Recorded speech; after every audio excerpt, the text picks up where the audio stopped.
stuck in the door. Wow. Mike's little penis. Yeah? Yeah, that's gonna be so. What a great start. I'm getting hit with a chair and Mike's penis is already fucked up. What a start. Welcome in, everyone. Welcome in, everyone. How's everyone doing? Cock and ball torture. Yeah. How's everyone doing? Happy Wednesday.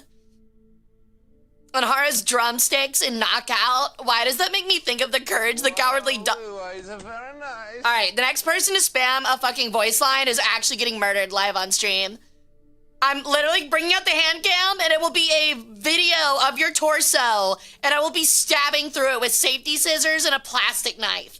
I will be doing it. I'm not removing your organs. I'm literally turning you into a human, like, red slushy fruit punch, like, big gulp, putting you in a cup and throwing you in a dumpster out behind an Arby's at, like, 3 a.m. No, you can't be an icy. Anyway, as I was saying, I'm so tired I'd like to lay my head down on Hara's drumsticks. Dude, I'm not gonna lie, you saying that makes me think I'm like the Courage the Cowardly Dog episode where like his head's on like the cooked chicken. You know what I'm talking about? That's all I can think about. That's all I can think about. Anyway, welcome in, everyone. I hope you guys have had a great Wednesday.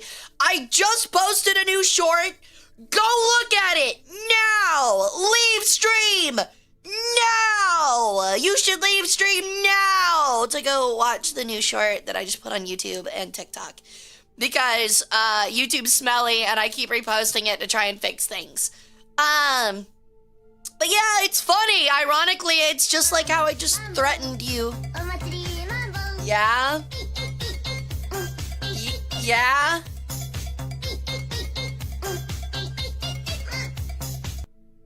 Really? Well, thank you for the 1,000 bits, Benjamin. But yeah, you guys should totally go check it out. You guys should totally go check it out. Yeah. All of you fuckers took the Saturday tickets. Look, hi, I'm gonna be honest, dude. You waited until the last week. I think you literally said like, yeah, I'm so ready to go. And then like the day you, like an hour before you said that, they were like, we sold out of tickets on Saturday. Just like force your way in, honestly. That's what you should do. Just force your way in.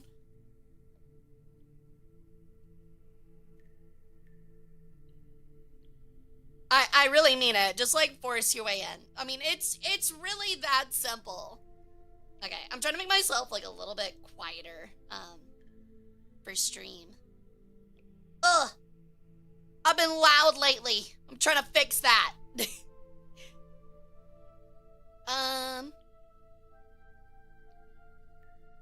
Okay.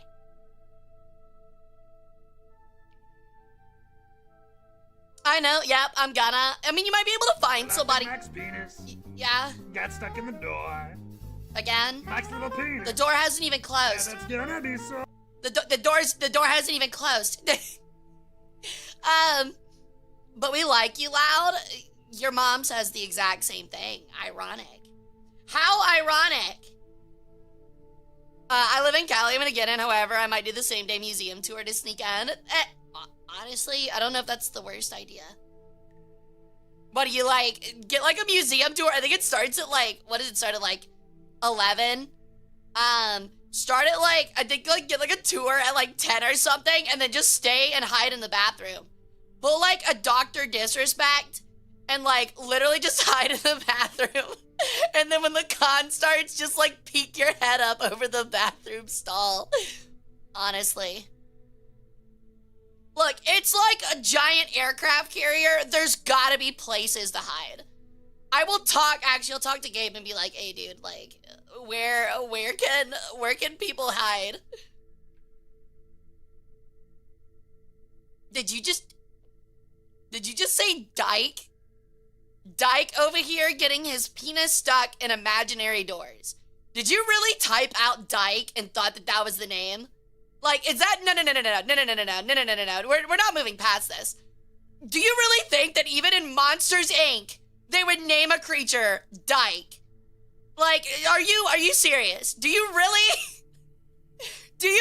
honestly, earnestly believe that? Like, are you Are you in, like, is that like a thought that you had in your brain, or was that a mistype? Because if so, that is like the most unfortunate mistype, I think, in chat so far.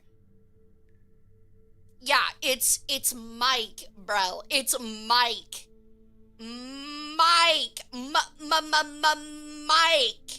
Money shot. Mike.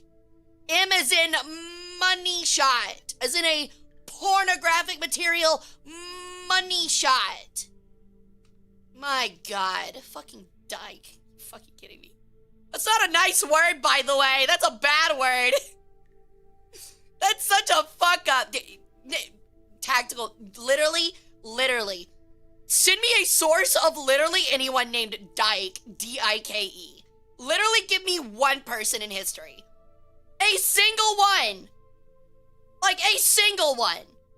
What, are you telling me Dyke is short for Dykel? Are you serious? Do you really believe that? You think a baby popped out of a woman's vagine and they were like, yep, that kid right there, that's Dykel. Dyke for short. That's it right there. That's the name. He looks like a dyke. He sure does. That's a bad word. That is a bad word. My lord. Oh, true. Oh, I stand corrected. There is Dick Van Dyke. I forgot about that. It is Dick Van Dyke. You also spelled Dyke wrong. Odin, it's D-Y-K-E. Hey, Lewis, welcome in. I'm so sorry if I missed anybody coming in. I am currently crashing out over my own chat. There are people called Dick, but not fucking Dyke. Yes, Dyke is a really not nice term for lesbians. But also, it's also the name for, like, a dam. So I also will accept that he probably didn't mean it in that context. Hey, World Tax, welcome in. How's it going? Actually, I don't know. Hold on.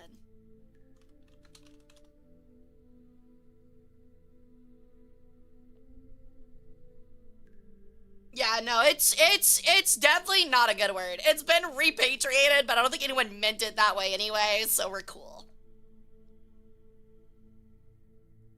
Oh, yeah, okay. It hasn't been like, it looks like it hasn't been like a derogatory slur since the 70s. So that's 50 years ago. Y'all should be cool. Yo, what's up, Vulcan? How's it going, dude? I just got here. I feel like I missed something. You did. I've already threatened chat once. I already told them to go watch the new short that I literally just put out. I started stream late, and then someone said that what the fuck? I'm frozen.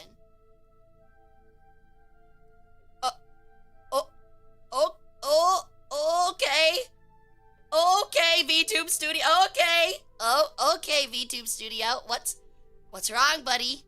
Speak to me. Ooh, I have died. I have died, chat. I have completely died. Ooh, I am a ghost. I have reascended to the heavenly plane. Ooh, give me your liver. Ooh, that's weird. I don't know what's going on. VTube Studio is having an absolute fucking cow. That's crazy. Dude, actually though, I think I said it too many times, and VTube Studio was like, all right, that's it, champ, hang it up. That's so odd. I've been having VTube Studio act so weird lately, and I don't know why. Oh, I'm A-posing. It's broken. I don't know what is wrong with VTube Studio lately. What the fuck?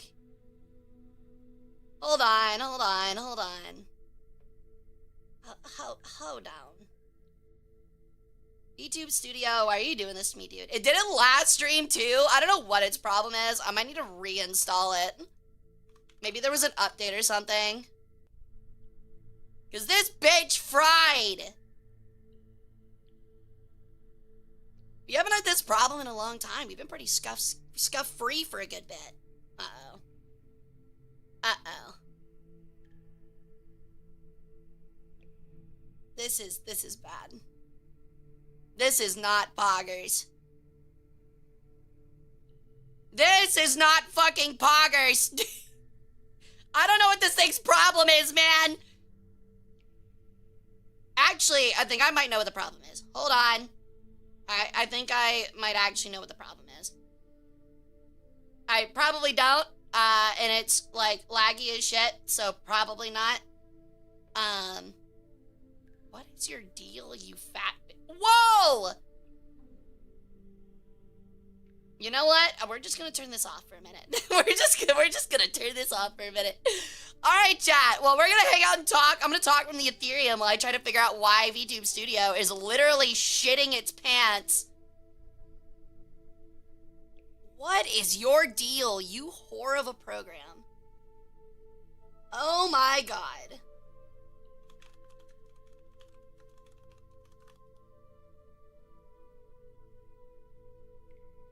Why are you freaking out on me? What the fuck? Dude, actually, I don't know what's up with stream. It's a mega scup day. It's VTube Studio. It like broke when we were playing Total War Warhammer 3, and I thought that it was just a one-time thing. And it's absolutely shitting itself. Because, like, the thing that usually breaks it's not even on, which is interesting. Dude, actually, the Matrix is breaking. I don't know what its deal is. Oh, my God. It is broken. Hold on. Like, it is broken. Why are you not responding to anything? Are you invisible? No, I'm literally just God now. I'm the Christian God.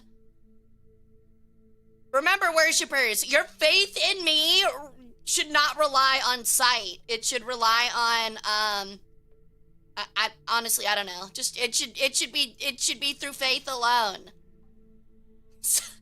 I mean, shit, I'm talking to you. That's more than God right now. What is your deal? Why you do this to me? Why are you breaking? Did this update recently? When did you last update? October 31st, 2025. Dude, actually, I'm losing my mind. Oh, this sucks. We're gonna roll back one and see if that fixes anything. Hold on. We're gonna roll back and see if that fixes literally anything.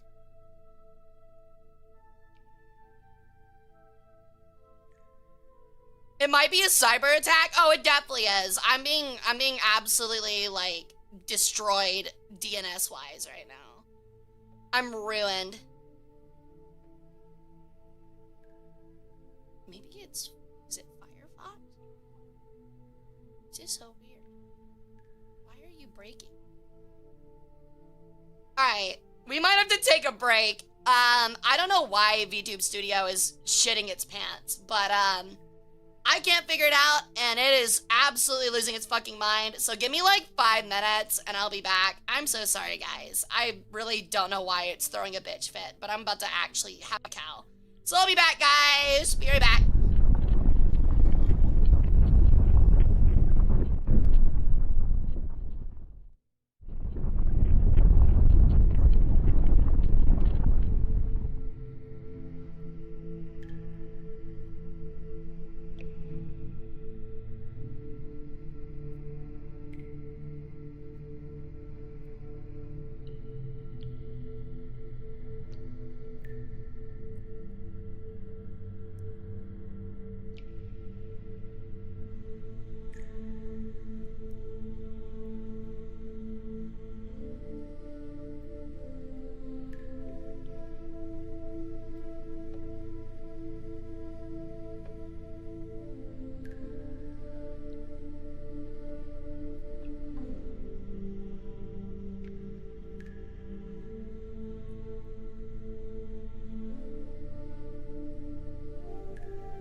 fixed it.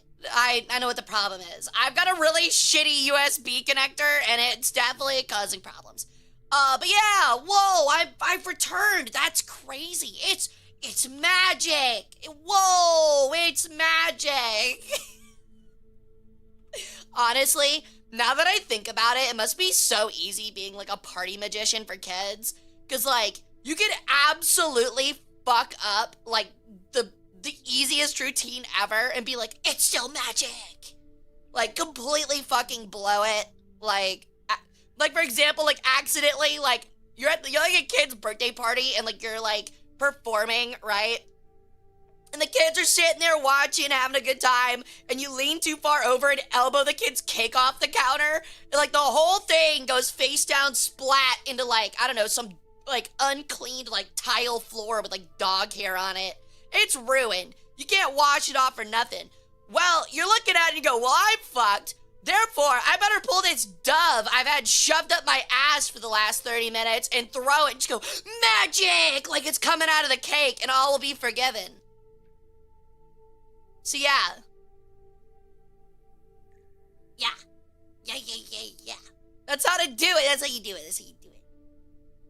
How you feeling today? I'm doing pretty good, Jordan. How you doing, buddy? But yeah, you can do that with anything. You can do that with anything. Look, if you fuck up anything and throw a dove out of nowhere and say magic, everyone will believe that it was on purpose. Literally impossible to be embarrassed.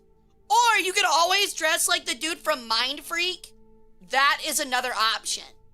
I also definitely forgot to turn tits back on. My bad. I closed it thinking it broke it. But yeah, like you could do that. Like that'd be pretty sick. Like if you're always dressed like Mind Freak, like you're walking out, like ignore the pink line for now. This is so scuffed, man. I'm so pretty. I'm so pretty, especially with my guys. This is the new model update. You guys like the new model update? This is my force field. This is my new force field. If you throw anything at me, it'll bounce off the force field. Go ahead, try. Look, force field blocked it. Look, see, I am invulnerable now. I literally cannot be harmed. The force field works. See, force field blocked it. Well. So here it comes. Here comes the chair. Oh wow! Not only is it broken, but that was the force field. It totally isn't broken because I mean, who doesn't want more scuff? Jesus Christ, this is so scuffed, man. This is such a scuffed stream. It's not even funny. Everything is falling apart. All right, let me reset, mix it up. Oh my God. Dude, like, I'm not gonna lie, like, my stream setup is like the US government. There is like one load-bearing piece of code that is half thought out, and if it breaks, literally everything crumbles. We are depending a lot on one half-assed program, and if it breaks, it's all over. Alright. There we go. It works. It works. What'd you have for lunch? It tastes weird. Is it HP or Dell? It's a ThinkPad. Imagine if I actually strained from a ThinkPad. That'd be crazy. It's one of the like really shitty like Windows entry tablets. It's a Windows Surface. I stream on a Windows Surface. It has an integrated it has an integrated NVIDIA 140. Had some meatballs. Did you put grape jelly on them? Nokia phone stream? Absolutely, dude. ThinkPads can take a bullet. Hey, my skull can do that too. My ThinkPad thing can do that too. Streaming using a Toshiba laptop. Okay, unironically, my first computer was a Toshiba crap top that ran Dota 2 back in like 2015 on like 20 FPS. And I thought that was peak. I did. I really did. I did not play video games, and I was like, this is peak. This is so peak. Yo, what's up, Brayden? But anyway, now that the train has hopefully stopped derailing, welcome in, everyone. I hope you're having a happy Wednesday. Today we are doing a history Kahoot stream, and then we are going to do a fun virtual museum tour. If you are new here, which I don't think anyone is, I don't think I've seen anyone new quite yet, I promise this is actually the first time I think we've had Scuff on stream in like 2 years, so it's been good trying Gamer Subs for the first time. Thanks for the discount. You're welcome. The code is !sippy. But yeah, what flavors did you get? Will we be playing actual Kahoot, or I am playing knockoff Kahoot because Kahoot's bitch ass thinks it's funny to charge like $60 to have more than 4 people play. Yo, what's up, Joe? How's it going, man? Welcome back. How you doing, dude? I remember you from Sunday. I'm glad you came back. Now hand over your fucking liver. It's mine. It's mine. I get to eat it. I get to eat it. I mean, not eat it. I'm gonna jar it. I'm gonna jar it. I'm not gonna eat it. I'm gonna jar it. I couldn't eat every worshipper's. Oh, I can't eat every worshipper's liver. Otherwise, I'd be like Bobby Hill and get gout. And I'm too pretty to have gout. So, yeah. Hands off my purse. I have gout. That's the line. That's the Bobby Hill line. Going good, got done with the work, and not my live. I need that for ibuprofen to work. Liver, I need ibuprofen for that to work. I totally feel that, man. I also got home from work. I had an interesting day. Hey, Kai, welcome in. But yeah, I really have to pee, but I'm gonna hold it, because honestly, I probably should have gone during the scaff. But yeah, I just posted a new short on YouTube and TikTok. Please go check it out. It's ironically me threatening you guys again. I'm trying really, really hard to get those off the ground. And it would be really helpful if you guys click on them, like them, and watch them all the way through. I know it, like, I'm actually really bad at this, where I rot brain and immediately just like flick upwards if I don't get instant dopamine. But if you guys want to help me with the shorts, click on them, watch them all the way through once, and then like and move on. You know, because like the way YouTube's weird. The way YouTube works is like it'll show it to 50 people, see how many people watch the whole thing through, and then decide whether or not they want to like put it like to a next group. What's your YouTube? Same as here. I got really good branding.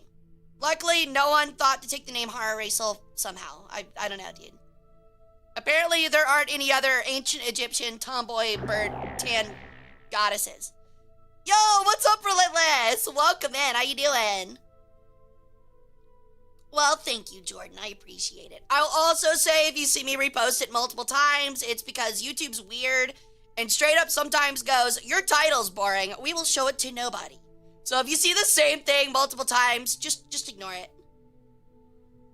Hara, did you get my carrier hawk delivery of gummy worms? I did not. I don't live at Harry Potter. You have very distinct branding. Thank you. I try my best. But yeah, like I said, today we'll be doing our fun little history Kahoot. It is a preview of my appearance at CarrierCon this weekend. I will be having my panel and then a meet and greet. I believe the panel starts at 2:15 Eastern Standard Time. And it'll be on, just like today, Ancient Egypt in Anime. Now, the actual title, and I'm sure CarrierCon absolutely hates me for how long this title is, but the title of the panel is a lot like an isekai. It is, starting quote, reincarnated by a vengeful goddess, we have to answer ancient Egyptian anime trivia or we'll all be mummified. I think it's cute. So yeah, we'll be doing that today. It's 90% done. I just don't have the funny stuff figured out. There's some funny, like, questions I want to add on. I need, like, 2 more, and I just could not fucking think of any last night. But we'll be doing that for fun, and then we'll be doing a virtual museum tour. I think we'll try to finish up the Coptic Museum, because we only got, like, halfway through. during our partner anniversary stream. And then we're going to go look at probably another one. I think the one in Liverpool, because it's a little short. So that ought to be a lot of fun. But that's today's stuff. Saturday, like I said, the meet and greet is at 2:15 Pacific. I said Eastern. It's 2:15 Pacific. Right after the panel is my meet and greet. And then after that, we're going to stream. I'm having a stream on Saturday instead of Friday. So Friday we'll be playing some Total War Warhammer 3 because we've been digging it and it has stayed interesting. So we'll be doing that. And then on Sunday at the regular time, 2 p.m. CST, we will be having a War Thunder stream, but it's a collab with Admiral Hina. And she seems really neat, so that ought to be a lot of fun. You guys get to bully someone else's chat for once. You get to bully a new person's chat, so don't be too mean, okay? But yeah, Saturday should be, I think it'll be around like 5 or 6 o'clock CST, or it might just be, I think I'll actually do it at a regular time, 7 p.m. on Saturday. So if you're not gonna come to CarrierCon, you can catch me 7 p.m. CST on Sunday. Or on Saturday. I'm stupid. I don't bully, I give love. It's the same. Yo! Thank you for the 3-stream streak, Joe. Does this get me my liver back? Literally, there's nothing you can do in the world to get your liver back. I don't know how to tell you this. But I gotta thank other people. Relentless, thank you for the follow. Welcome to the cult if I didn't already. Lewis Cypher, thank you for the 5-stream streak. Welcome, thank you for devotion to the cult. Eric, thank you for the 3-stream streak. And Jordan, thank you for the follow over here on Twitch. Fushigi, thank you for the 3-stream streak. Death Art, thank you for the sub. Apollo, thank you for the 40-stream streak. Massive, thank you for the follow. Ooh. Nice. Yeah. Oh la la. La la. Oh, Oh, King in the castle. King. I'm from YouTube trying to use this more. Hey, it's all good. Oh, go do this. Go do this. King in the castle. That's what I'm saying. Do you see a single chair in this building? Behind me? You don't. Well, you see one, but that's for me. You're meant to kneel. That's why you get, little cushions. You get cushions. You're like a cat, honestly. You're more like a pet to me. Brandon, I'm sorry about the pet thing. Ow, okay.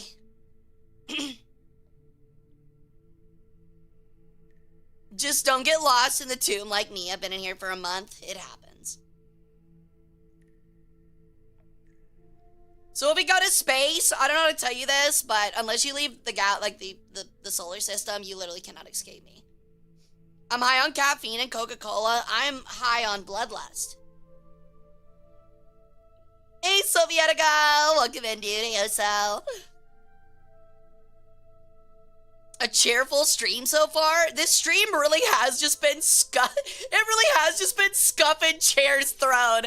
It's been rough, man. Also, welcome in, Yannick.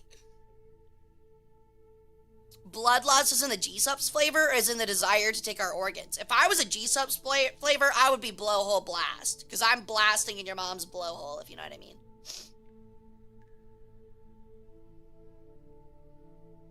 Yeah. Yeah. I'm sorry, is that chicken meant to intimidate me? Yeah. Yeah. Much like the Earth being inseparable from the sun's orbit, all of your collective mothers are inseparable from my orbit.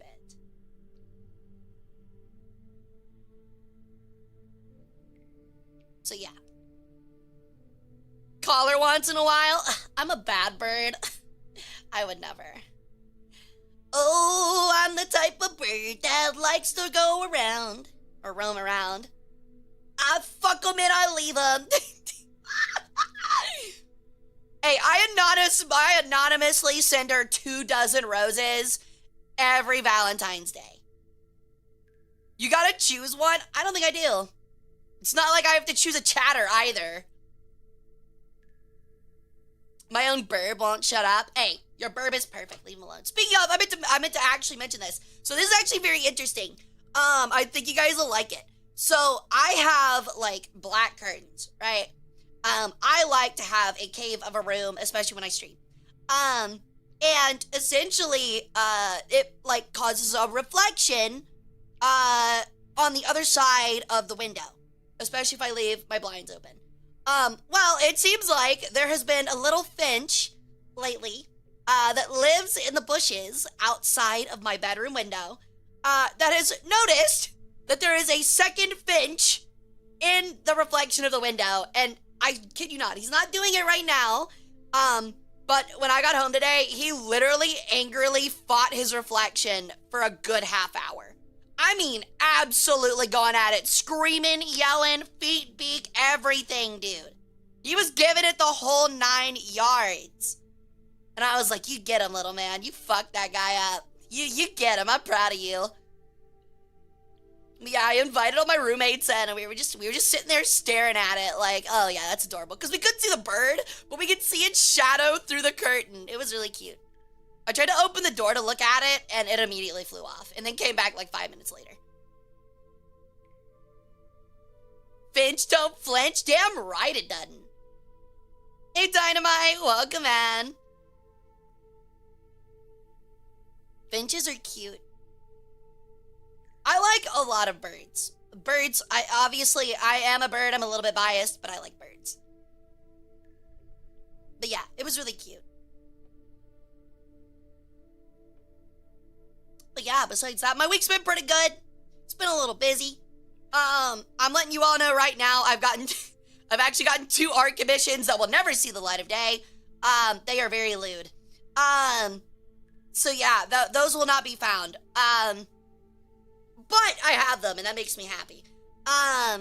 My ducks have started laying eggs again. Let's go! Oh my god, egg laying season is here, dude. What's up, Saber? It is egg laying season. Hell yeah, dude.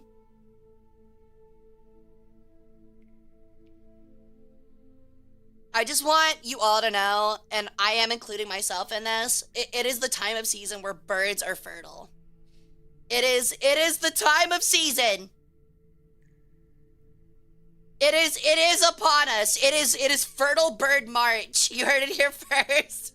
So go find your favorite like bird VTuber and be like, I'm so proud of you for being fertile this month.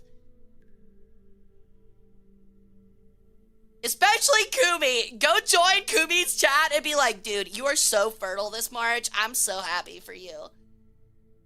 I'm not gonna do that. I guarantee you Kumi will not ban a single one of you.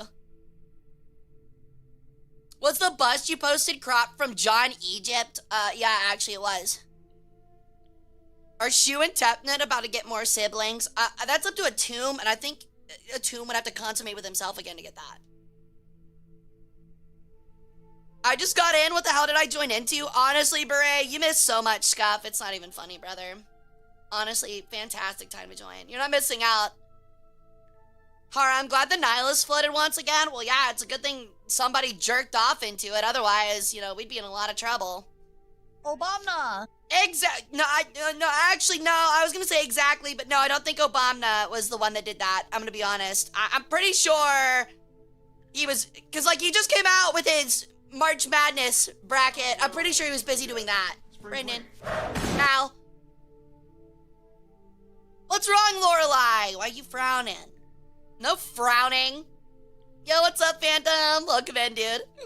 Doing good. We'll get started here in a little bit on our little fun Kahoot stream. I'm letting people get in. It was John Egypt. If one of you says John Egypt again, I'm gonna lose my fucking mind.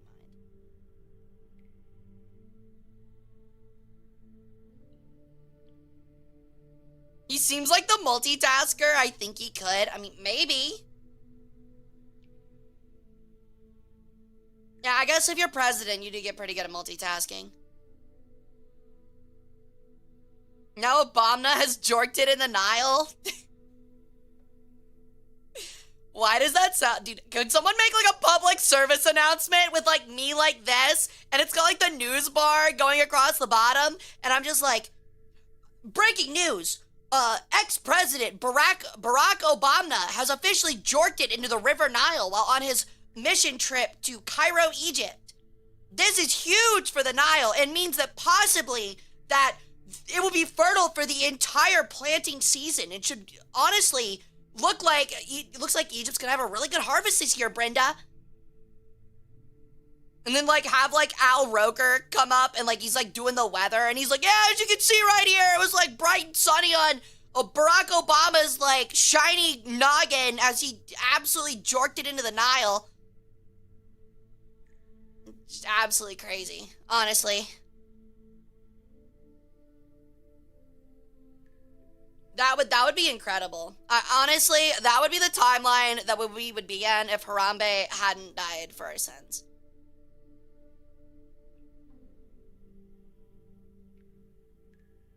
I have a friend who keeps calling me John Blank because that's my name, but I'm far too white to be John Egypt. Oh, dynamite. Wait till you find out what John Egypt looks like. Wait till you find out, buddy. Obama.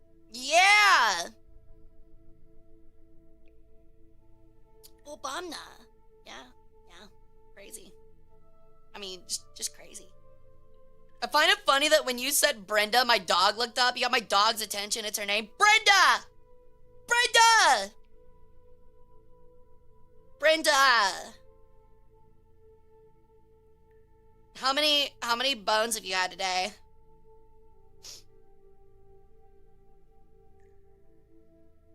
Yo, Hercules! Thank you for the 45 stream streak, dude. Thank you for doing it to the cult. Standing on the cargo bay door of a C-17, airdropping the load. Fuck yeah, man. He's got like one arm on the... Never mind, I'm not going that far. Is Obama a dry jorker or a lotion beater? Dude, I don't... This funny scenario is going too far, especially for Twitch. This is going way too far, man. Nah, it's too far. It's getting weird now. It's like an SNL joke where like you're like, okay, the funny part was in the first 10 seconds. Stop drawing it out for 5 minutes. It's getting bad. It's getting bad, bro.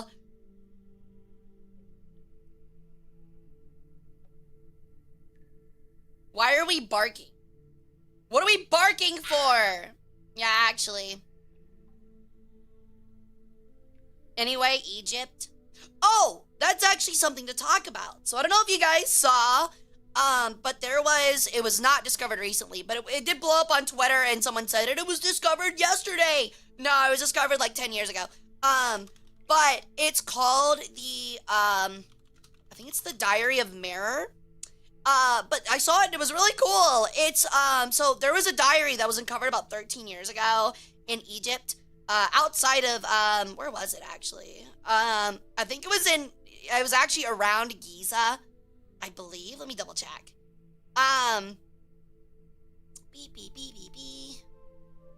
That served to store boats on the Red Sea coast. Oh, it was found in Wadi Al Jarf. Crazy fucking name. But it's on the coast of like the, holy shit, I don't know what that is. What is like, is it the Arabian? No, it's not the Arabian Sea. Actually, I think it is. Like, what's the body of water between the Sinai Peninsula and Africa? It's the Arabian Peninsula, or it's the Arabian, I can't remember. Anyway, it's on the coast. It's on the east coast of Africa. And what's so interesting about it is that the Diary of Mirror actually has like shown us like different perspectives of the building of Khufu's pyramid, which is really interesting because it's a diary of what is essentially an official and building inspector for the building of the pyramids. So he was like quality assurance, which is pretty neat. And his name was Mirror. And what's cool about it is that he talks about, because he was a quality in QA for the limestone bricks that built it, he talks about the fact that they literally built a whole fucking harbor and port on the eastern part of Africa just to import limestone, which is crazy. That's so cool. Like, they built this giant fucking thing. It's so neat. But it's so fucking cool. But yeah, about every 10 days, 2 or 3 round trips are done, shipping perhaps 30 blocks of 2 to 3 tons of limestone each, amounting to 200 blocks per month. That's crazy. from July to November of 2589 BC. So it's pretty neat. Pretty cool. Really, really neat. But yeah, like it's essentially like it's the closest like we're gonna get to like an Egyptian like excuse me. It's the closest we're like gonna get to like an everyday man's retelling. Because even though he was upper class, which he had to be able to write, it's about as close as we're gonna get. A man-made harbor? Correct. A man-made harbor. I'm trying to see if it mentions it here. But yeah, a lot of people describe it as like the greatest discovery in Egypt in the 21st century, which is pretty crazy. Granted, it's only been 26 years, but still. Actually, it was only 13 years into the 21st century, but trying to see if like it says anything else.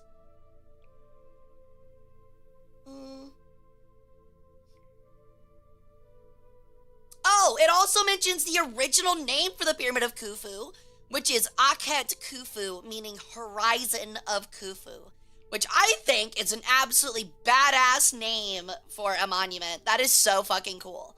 So I think that's really, really, really neat. And I think that that is really interesting. But yeah, it's cool.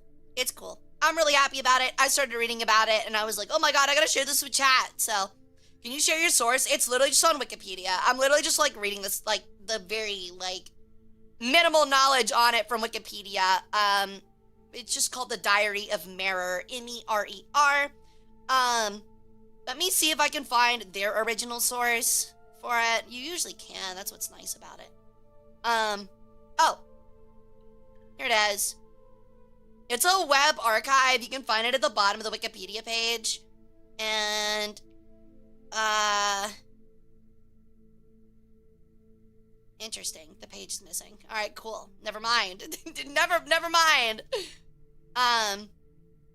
But there's a journal on it in French. It was written in 2017 and another one in 2021. But I think, okay, yeah, it was translated in 2022. It's called the Red Sea Scrolls, How Ancient Papyri Reveal the Secrets of the Pyramids. So it's pretty neat. It's by Mark Lehner, Lehner. Ooh. Ancient Egypt was such a cool civilization. It really, really was.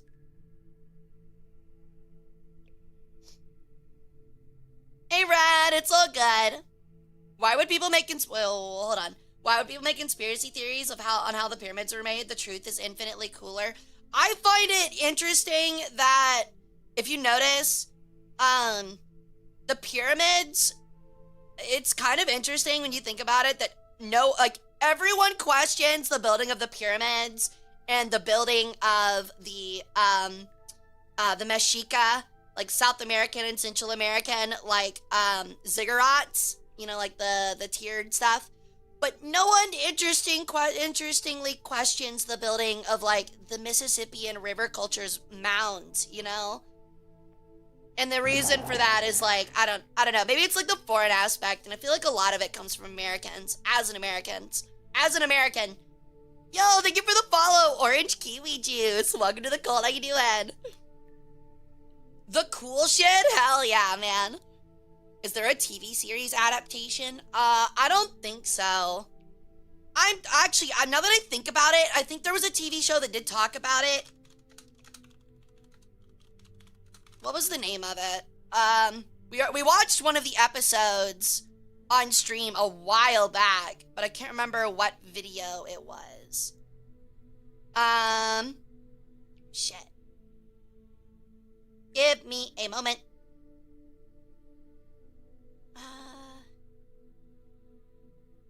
It's like that one guy with like the beard and like the tan hat that like always is like kind of like been popping off on History Channel recently. I don't see it.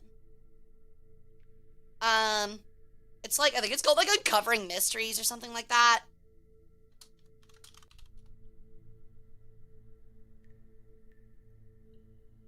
Well, oh well. You get what I'm talking about. There's definitely a History Channel show on it. I just can't find it right now, unfortunately. No, it's not Ancient Aliens.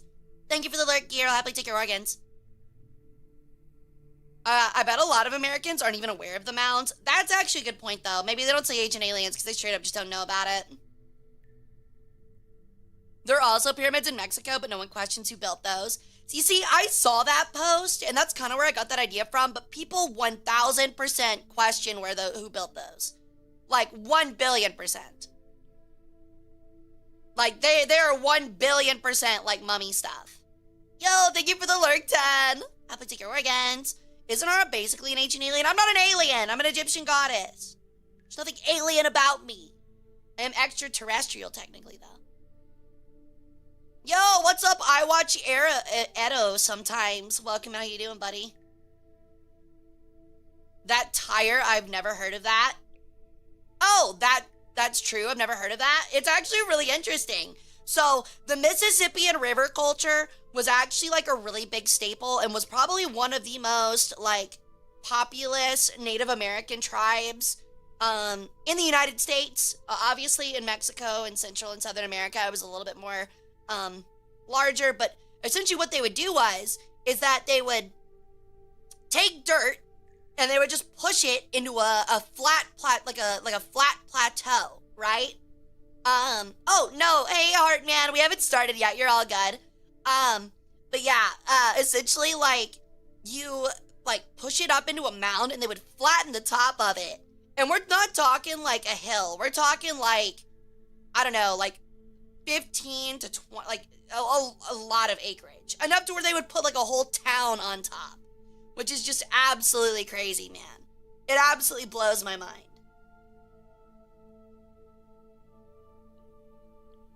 Oh, it's you again. 6 watching, lol. Buddy, okay, chat, hold on a moment. I don't know what your problem is, buddy. You made a comment on my last stream. I want you to know, come check out Twitch real quick and come see how many people we got on Twitch right now? What are we at, like 70? You want to come check out the 70 people over on Twitch real quick? Because I looked at your YouTube channel and I saw that you streamed 2 weeks ago to 0 people. And I find that very funny that you're in here trying to make fun of me. I think that's really funny. I just want to say that. So, you know, I find it funny that not only you did it under the first VOD, but you came back for seconds. And I'm guessing it's jealousy, which I find kind of funny.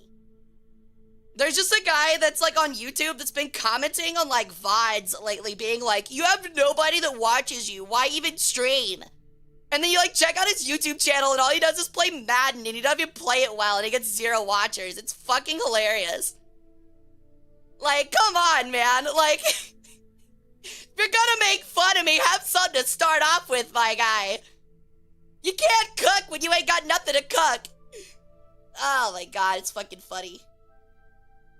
70 jealous of what? No one's jealous of a failure? I mean, you're calling me a failure, buddy? This guy realizes I have a full-time job, right? YouTube's funny, man. You get like 12-year-olds like this that are like, I know everything. And then like, he's like literally there like pissing in bottles. Haters gonna hate? Yeah, it definitely is. It's fucking funny though. Alright, I'm done with you though. You're boring and you're definitely a child. I'll see you later, buddy. Have fun just yelling into the void.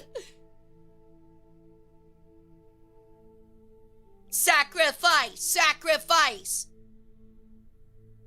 I don't know what he's on. It's again, like, dude gets absolutely 0 views, sucks at Madden, and gets fucking, probably, like, shits his pants when he sees that I get more people than him, despite, you know, being way cooler. Just saying.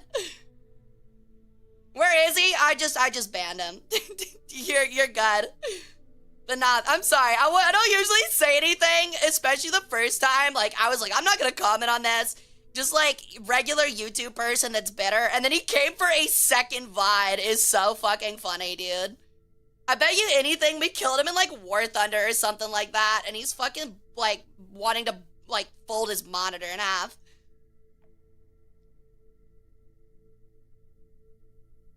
He plays Madden on YouTube. How original. Yeah, it's crazy, man.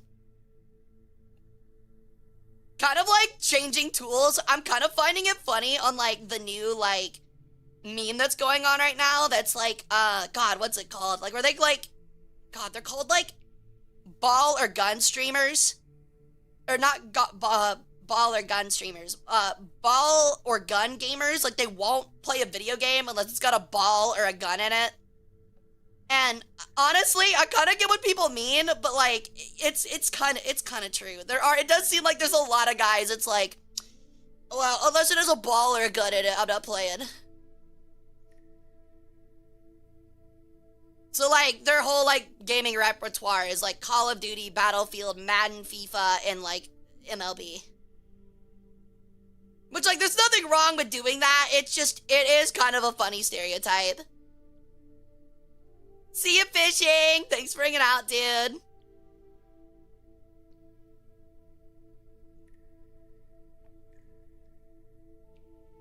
Pretty much all of my cousins. I mean, I have friends like that too. And I was like that at one point.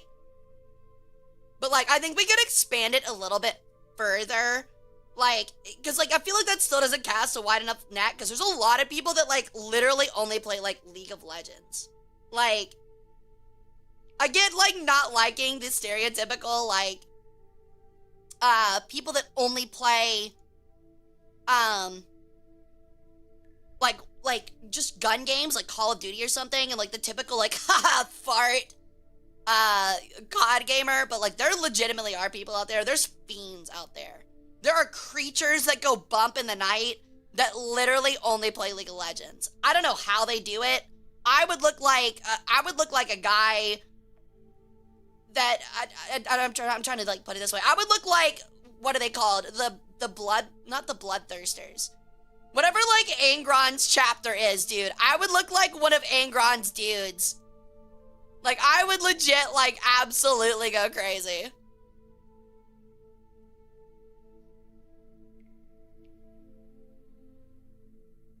Oh my god, dude. Like, I legitimately would lose it. Oh my lord.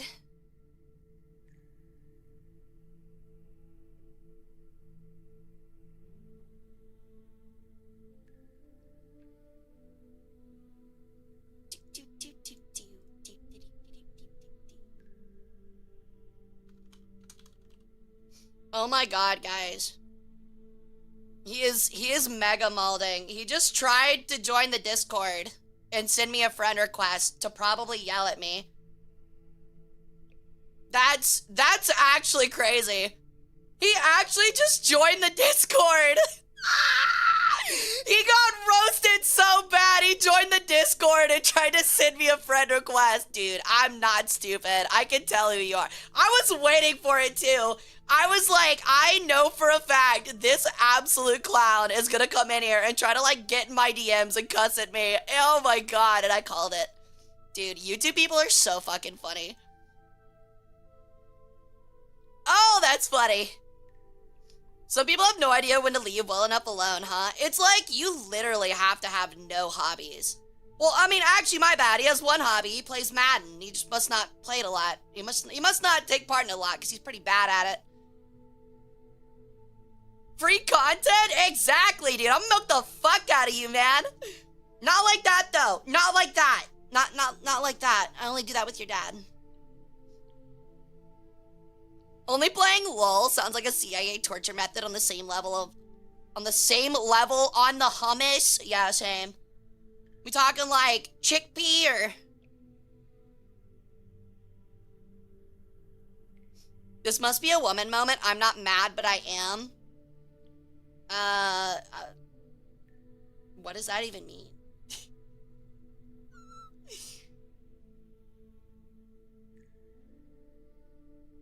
Ugh, Clup. Honestly, we need to make exclamation point Clup a thing too. That'd be funny. Woman moment? Yeah, I guess the YouTube guy invited his friends or something. I don't know, YouTube's a funny place, man. You get the weirdest people. The amount of 12-year-olds on YouTube legitimately need to be studied, though. Me when a woman embarrasses me. Oh my god, woman moment. Oh my god. Same, dude. Same. I usually just like, you think he has friends that's an alt? Yeah, you're probably right. I usually just like pee my pants and go, you're pretty. I'm on my phone at work, don't make fun of me. Look, I'm well aware that everyone in this chat has a job. We're all cool like that, and I like that.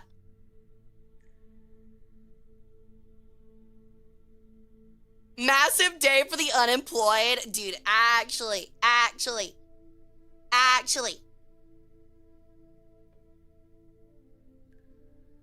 Stream's been fun, though. We had a lot of scuff. We're about to start our Kahoot stream. We had someone else make an absolute fucking fool of themselves in the YouTube chat. Love it. Love it. It's my favorite. That reminds me, I was watching, I think it was Meat Canyon, or was it, no, it was Donkey. So Donkey used to do this thing that, like, when someone would, like, repeatedly insult him under his videos, he would go check out their channel on the video, and there was one where he checked out this guy's, like, YouTube channel, and it was nothing but, like, Roblox roleplay with, like, 10 views, and he clicked on the dude's channel, looked through it, like, scrolled a little bit, and he was just like, oh no, buddy. Like, he's like, I can't do it to you. It's too cruel. Unemployed because of health reasons, but working with my therapist on that. Hey, that's different, Jen. That's different. I would also say being unemployed is not a problem. It's being unemployed to the point where you're like, I'm gonna go find random people on YouTube to harass because I'm angry. You know what I mean? That's like, there's a difference between being unemployed and actively looking and being unemployed and being like that. You know what I mean? It's really funny though. I find it funny.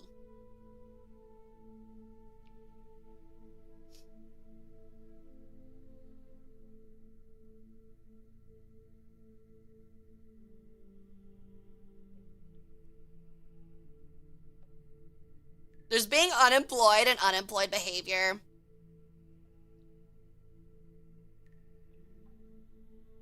This is actually crazy, though. The best part is, too, is, like, again, like, they get banned on YouTube, and they still have to watch stream, because they can still see it, and see that I'm making fun of them. They get banned on the Discord, and can still see that I'm making fun of them, and then they can still watch stream on Twitch, and get banned, and so they still know I'm making fun of them. Honestly, I'm loving the free views. It's pretty great. Maybe we should start doing that. Maybe we should start baiting, like, 12-year-olds on stream, like every other VTuber. There's bullying and bullying. Hey, I love tough love, man. Tough love bullying, like joking bullying is the best.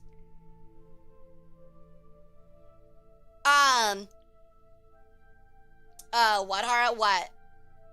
I said rage baiting, like, mentally 12-year-olds is on the internet. Seems to be what a lot of VTubers like to do.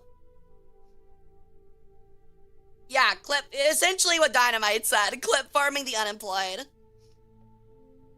But no, like, I mean, I do that with my boss all the time. Like, actually, it's more like my coworker. My coworker showed up to work one day, and she has definitely roasted me on, like, some of my outfits, especially when I show up and, like, we're not carrying as much, so I just wear, like some like a sweatshirt. Like, I'll usually just wear, like, a relaxed sweatshirt or a hoodie, and I'll wear, like, some leggings or something. And I'll be really lazy on Mondays when, like, or my bad, not Mondays, on Fridays when we're not open. And she's roasted me over that before as a joke. And then she showed up one day and I was like, dude, you literally look like you just came straight out of a, like, house on the prairie with, like, the little, like, bolo tie brooch and everything. And she was like, how are you gonna do this to me, dude? Like, it was so fucking funny. Oh, man. Plus, they can see the Twitch chat on the VOD, so it'll be immortalized that I'm looking up his mother to slam her later. Dude, actually. But, like, like she had like a white blouse on and like a long like frilly like blue plaid dress, or like I guess not a dress. It was like a long skirt and like a bolo tie with like a brooch of like a woman's like shadow photo on it. Like, you know, like those shadow headshots they used to do like in old times. And I was like, dude, you look exactly. I was like, you look like a 19th century like school teacher. You look like your husband died in the Civil War, and so now you teach for a living. Honestly. One of my favorite things also is we were drinking. Honestly, this is something you'll only hear like museum professionals say, and it was completely ironic. But I went to Starbucks when usually they go to like Dutch Bros, and they've got the like rah rah I don't like Starbucks just because crummy coffee. And she was joking around and being hyperbolic, and she was like, "Ugh, I can't believe you drink fascist coffee." And I looked her straight in the face and I went, "Well, the moment that Dutch Bros starts making a brown sugar shaken espresso is when I stop drinking fascist coffee." Like, it was really fucking funny. So I was like, the Dutch better chop, better get it together. I had a guy make fun of me on Instagram. I saw his SoundCloud link in bio, best day of my life. Ooh, that's tough. Ooh, that's tough. What is the name of the guy that like, I think it's Froggy Fresh. Yeah. You just like come across a guy that's like Froggy Fresh. Do you guys know who Froggy Fresh is? He's really weird now, sadly, but he had some bangers back in the day. By bangers, I mean really bad songs that were really funny. Oh my god, you guys don't know Froggy Fresh? Alright. God damn it. Okay. So, he has a song that made him very popular, and it's called Dunked On, right? This is the song. We're just gonna play a little bit of it. Honestly, it's not that bad. It's just really, it's just kind of cringe. I'll fully admit, it's kind of cringe. But the lyrics are so fucking funny.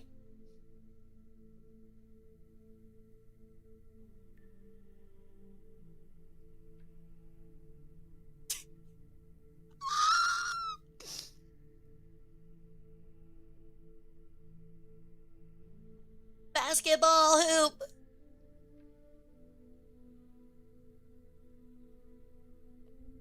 It's incredible.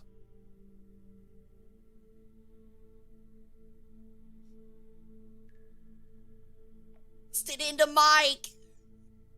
Faked left and went right. Hold on, we're almost to the chorus. I'll stop when we get to the chorus.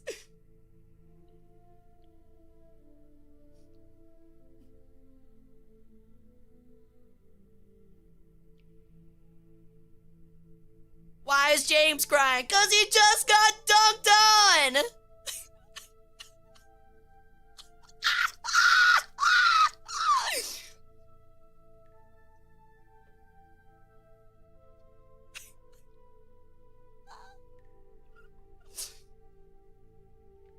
I'm not gonna lie, that song was like peak humor, like 2017. Honestly, it might have been even earlier than that, now that I think about it. But oh my god, it's so fucking funny. And like, so it's literally just called Dunked On is the name of the song. And please go check it out. Uh-oh. Okay, we're good. But yeah, please, yes, it's Froggy Fresh. Yeah, it is, Era. Welcome in, by the way, or welcome back, by the way. So yeah, go watch the music video. It's absolutely insane. It's so fucking funny. Oh my god. Honestly though, I think Gear said the beat kind of sounds like ERB, and you're not wrong, and I kind of hate that now that you've made me realize that. It is a very epic rap battles of history beat. Do they still come out with videos, by the way? I haven't checked them in forever. Yo, what's up, Shorzy? We're not winning yet. I'm about to start the Kahoot quiz, though, very soon. But yes, we were listening to Froggy Fresh for like 5 seconds. Godzilla versus King Kong. Oh dear God. I'll admit, like, they have a couple of episodes. They have a couple that are really good. Like, to be honest, I really, really like I really like the one that's, like, all the Renaissance painters against Teenage Mutant Ninja Turtles. That one's actually really catchy. It's got, like, good mythical morning and Smosh. It's just good. I also like the one that's, God, I sound like such a fucking dweeb right now. I really like the one that's, God, not Vlad the Impaler, but, Ivan the Terrible. And I don't know why, but that one line where he's like, "Psst, what about the flute-busting Prussian?" is like something that lives rent-free in my head all the fucking time. It really does. Can I have that statue in the back if you can carry it? Between MJ and Elvis, I don't think I've seen that one. I'm here for the tomb cheese. Bro, don't touch my fucking tomb cheese. You have to remember, chatters, you need to make sure that you go through and instruct your new fellow mummy cultists to wash their sarcophagus often to prevent a buildup of tomb cheese. I routinely listen to the Eastern versus Western philosophers. Dude, honestly, that video is the only reason why I can consistently spell Nietzsche. I'm not even kidding, and I hate to admit that. Every time I have to say, like, spell Nietzsche, I had to do it for a paper, and literally, like, in undergrad, and, like, literally every, like, 15 minutes, I was like, Nietzsche, and I was like, okay, got it. Is it Hara feet? Bro. Bruh. Dude, do these look like these ever go unwashed or unoiled? I mean, be so for real right now, dude. Oh God, I'm standing on the fucking, I'm standing on the rat. It's not a good idea. Do these look like these go unwashed? I mean, be so for real right now, bro. Be so for real. You know the answer. You know the answer. I'll also fully admit that I completely stole, so I lost my nail file kit earlier this week. I think I dropped it in a TJ Maxx parking lot, so don't make fun of me. I'm pretty sure I dropped and left the entire thing in a TJ Maxx parking lot. I think it fell out my purse.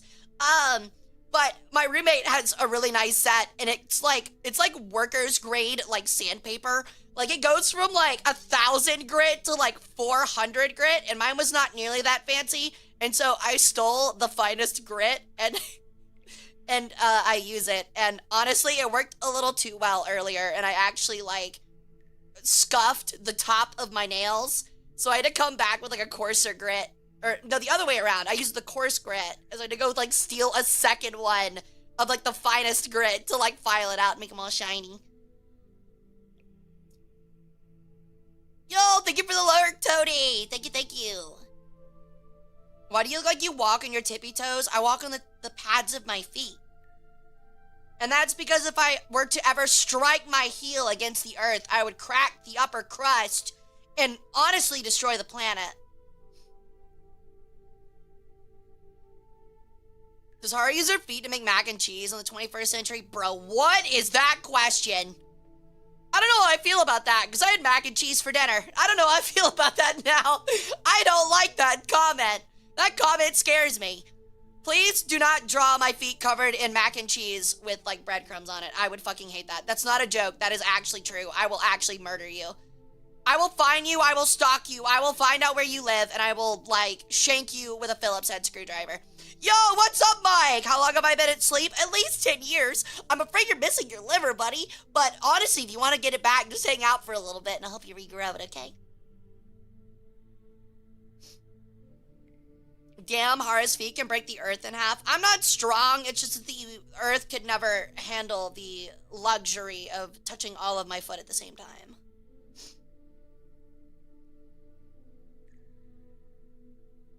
So yeah. As a matter of fact. What's up, Mike? Yeah, sorry, buddy.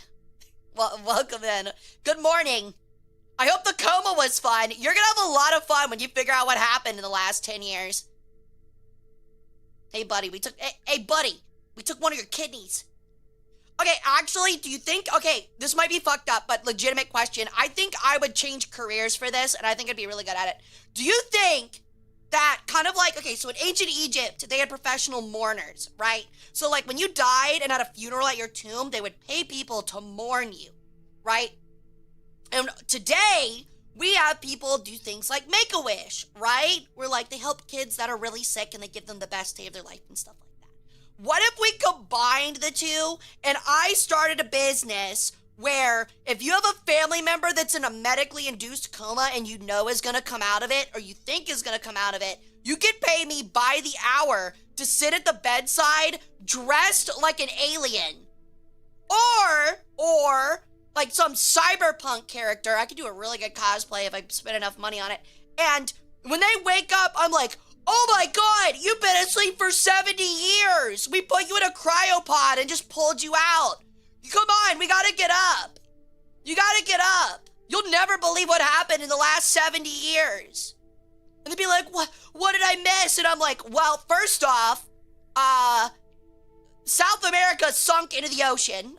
So there's no saving that. The Middle East became unified and became one major block and built the first known mecha suit. Turns out they're really powerful when they're not divided against each other. And somebody dropped a space colony, Space Mexico to be precise, on Australia, and now Australia is just a giant crater, and it's ruined crops. So now everybody lives off like this like nutrient slime that we make in a lab, and it's green. Here, have some. And he like eats it. He's like, oh my fucking God, this tastes like Jello mixed with beef tallow. And I'm like, that's because that's what it is. There's like lime Jello mixed with fucking beef tallow. This is terrible. I'm like, cause it is.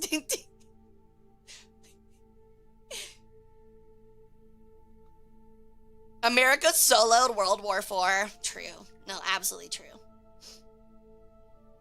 If I was in a coma, I'd be scared and die on the spot. I don't know how that worked, but honestly, kudos. We nearly lost the third spider war. Everyone in Australia was turned into emus because they lost. It is now the nation of emu. Not to be conflated with the nation of emo, which really just took over the Midwestern United States. As a positive, though, garage bands are back.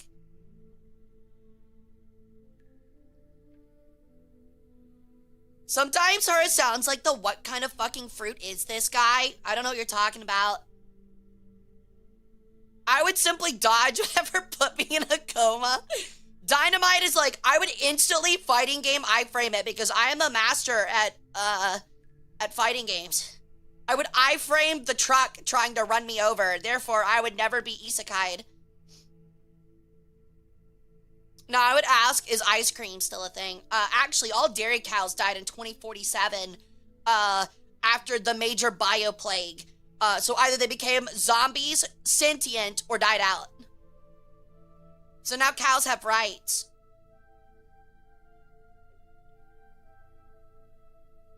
Just tell them what really happened in the last 10 years. They'll be worse than any story you can come up with. You actually might not be wrong.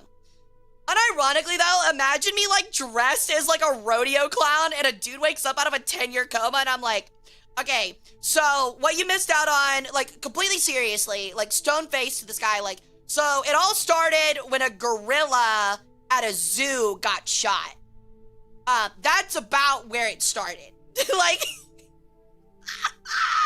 like he's like, what did I miss? How's the world? Horrible state. It's terrible. Maybe the worst timeline ever. Honestly, I would recommend going back into the coma. What started it all? Where did we go so wrong? Well, you see, we shot a gorilla named Harambe in a zoo. That is about where it started. After that, it's just all downhill from there. I'm going to be completely honest.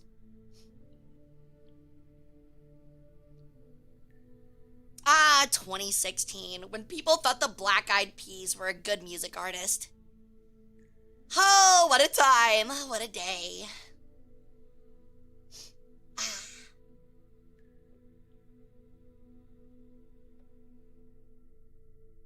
Don't diss Black Eyed Peas. I absolutely will. It was terrible. It was not good. They made Pump It. Pump It, it's not good. The only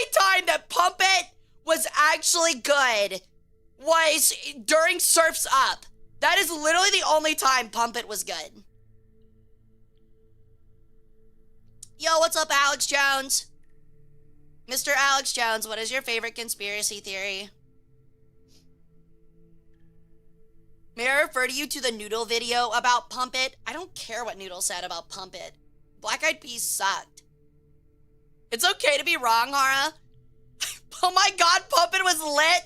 Oh my god, dude. I'm having the worst disassociation moment with my own chat. It was not lit. They made my humps. Dude, I fucking hated my humps. My god. Someone whose birth year starts in 19. Oh my god. Jesus Christ. My Humps was a weird song. I mean, it's literally her talking about her titties. I remember being at a beach house with a middle school, not a high school friend, a middle school friend, and like her mom would absolutely eat that song up every time it came on, and I'm like, you're crazy, Miss Melissa. You're fucking crazy. We were always at like a shitty lake house, like a really shitty lake house, and she would just like drink beer, start at 11 p.m. and constantly just break it down nasty to my humps. I'm like, god damn, Miss Melissa. I think the motto mod violence was geared to leading his own message because he's dumb and and pasted that in the chat. But yeah.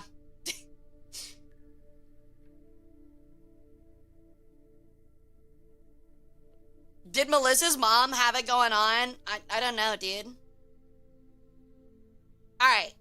So what we're gonna do is, I'm gonna disappear for 5 minutes to go to a little bird's room. And when we get back, we're finally gonna start up our Kahoot. I'm so sorry for the delay. We're now an hour and a half in, and I apologize about that. So I will be right back, and when I get back, I'm gonna go, first off, I'm gonna run some pre-rolls so people don't get ads. Or I'm gonna run ads so people don't get pre-rolls. There we go. And then when we get back, we'll play that Kahoot thing. It's going to be on Egypt, ancient Egypt, and anime. So it ought to be a lot of fun. I hope you guys have your research ready, and I hope you guys are weeby enough to complete it. Otherwise, you will be mummified.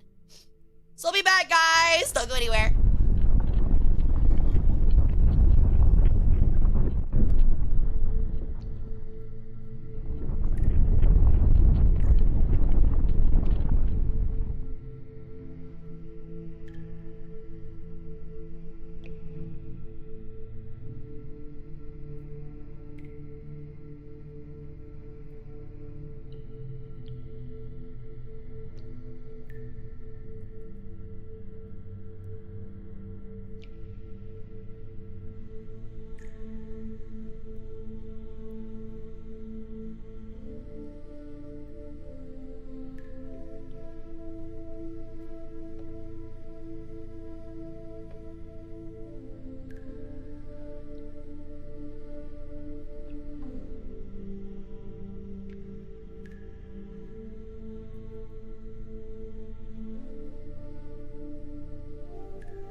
All right.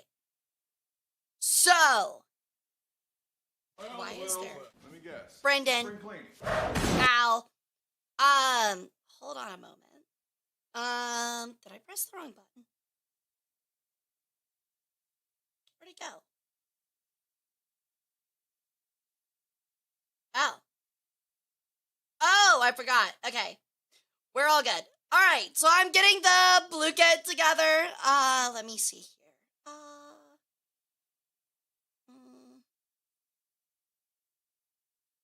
Okay.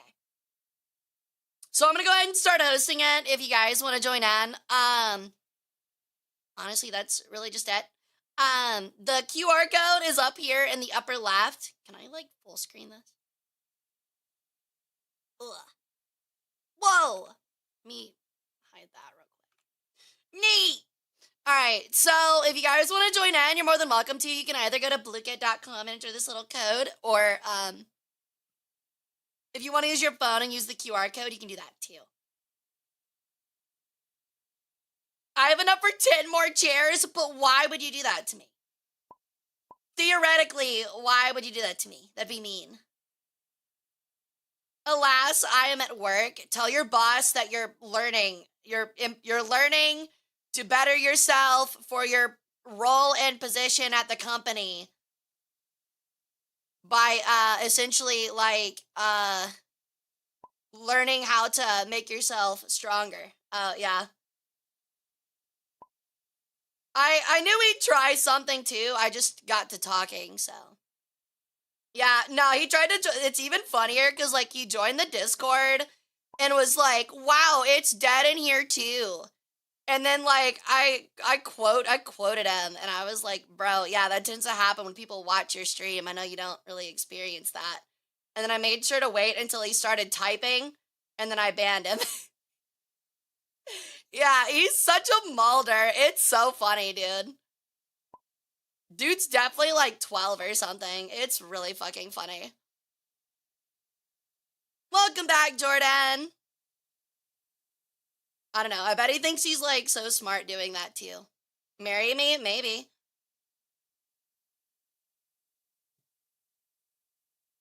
I think I'm just gonna watch the chaos. Nah, I don't blame you, dude.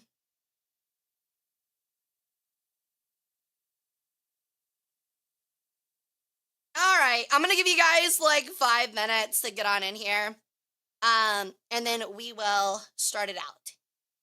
Miss the drama. It's just someone that apparently has a really big vendetta against me for some whatever reason.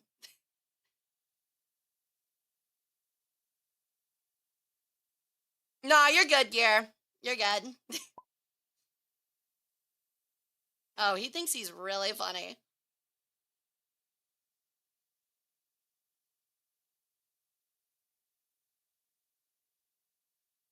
All right.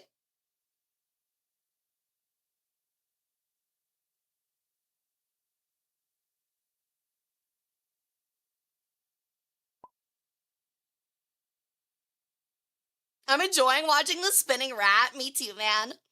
I love Rat. He's my favorite. What kind of cheese do you guys think he likes? Like, what do you think his favorite cheese is? Take a random guess. Hey, Artie. Welcome in, hon. How's it going? Emmenthal? Is that a cheese? I've literally never heard of Emmenthal before, dude. That's crazy. What kind of cheese is that? Like, where's it from?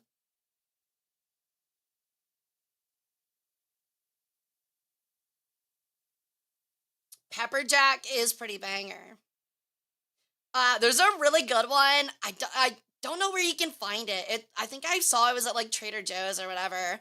But it's called rattlesnake cheddar, and it is so good, man. It's so fun. His favorite cheese is obviously tomb cheese. I hate you. I hate you. I hate you. What do you stop with the tomb cheese? Oh god, I leaned into that. No, that's gonna become a new thing. I hate it. I hate it. This is such a mistake.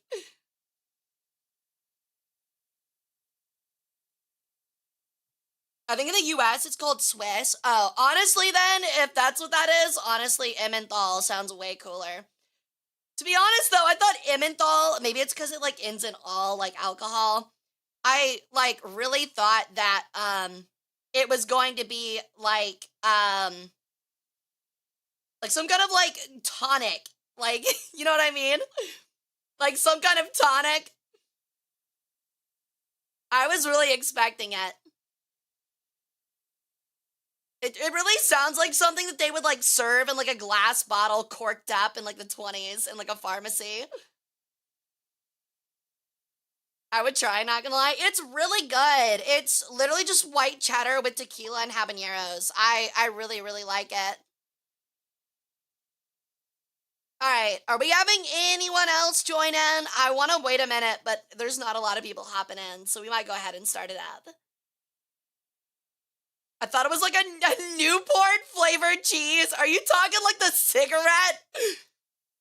Oh yeah, you know me, dude. I want a package of crackers with some Newports. That's awful, man. Like, aren't like, I don't smoke cigarettes, so I wouldn't know, but like, aren't Newports like really bad tasting? Wintergreen Newport cheese. That is horrible. It's like got like cigarette ashes and butts in it. Oh dear God. That sounds disgusting. That sounds awful. Okay, we gotta figure out. Okay, we gotta make a charcuterie board now. If we've got wintergreen Newport cheese, what other disgusting things can we come up for our fun charcuterie board? So we got wintergreen Newport cheese. Fireball pickled olives. There you go. There's my submission. Fireball pickled olives. So we got fireball pickled olives, which is like cinnamon, whiskey, almonds, or not almonds, olives. Watermelon Zen crackers. I'm digging it. Watermelon Zen crackers. Wintergreen Newport cheese. And then the Polish dish with raw meat and jello. Does that really go on a charcuterie board, though? Live maggot cheese? Okay, bro. No, too gross, too gross. I unironically, if you paid me enough money, I would eat the wintergreen Newport cheese. I would take a bite. You could not convince me to eat that cheese. No. You literally, that's like beyond Fear Factor type shit.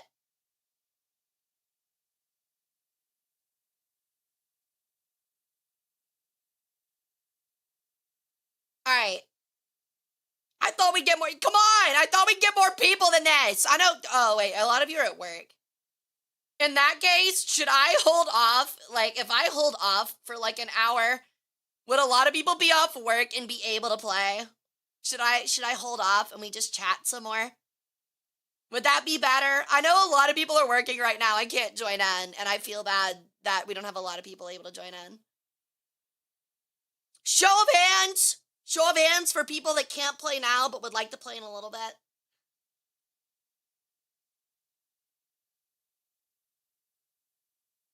Because if we want to do that, we will just sit around and hang out for a little bit. I don't know, I'm just here for the tour. We could do the tour first. If y'all really want to do the tour first, we can do the tour first.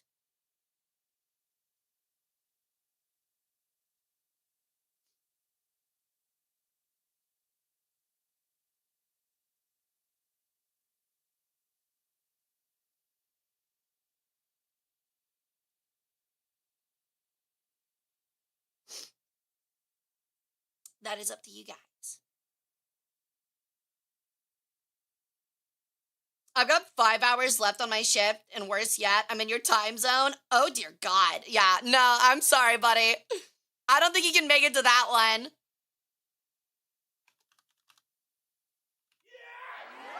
Whoa!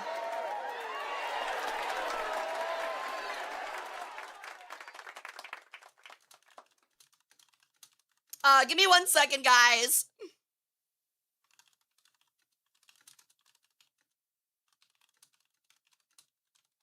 Alright. Welcome in, Raiders! Welcome in, everybody. My name's Hara Rae Sol. I'm an Egyptian peregrine sun goddess Vtuber. I do War Thunder variety and history streams, and today we're gonna be doing a fun little Kahoot stream where we do like a fun little Kahoot questionnaire. We're actually gonna delay it because some people or a lot of people aren't able to play right now. But we'll get started there in a little bit, and then we're doing a virtual museum tour. Thank you so much for the raid, Anubis. How was your stream, dude? Welcome in, welcome in. How you doing? Yeah.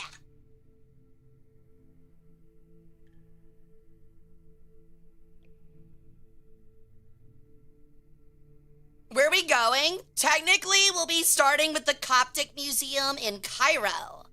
So yeah.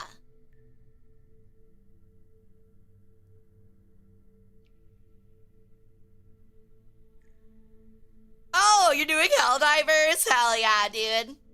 I heard they came out with a new update, and it's, like, more brutal than ever, somehow. I don't know how they manage.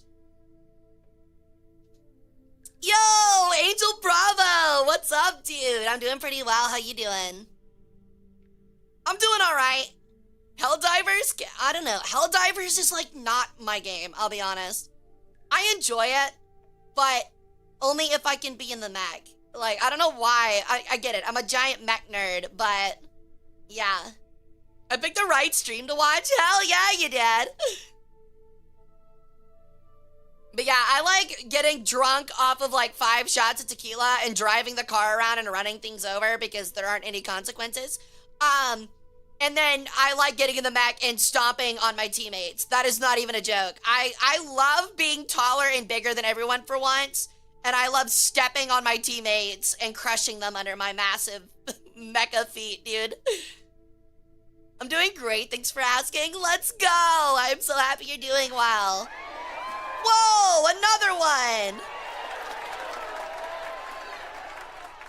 Welcome in, Raiders! Welcome in, everybody. My name's Hara Rae Sol. I'm an Egyptian peregrine sun goddess. I do War Thunder variety and history streams. And today we're doing a fun history Kahoot and virtual museum tour stream. Thank you for the raid, Nuclearius. I think I said that right. A little tricky. How was your stream? What were y'all doing? Like I said, my name's Hara Rae Sol. I'm the combination of Ra and Horus in ancient Egyptian mythology, known as Ra Harakti. I'm the goddess of the sun, the sky, and ancient Egypt, or in the pharaonic bloodline of ancient Egypt. I have a master's in history. I work as a museum curator full-time, and I like to do fun history stuff. I'm a big tan tomboy, and I'm 5,000 years old. So if that sounds like fun, feel free to grab a snack, grab a drink, and stick around, but stick around a little too long, and I'll be taking some of those organs off your hands. So yeah. You actually said that right? Holy fuck. Let's go. I'm good at my job. You were playing Girls Frontline 1? Who's your favorite? Quick answer. Who's your favorite? I gotta know. Who's your favorite? I will judge you entirely off of who you say. M16? Cinnamon roll is based. I will give you that much, but a little basic. Either way, still a good choice. Still a good choice. AN94. Ooh, good one. My favorite is the AUG, is the AUG Para. Wait, M16, my bad. That's the one with the eye patch that goes missing very early on. I forgot, my bad.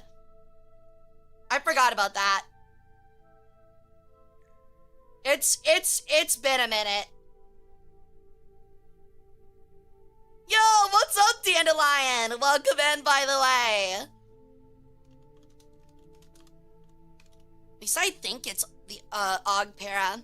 Yeah, it is. The Og Para is one of my favorites. I love her white hair and twin tails, and her dress is really cute. And then the other one I like is Mossberg 590, dude. Mossberg 590 is my original favorite. Yeah, she's absolutely my favorite. I love her design. She's so cute. Plus, she kind of looks like me, but with white hair, so.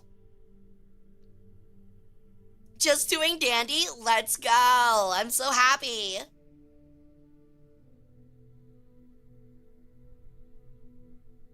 But yeah, if you guys don't know, Dandelion is going to be one of the participants. Next month, I believe it's, what is it, April 18th? We are holding a Total War Warhammer 3 AI v AI tournament. It is the sign up form is not out yet, but I am inviting some personalities.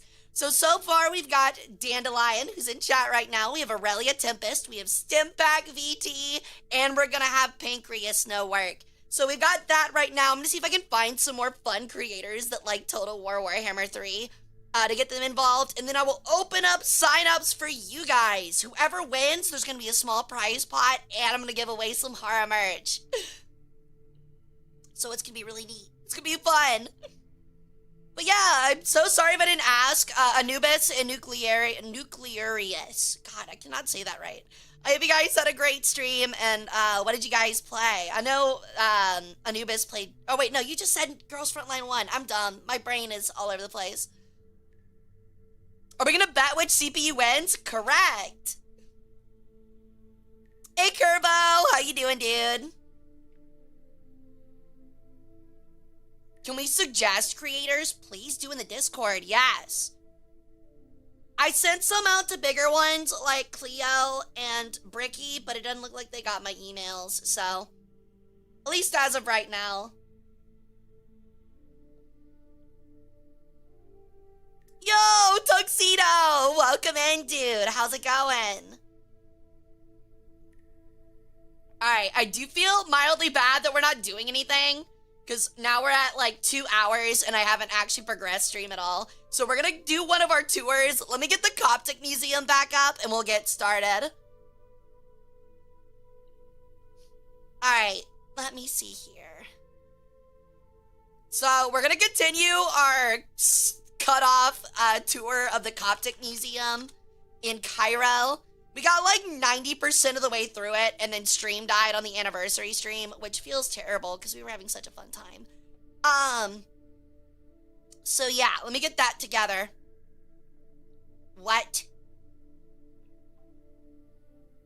Huh? Excuse me?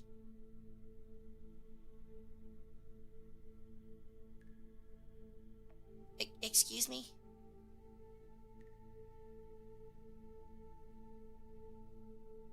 Okay.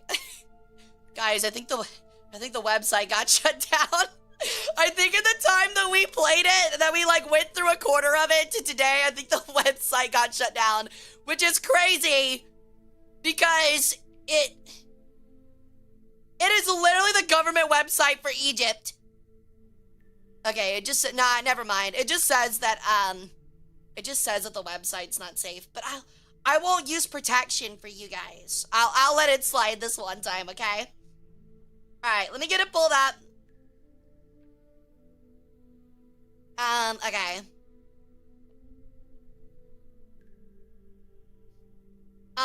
Okay, let me see. So, we might do like a... Oh. There was not sound last time. Okay, there we go. There was not sound last time, but there's sound now, and that shocked me, because, okay. Okay. Boink. And work. Why won't you work? Give me full screen.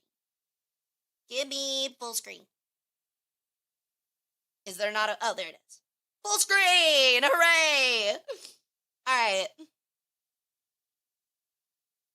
I must go, but have a good night. See you, Red. Thanks so much for coming and hanging out, dude. Alright, so, we actually already went through this, so I'm gonna do a little speed run. So this is the Coptic Museum. This is in Cairo, Egypt, and you can kind of see that in the background.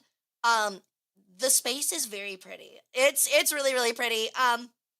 And it's definitely on some kind of like school complex, as you can tell by the museum, school, and the library. But it's really fancy. There's even like an old building here that's definitely a part of the museum as well. That would be really cool to check out at some point. You can tell like a lot of it's in that pit down there. But I don't know what kind of building it is, but it looks really interesting. I guess you had ear protection last time. I think it's because we did it on Chrome, and Chrome didn't allow it. Okay. Measurements.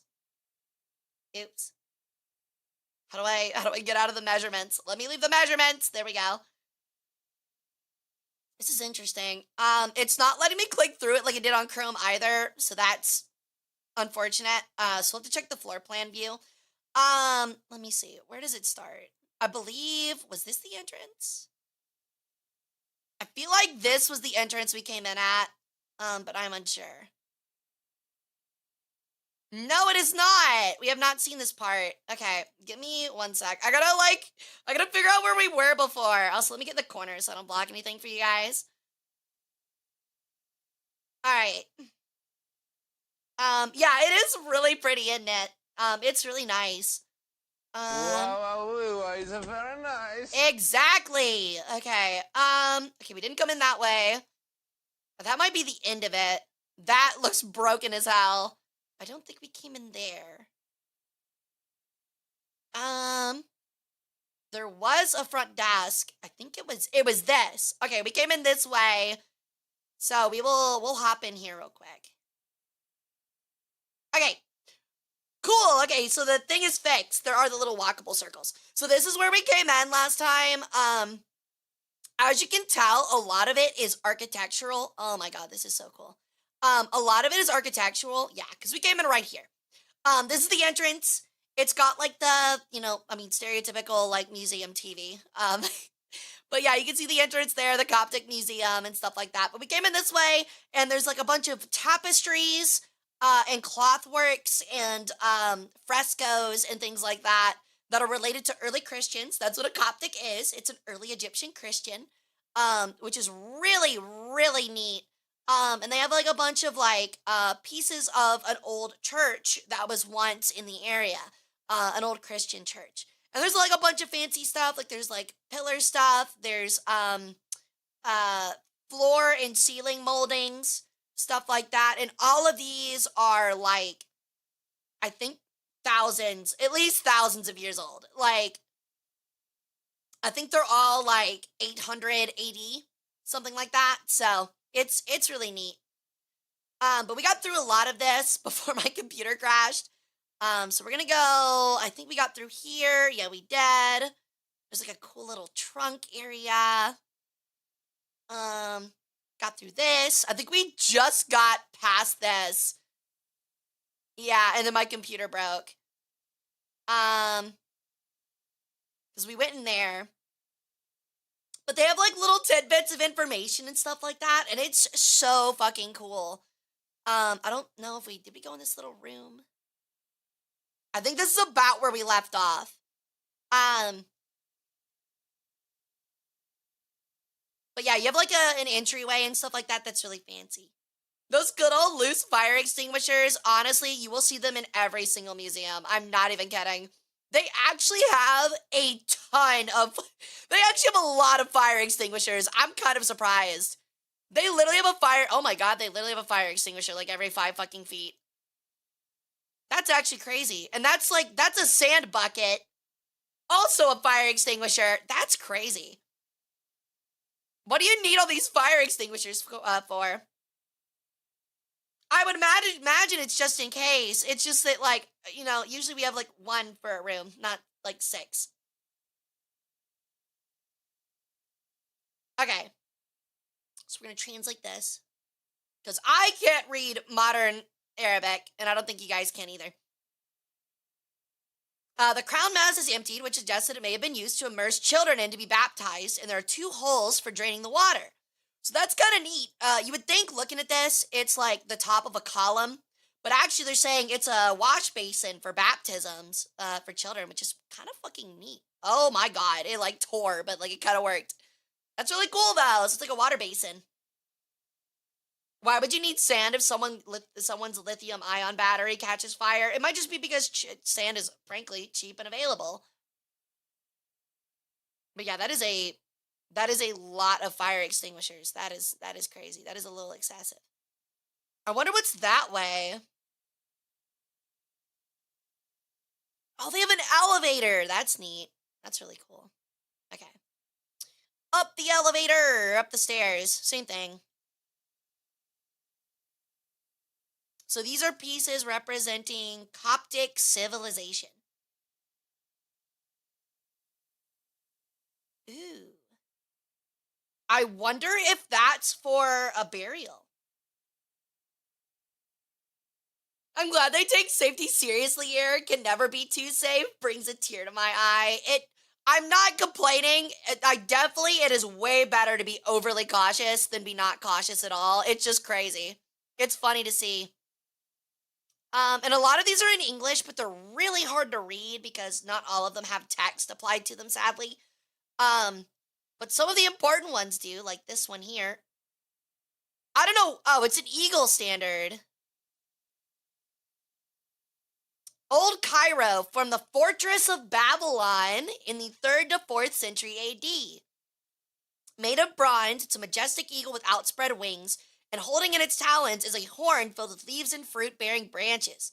The eagle is an ancient symbol of power, beauty, and independence. In Christianity, the eagle became a symbol of resurrection in St. John the Evangelist. This bronze eagle was discovered in the debris of the fortress of Babylon, but is unknown what it was used for. Yo, thank you for the follow, Cypher34. Welcome to the cult. How you doing? I mean, honestly, what's interesting about it is that what's really interesting about it is like it was probably used as the top of like some kind of standard, which is really neat. They said 3rd or 4th century AD, and it says the fortress of Babylon, so it's very likely, I would imagine, to be Roman in nature. Because I believe Rome still had a hold over Egypt in the 3rd and 4th century AD. I don't think they collapsed until much late, like a little bit later. They were definitely flimsy at the time. She is worse than Greek. Yeah? She is, may a tomb forgive me for even uttering this word, Roman. Ew. Disgusting. But yeah, so that's pretty cool, honestly. It looks like it belongs on a standard. It could have been the top of like some kind of just like a pole or like a flag or something like that. It could be a flagpole, things like that. Which I mean is practically a standard. But yeah, that's still really interesting. And this looks like some sort of tapestry. And this is something that I always really appreciate about museums. I think this is actually a map. Let me see. Trying to read this. To me, it looks like a map. I don't think it's a ripped tapestry.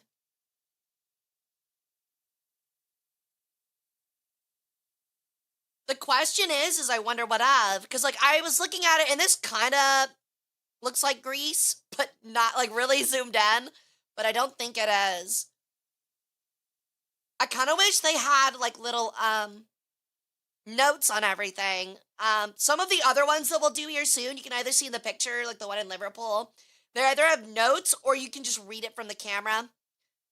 So that's a little disappointing, but honestly, it's to be expected. Fragment of a curtain.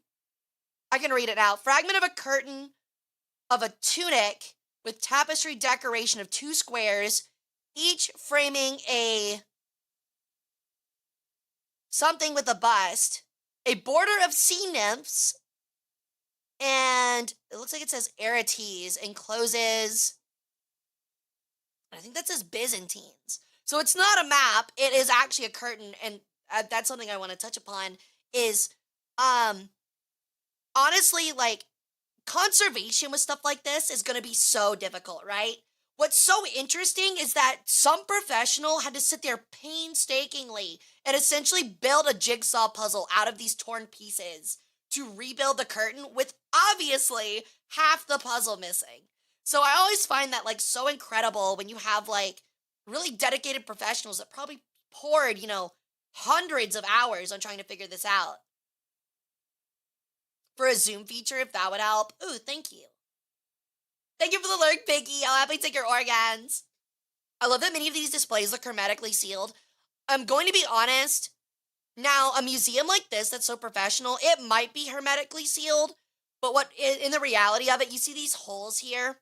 So the way this works, we have similar ones at our museum, our display cases. Actually, it is exactly the same. Same with that right there. So the first thing you need is an Allen wrench and it has to be a specific size with a specific key on the end. And you use it to knock off or unplug those 4 panels, and you pull that off, and it'll show the doors, the top and the bottom of the door, on it, to where like you can essentially like open the door or slide it out or something. And behind that is a set of locks that usually requires 2 different keys, debatably more depending on how much you've spent on it. And essentially, you have to have the Allen wrench to get the panels off, and then you have to have the keys to unlock the doors, and then you can open it up. It's really secure. But the thing is, I don't think it's hermetically sealed, because if you look at this right here, and we actually talked about this last stream when we looked at this museum, that is very likely a humidity reader and indicator. Because this is a damaged cloth fabric, and they need to be very careful. They need to be very careful with something that old of getting mold damage. Mold damage is extremely common, and it is absolutely horrifying for any kind of piece, because mold just eats it up, and it's impossible to get the stains out of any kind of fabric. So you have to be really careful about it. The ideal range is like 30 to 50% humidity. 60, you're pushing it. Anything over is really bad, especially for cloth. But for cloth and paper, you want to get it about as low as you can get. So I bet somewhere, and it's likely there's usually like little like slots under these areas. They have like silica packets and things like that. So environmentally controlled, I don't think it's environmentally controlled. It is in a sense of it's got a humidity reader, so they can control the humidity in the HVAC system. Usually places will do it in an HVAC system, but with this building being so old, these might actually be sealed now that I think about it, depending on their budget. The lights look like they're LED, but they're likely museum standard, and that is probably a humidity reader just to make sure the inside of the case doesn't get too wet. How long would it take for mold to set in if it wasn't in a decent range? Like, only a couple of weeks. I'm not even kidding. Mold, especially black mold that sits in like HVAC systems, especially in old buildings like this that aren't like constantly treated at a professional museum that's not an old building, will honestly have some kind of mold in it. It's natural. Where is this place again? This is the Coptic Museum in Cairo. But yeah, because we'll see it in other ones too. Like, there is another reader that might just be temperature, but it's either temperature or humidity. Oh my god, look at the gold coins. Those are so cool. Oh, I wonder where they're from. Can I read? Can I read, please? I want to press the Windows key, but I don't want to press it and fuck it up. Let me see if I can read it sideways.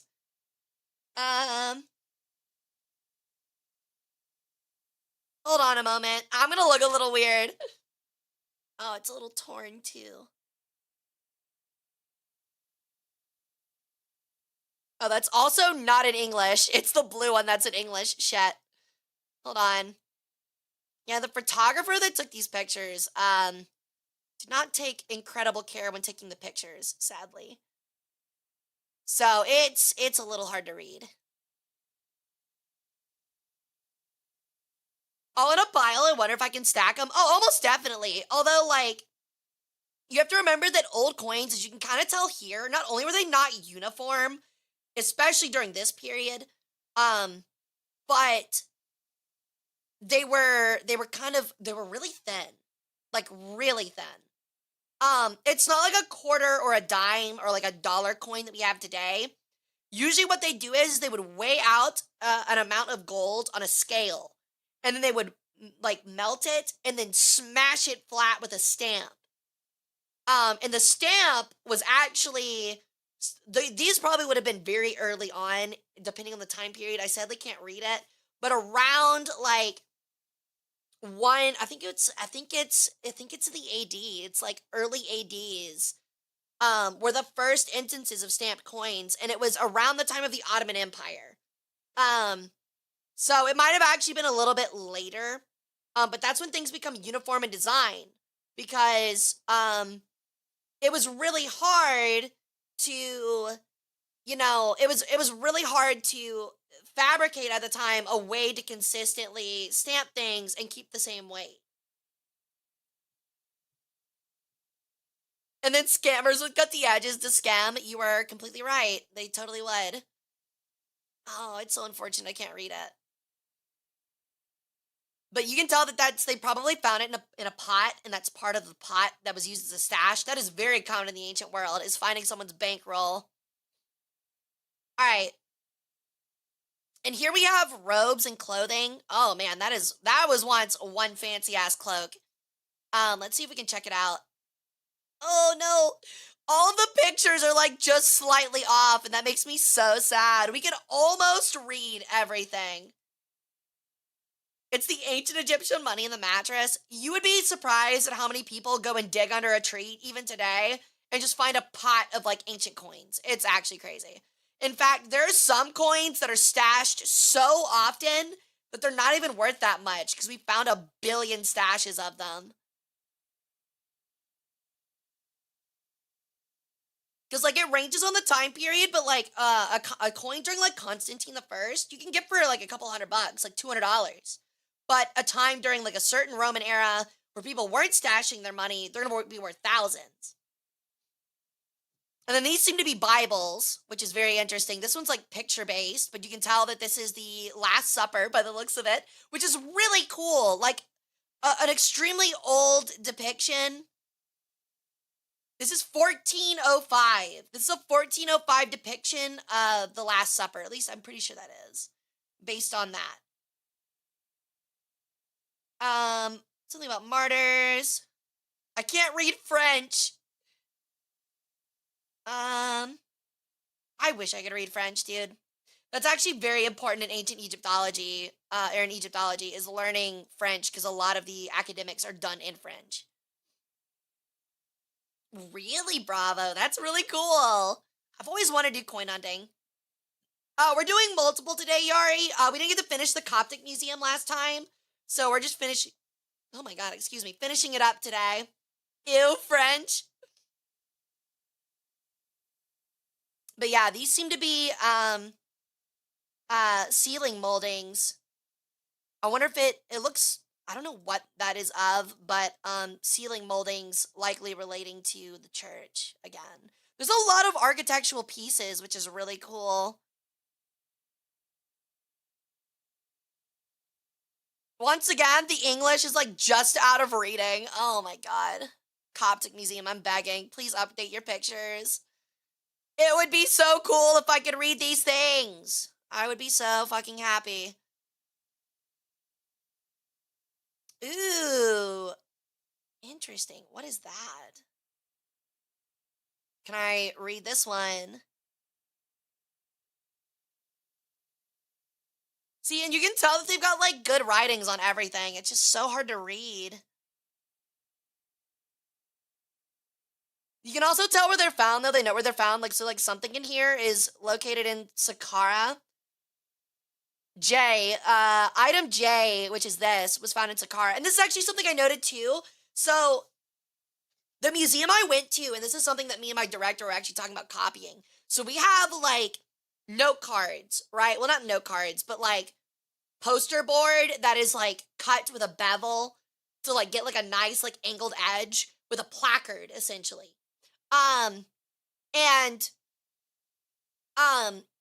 What I'm finding interesting is that all the big museums do this, where it's either numbers or letters on like 6-sided die, and they just place them next to the object and then put the permanent exhibit stuff here, which I think is really neat, and is a good idea. So we've been talking about converting the museum over to that lately. Is the reason French is so important to Egyptology because of the stuff they found during Napoleon's conquest of Egypt? Yes, actually. Yes, that is exactly correct. It's also because a lot of, during the Egyptomania craze, during the beginning of it, a lot of the forward academics were either German or French. Not because of Napoleon's ownership of Egypt, because he lost it soon after. Same thing with the British. But a lot of the academics in the early 19th or 20th century were German and French. They were not English or American. There were some English and Americans, but the big ones were German and French. So it's important if you do Egyptology, you have to learn either German or French so you can understand the early academics. And then you have to learn ancient Greek so you can convert that into hieroglyphics. And then you have to learn hieroglyphics. And then you also probably need to learn Demotic or hieratic, depending on what you plan on studying. Because like Demotic and hieratic, so this is actually a really interesting misconception. A lot of people think that ancient Egyptians, everyone wrote in hieroglyphs. That's not true. Hieroglyphs were only written on monuments. They either wrote in hieratic or demotic, which are like more akin to if you've ever seen like Assyrian or Sumerian writings. They're like dashes and lines and commas. And it's like kind of like Chinese or like Japanese in the sense of like there's different characters represented by those like lined scripts. It's pretty cool. Is there a different resolution? Let me see. Does not look like it. And you see, they have like some areas filled out, but not all of them, sadly. If I go to a museum and I'm taking pictures for Google Maps, I'll first take a picture of the item and take a picture of the words so that people learn what it is. Do you do that? That's really cool. It's pronounced like it's written, no Frenchman ever. You're so right. That's really cool, T. Oh, you can visit the museum in my town? Really? Honestly, please send it to me. If you guys have a museum, I want to do more of these. If you guys have a museum you guys want to virtually explore, please put it in stream recommendations and at me. I would love to I need more material. I don't want to just do Egypt. My plan is to do museums literally everywhere. Okay, so we might be able to see this one. Let's see. Yet again, denied. Unfortunate. They've got like VR though, which is pretty interesting. If only. Not as for up there. Oh, that stinks. Oh well. At least we can look at all the cool stuff. Okay, we got something here. Let's read it.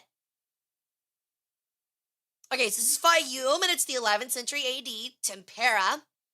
This unique fresco depicts Adam and Eve before and after their fall from Eden. On the right side is a horse tied to a tree, symbolizing self-control. And on the left is a snake, which symbolizes the devil.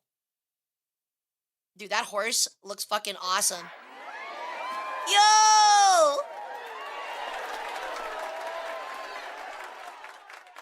Welcome in, Raiders! Welcome in, everybody! My name's Hara Rae Sol. I'm an Egyptian peregrine sun goddess, and I do War Thunder variety and history streams. Thank you so much for the raid, Meg! Welcome in, dude! How was your stream? What are we all doing? What we are doing? But today, we are doing a virtual museum tour, and then we are doing a fun history Kahoot. So, if you want to hang out and have some fun, please feel free to stick around. The reason we do virtual museum streams is because I am a museum professional. I have a master's in history and I work as a museum curator full time. So we're doing that for fun. Yeah, I hope you guys stick around, have some fun, get some snacks, and let this 5,000-year-old tomboy goddess of your dreams explain to you the inner workings of museums and the cool stuff today. We're looking at the Coptic Museum in Cairo. So it's right on brand. If you stick around a little too long though, I might just curse you, okay? But what were we all doing, Mag? How was your stream? Playing Red Dead Redemption? Let's go! I've never played it either. I really need to check it out. But thanks so much for you guys for coming and hanging out. We're just checking out a virtual museum tour. We're going to finish up the Coptic Museum. We're like most of the way through. And then we're going to do our Kahoot, and then we're going to check out another museum. That artwork was sick, by the way. I know, right? There's a naked version. But yeah. So this is of Adam and Eve. Honestly, I love the way that they did faces in medieval times, like pre-Renaissance. It's so fucking funny. Like, they all look like, I don't even know. They look like something that, like, honestly, is it weird to say this? Honestly, I think you'll get me when I say this. This looks like, a history YouTuber drew it for like one of their videos. You know what I'm talking about? Like, it's kind of like oversimplified style that has become popular recently, where like they'll have their like little like cartoony comic like blank faced people. It looks a lot like that, which I find really funny. Also, why do their feet look like hands? I don't like that. That snake is also very interesting. Have a good stream. All good, Marty. Thanks for coming and checking me out, dude. Okay, we've got another one over here that has the full information on it. Let's check it out. Anyone speak Arabian? Anybody read it rather? Okay. A wall from the 7th century representing Abraham's sacrifice to his son, showing the lower part of Abraham and his son, and also showing the sheep as a sacrifice for his son, and the legs of a person symbolizing the angel who brought the lamb. So it looks like all the heads got ripped off. That's fucking unfortunate. But that's really interesting. So this is definitely a fresco. God, it's crazy how something this old, this is probably, I mean, again, it's probably like at least 1,000 years old, and it's crazy how it's held all of its color. Of course, Hara would zoom in on the feet. Hey, chill. What's funnier is when they try to draw animals they've never seen before. Horses can get kind of ridiculous depending on the period. And that's ones they have seen. So it looks like we've got like another like carving here. That's probably some sort of dog. Still can't read it. Oh, I'm sending a strongly worded email to the Coptic Museum like, hey, love the tour. You need an update, please. It's so interesting and I can't read any of it. Like, look at these fabrics. That's so sick. And those are Catholic style reliquaries. That's really cool. I really don't like how I'm in a museum and they don't have the full completion of a painting or an article. I mean, why don't you like that though? I would argue that it's more authentic if they don't reconstruct it. I wonder how they got it. I think a lot of their stuff is from a Christian site that was in a dig in Saqqara. I think that's what a lot of the stuff we've seen, where they found like a full like Christian church. But a lot of people don't know this, but outside of the very beginnings of Rome, Egypt was like the second hotspot for Christianity. A lot of people don't know that and forget about it. Which is really interesting when you think about it. A reliquary. Actually, I kind of forget what exactly it's for, but it's something used in Catholicism. It's a container or a shrine, often made of precious metals, gems, and enamel, designed to hold, protect, and display sacred relics of saints or holy persons. Which is usually what this kind of stuff is. So I don't know what exactly this might have used for. It can range from simply holding incense to holding the skull of a possible saint, depending.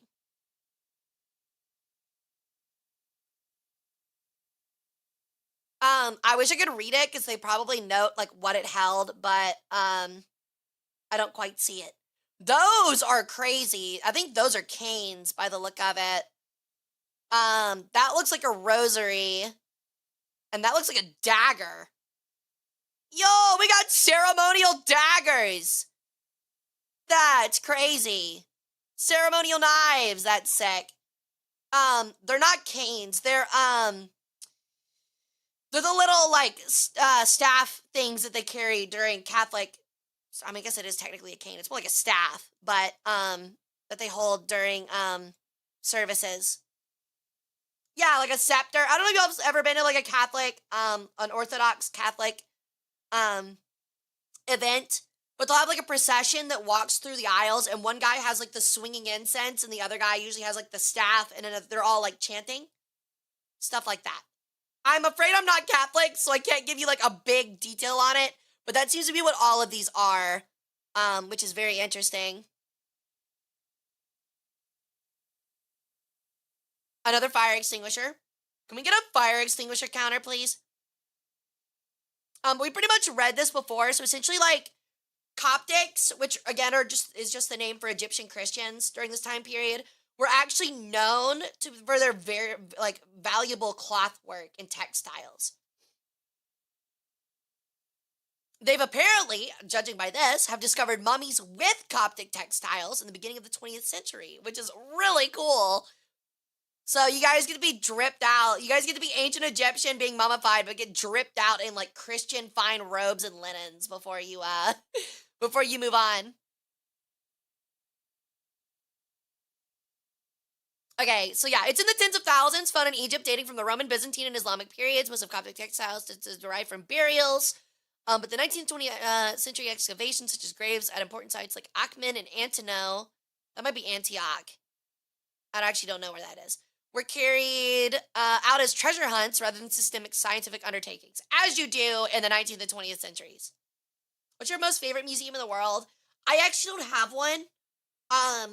I feel like I haven't been to enough to honestly pick a favorite, but I would really like to go to the New Egypt Museum in Cairo. It is apparently so big that you need to rent out a hotel in Cairo for a week just to get through the whole thing. And I'm so hoping they come out with a virtual tour for it. Not even mounted on a wall, just in a bucket. Hey, whatever works. I don't think it is Antioch. That's Antino. Antinoe. Antinu. I don't think it's Antioch, because Antioch is more northern Mediterranean. It's definitely not in Egypt. Okay, let's check out and see what this is. Oh. Missed. Alright, it's a tapestry fragment. Unknown provenance, 5th to 7th century AD, linen wool around a tapestry with wool in the middle are geometric designs surrounded by fruit baskets and turtles. Ooh. I am also a big enjoyer of turtles. Oh. This is like the exact same thing. Okay. Coptic Museum, I need you to step your game up. This is the exact same poster as everywhere else in the museum, and that's kind of lame. Yeah, it's literally the exact same thing. Come on, guys. Y'all can write more than that. I know you can. The same didactic panel. Come on, bro.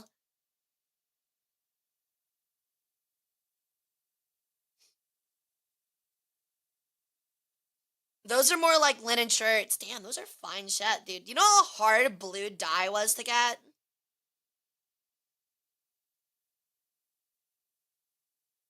Yeah, it looks like a lot of these are just textiles and stuff, which is really interesting.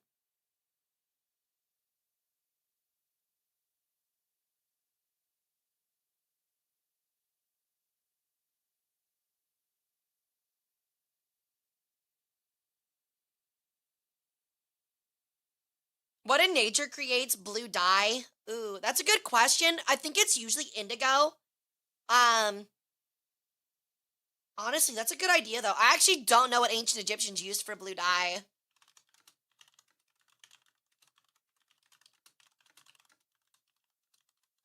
Because it was very important. Oh, that makes so much sense. So it's a chemical compilation of silica, lime, copper, and an alkali. So essentially they use like the green from like copper rust, and they mix it with silica, lime, and alkali to turn it blue. Yeah, it's called Egyptian blue. Yep, the first synthetic pigment. Very interesting. That's really cool, actually. It's also infrared and extremely long-lasting, so...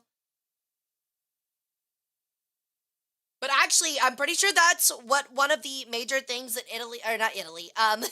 Egypt was known for, was their famous blue dye. What was blue dye often used for? Was it mostly ceremonial or common use? It was not really common use. It was definitely ceremonial, so a lot of hieroglyphs, colors have meaning. Not only do I mean, like, obviously, like, if you color something blue, it means water, but also, like, for example, blue or green might have meant, like, healing properties or represented someone who died. So if you look at a hieroglyph, Obama. yeah, like Obama, if you look at somebody like a hieroglyph and they're colored blue or green, that usually means that they were in the afterlife or were like a spirit, usually, was the idea. So not only did it mean like emotions, but it had like physical traits tied to them as well. Ooh, what are these? Made out of silver. Octagonal ink pots with conical covers with a bronze chain and crosses. Interesting. Now we're at the real fancy stuff. Wow, these are in great condition. I wonder if those are reproductions. Those are in surprisingly like pristine condition. Did red mean they go faster? No, actually, I get the joke, but red usually meant enemies, is usually what it meant, to depict an enemy. That's very interesting.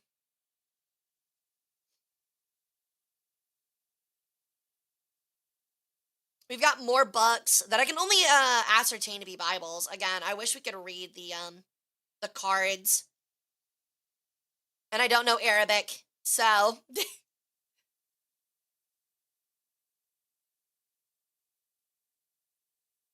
the more things change, the more they say the same. You're not wrong. But that's not only what red meant. So, God, it's been so long. We talked about it in our sorcery thing. But I want to make sure I don't tell you guys wrong because my memory's a little shoddy on this. But each color has its own representation. Depending on what you were using it for and like the context around it.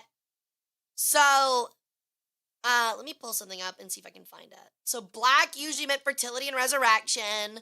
White was obviously purity and sacredness. Again, the more things change, the more they stay the same. Red was actually the color of life and chaos. So enemies, by enemies I mean typically the way that ancient Egyptians thought was that Egypt was the center of order. The pantheon brought them order.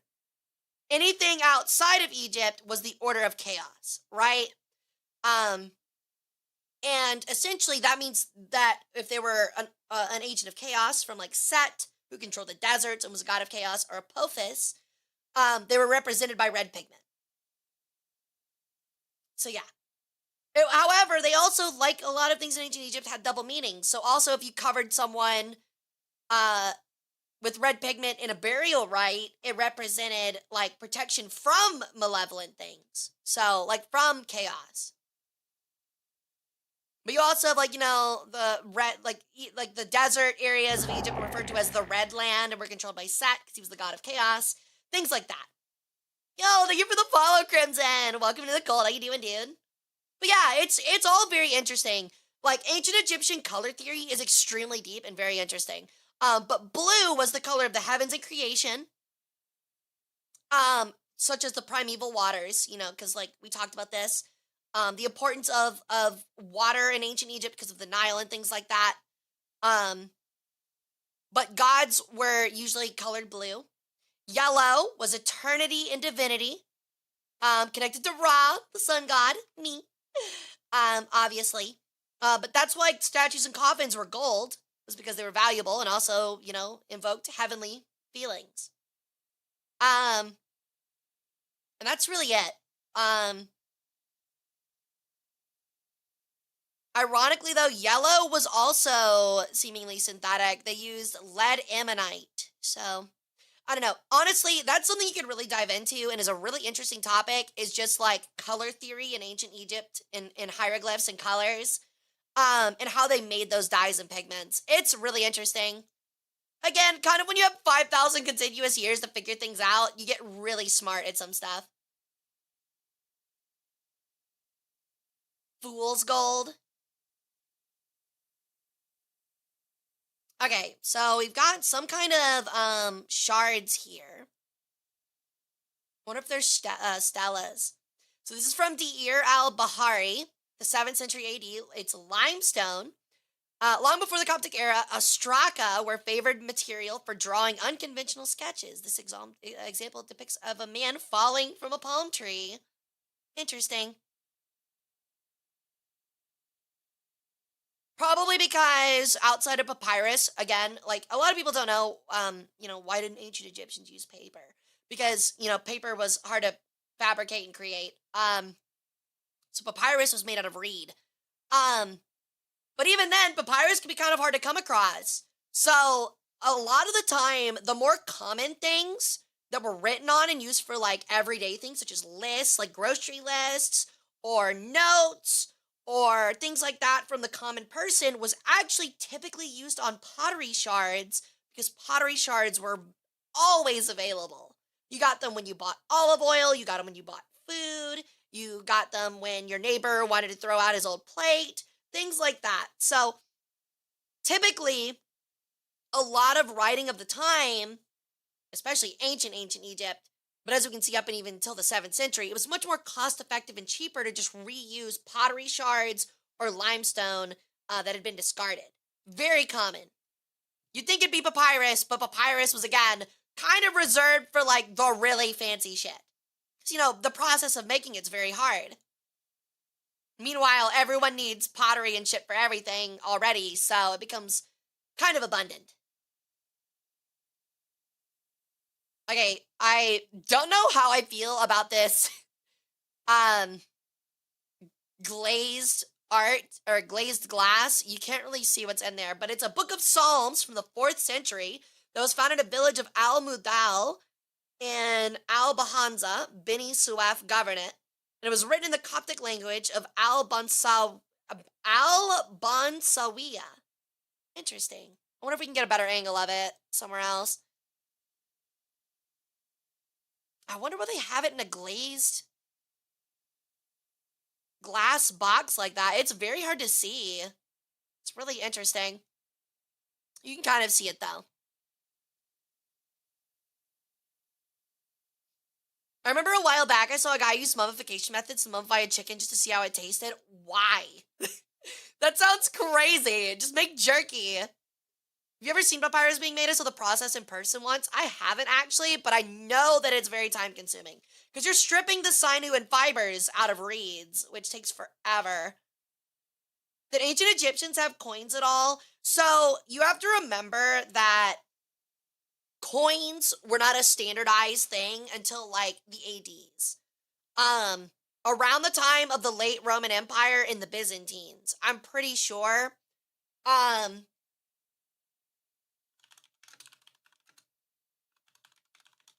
And so I want to double check and make sure. I always like to confirm for myself. 610 to 600 BCE in Asian Minor. Made of electrums, which is an alloy of gold and silver. So I was off. I had the AD and BC wrong.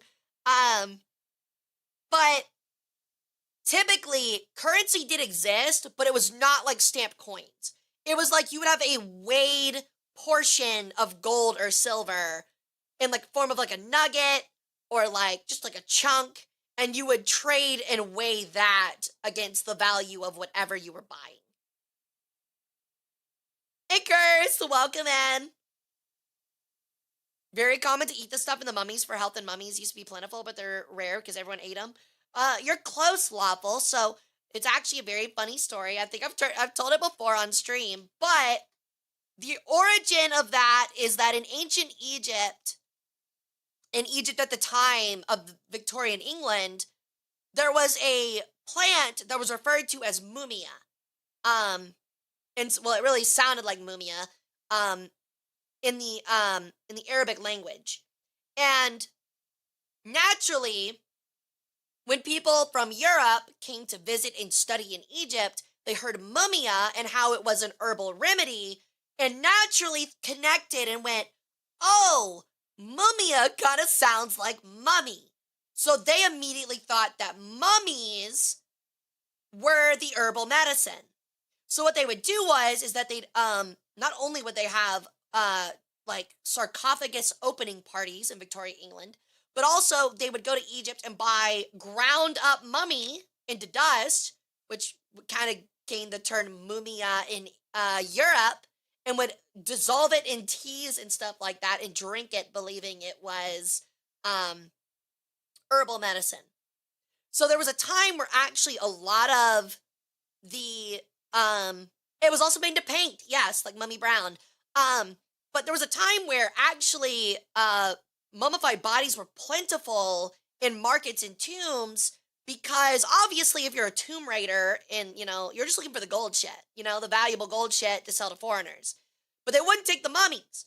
It wasn't until Europeans started buying mummies and mumia that the market for mummies exploded. And a lot of people would go back and raided tombs to steal the mummies and sell them at market to Europeans to be used. Very, very common.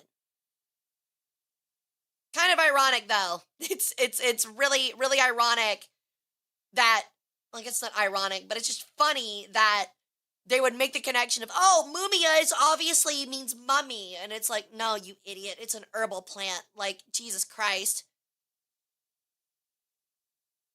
Like, I'm trying to remember. Hold on.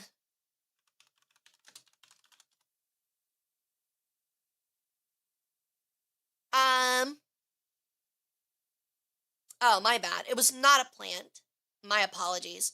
But it was called Mumia bitumen, which originated from the Arabic word mumia, a type of resinous bitumen found in Western Asia and used curatively. It was also very common in traditional Islamic medicine, which was really just translated to asphalt pitch. It is a bituminous medicine from Persia, which is thought to be a cure-all for many ailments. It was also used as an aphrodisiac. Let me see. I want to see what the original thing derived it of. It was black pisasphalt. So it's literally just like pitch and asphalt. Like, literally. It's like concrete. It's like the original was believed to be, like, was like a powdered concrete, believed to be, some kind of herbal remedy, and then somehow it ran out in the 12th century, and Europeans went, oh, mummy. Do we know where Solomon's tomb is? And if so, what's inside? I don't believe we do know where Solomon's tomb is. I actually don't know about that. That's not something I've looked up. That's not something I've studied, I'm afraid. But I don't believe we have. These are just more like cloth frescoes.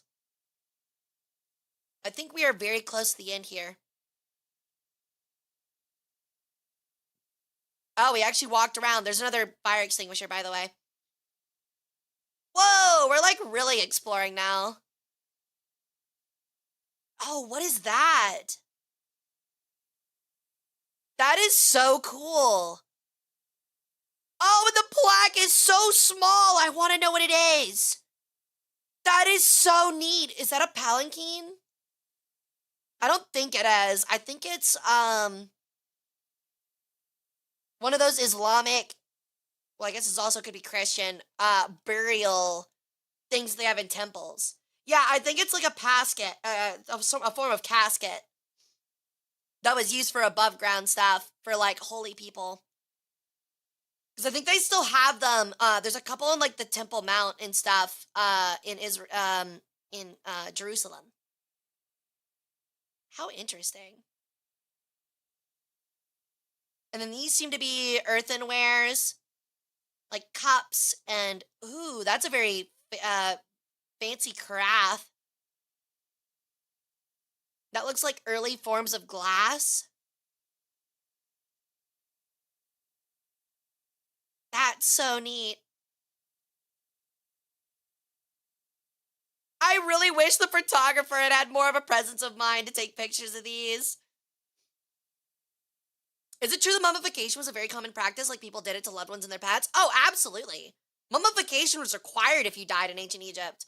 Now, a tomb would be nice, but not everybody could afford a tomb. That was the expensive part, so a lot of people just, buried people normally, or had familial tombs, which is usually how it worked.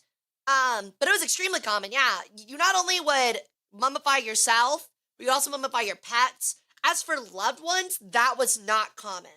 Usually they were just waited until they died and then were mummified in the same complex, is usually how it went. But if you wanted to say appease a certain god, like say you wanted to appease Horus, like which is the other half of me, or Ra, you would buy a a falcon, a peregrine falcon that had been hunted and caught, and it would be sacrificed at an altar and then mummified and buried alongside you in your tomb. Sometimes you would even buy it beforehand and have it buried in your tomb before you passed away, just so it would be ready. But that's something, if you want to check out a short, there's a short on YouTube that I talk about actual like animal farms and certain animals that were bred just for being mummified. And in fact, there were some species that were nearly wiped out to extinction in ancient Egypt because, like an ibex, because they were so popular to mummify because the ibex represents Thoth.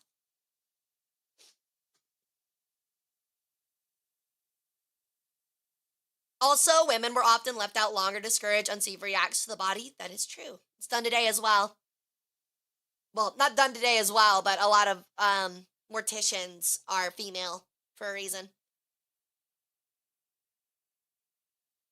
All right, we got some flasks. 5th to 6th century AD pottery. The flasks are decorated with a figure of Saint Manus, or Manus. Also got animals. Those look like I think those are rabbits. Again, medieval artists were especially something when it came to drawing animals. That is a lion. Those are really cool. That looks like a horizon. Those are so neat. Oh, those are so cool. I would actually kill to have stuff like this, like straight up. Even recreations, they're so neat.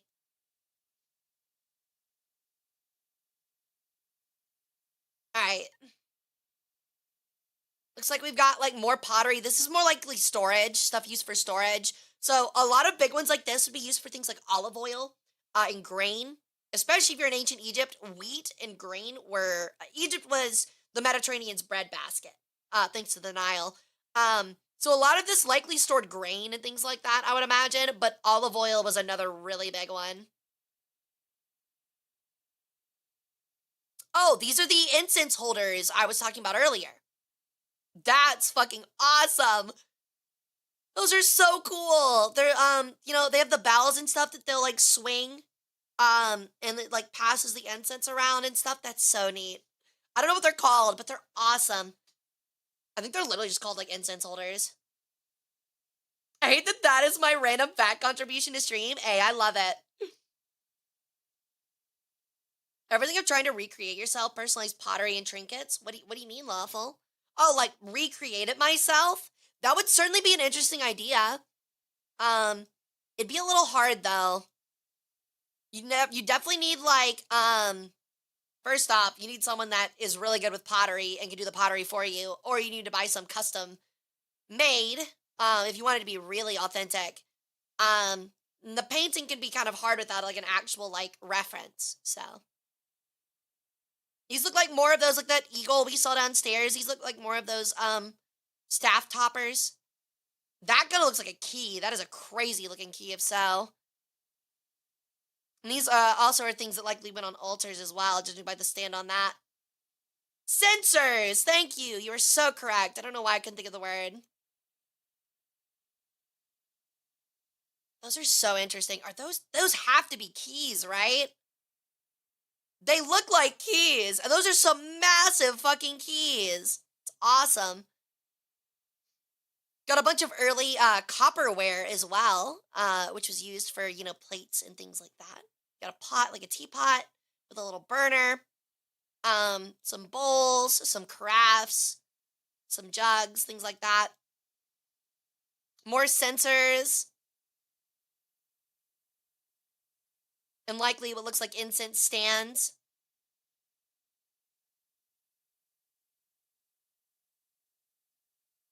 Oh, it's not showing the little sidebar for this. Oh, there we go. Let me copy, please. Bronze saddle in the shape of a crescent and cross with the stand resting on 3 horses. I don't know what that... Oh, it's referring to this. This one right here. It's not a saddle. It's a bit of a translation error. But it looks like it's an incense holder, and it does have 3 horses as the legs. That's pretty cool. That's really ornate, actually. That's really fine detail. Those are temple keys, Hara? Yeah, it sure looks like it. What museum is this? What's up, Professor Knapp? This is the Coptic Museum in Cairo. It's very interesting. Oh, were these book covers? Oh, those are so cool. Look at those book covers. Those are crazy. That is such crazy craftsmanship. Noticing a lot of crosses. Were crosses very significant at the time? Of course they were. They were Christian. Coptic is just the word for Egyptian Christians, early Egyptian Christians. How interesting. There's your other fire extinguisher.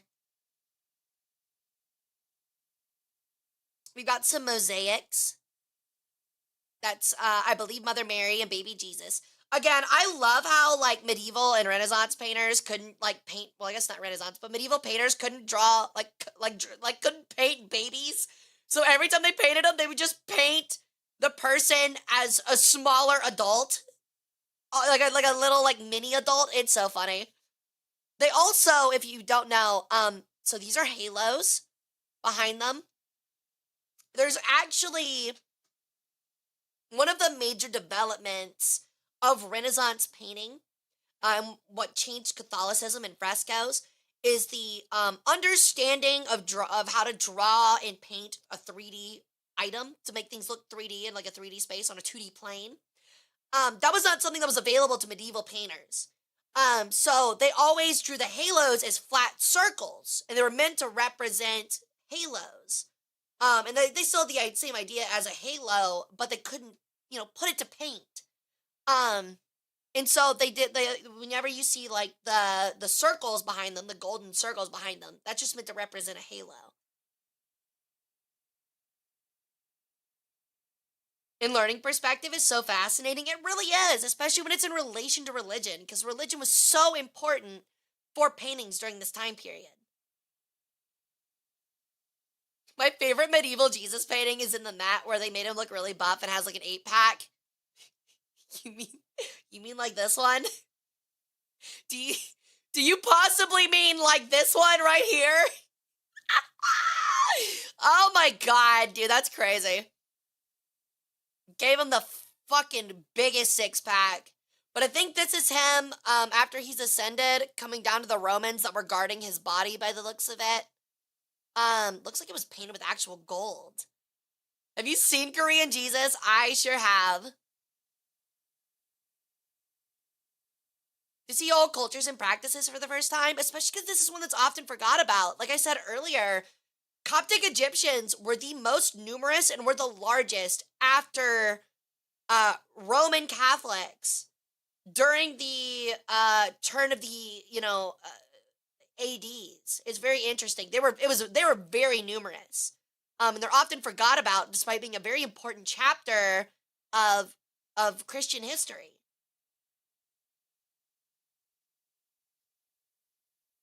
Looks like it's another picture, another painting of Mother Mary with Jesus on the cross. He was a carpenter before he was a preacher and a Messiah. You're not wrong. Biceps bigger than the cross? Yeah.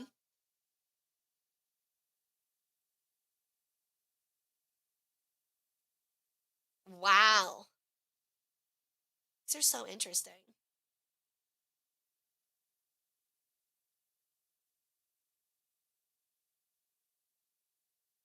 This tapestry is crazy.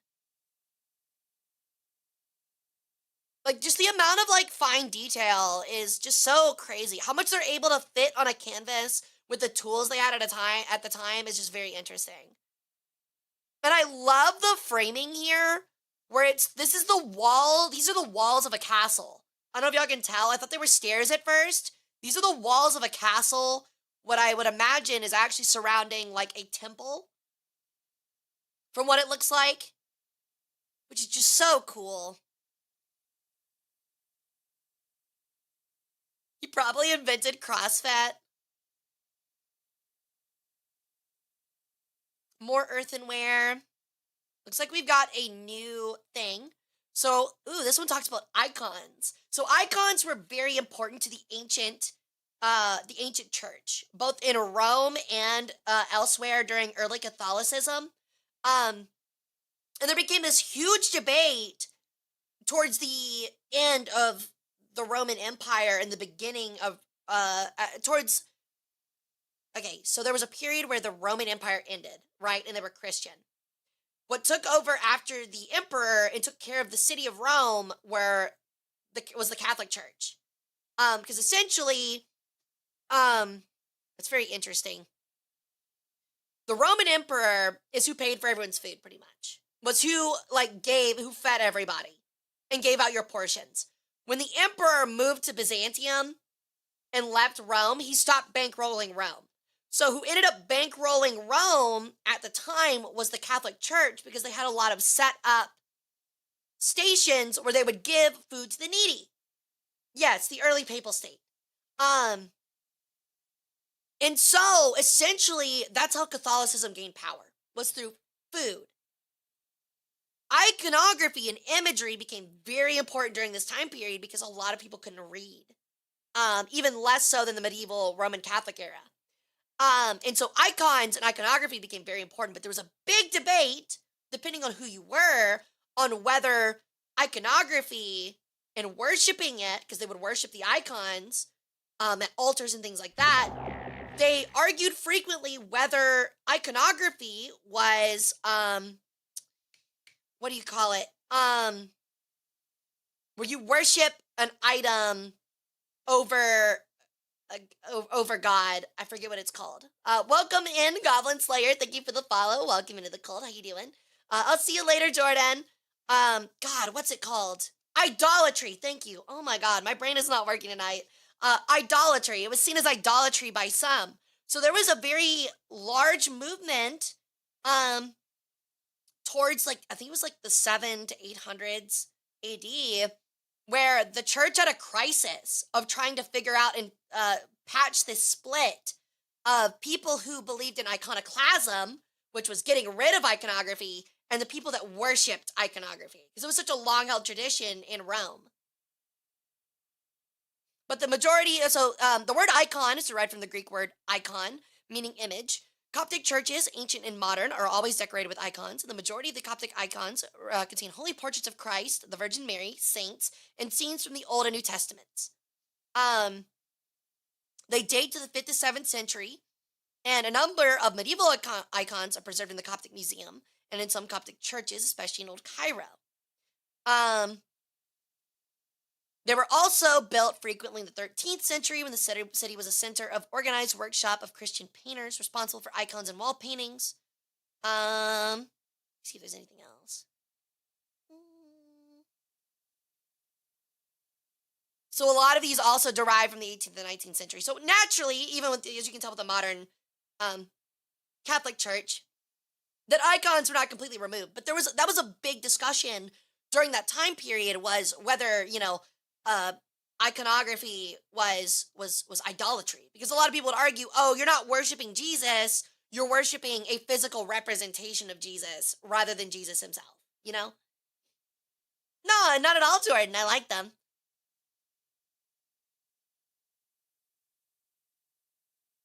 But yeah, that was one of the great big schisms during the time of the early Catholic Church. So we got another wooden painting. Depicts the flight of the Holy Family into Egypt. The Virgin Mary is riding a white horse while Jesus can be seen sitting on St. Joseph's right shoulder. He just kind of posted up, ain't he? It must be a pain to keep clean. Honestly, outside of floor care and dusting, it's probably not that bad. It is very big, though. I thought that we were almost done with the Coptic Museum. Turns out we were only halfway through earlier, which blows my mind a little bit.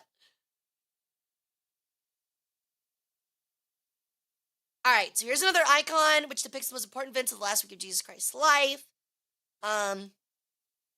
So these would have often been put above altars or at altars and often worshipped and things like that. Another reason that a lot of early Christians had a lot of qualms about iconography as well is because naturally, idolatry is big in the Bible. And the reason it's big in the Bible is because a lot of pagan religions, especially Roman, Greek, and Egyptian, worshipped statues so very often as physical representations of their gods. And so naturally, it became this kind of weird thing for Christians, early Catholics, where it was like, okay, well, if it feels like if we're kind of, worshiping statues, then it's a lot like those pagan religions that are, anti-Christian. And that became a really big problem. More fire extinguishers, my favorite. This looks like some kind of window shutter, which is really cool looking. Again, very ornate. I wonder what these are. These look like marble. That's so interesting. And that looks like Greek, if I'm not mistaken. If only I could read. If only I weren't illiterate. These are chairs. Those are interesting. I wonder what these were used for. Again, I wish I could read it. Honestly, though, the roofs of these buildings are beautiful as well. That's not the only thing to look at. Like, very ornate construction and painting as well. It's really cool. Definitely old, too. All right. So we have wooden toys. Some wooden toys. Oh, look at it. That's so cool. It's like a man riding a horse. The best proof of examples discovered in late antiquities children's tombs. That's so cool. So these were used for, these were put in children's tombs when they passed away so they'd have toys in the afterlife. Looks like there's also like beaded bracelets. But that's like a little like, man on a horse with like wheels so the kid could push it around and stuff. Oh, there's another one here too. Right here. Because you can't see it on this side because they're gone, but there's wheels there. That's so neat. Just like how we'd have toy cars today. Hey, Brad, how's it going?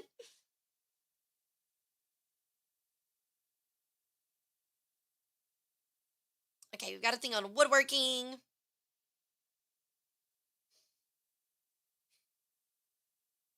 You also have to remember that a lot of this wood, so honestly, some of the most expensive things in this collection are probably wood from this period. Because you guys have to remember, Egypt did not have a lot of access to strong timber. That's why boats were not often used in Egypt. And if they were, it was purely for shipping and had to be traded for to get strong lumber. So what they state here is that it's a luxury imported good using things such as cedar, ebony, and pine, as naturally those don't grow in Egypt, which made them very expensive. There were indigenous woods such as tamarisk, acacia, sycamore, and a couple others, and willow were used widely all over Egypt, but these imported woods were the ones that were seen as like shipbuilding material, and probably were used for a lot of building material as well. Of course, as we get into the medieval era, this starts to get changed up because shipping becomes more available, especially in the Mediterranean. But during ancient times, imported wood was very important. Were such matters not set in stone at the Council of Nicaea? I'm afraid not. Hey, Nova, how's it going? I think the Council of Nicaea mostly reflected upon the books of the Bible and choosing which books were legitimate and could be canonized. What is that? Oh, it's a lift for a wheelchair. That's cool. It's really nice. This is an altar, almost undoubtedly.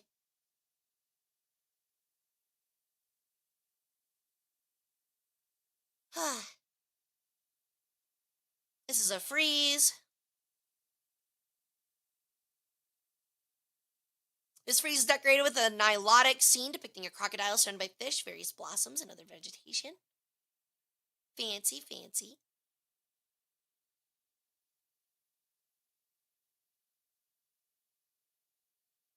Okay, is this where we came in? I don't know. I feel like this is. It's not. No, it is. Okay, it is. This is where we came in. We circled back around because we went that way.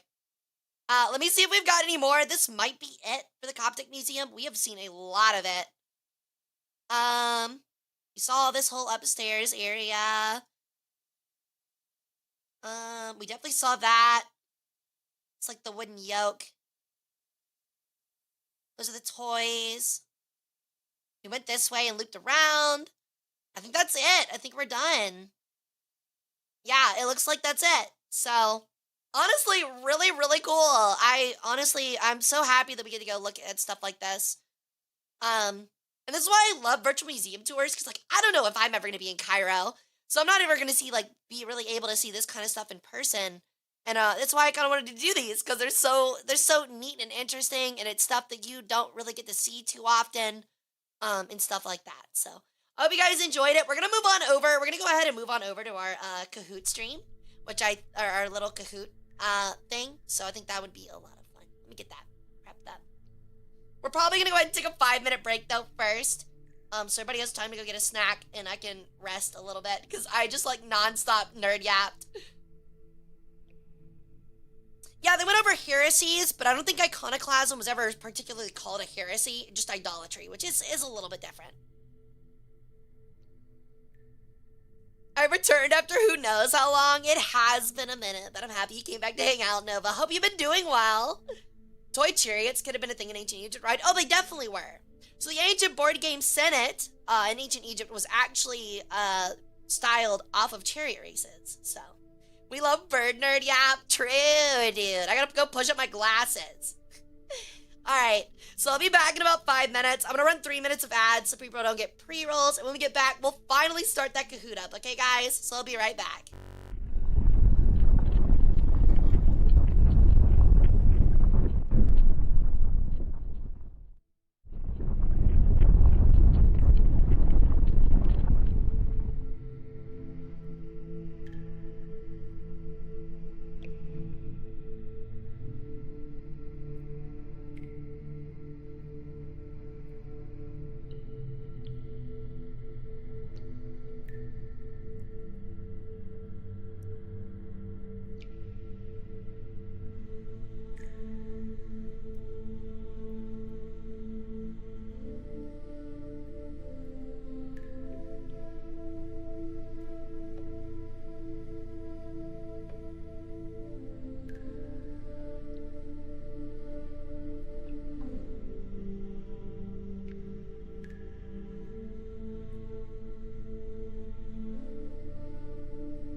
ready for the Kahoot? Are we ready for the Kahoot? Are we ready?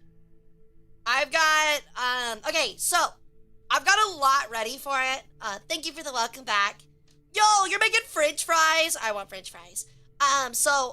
What we're doing is today I have a, panel.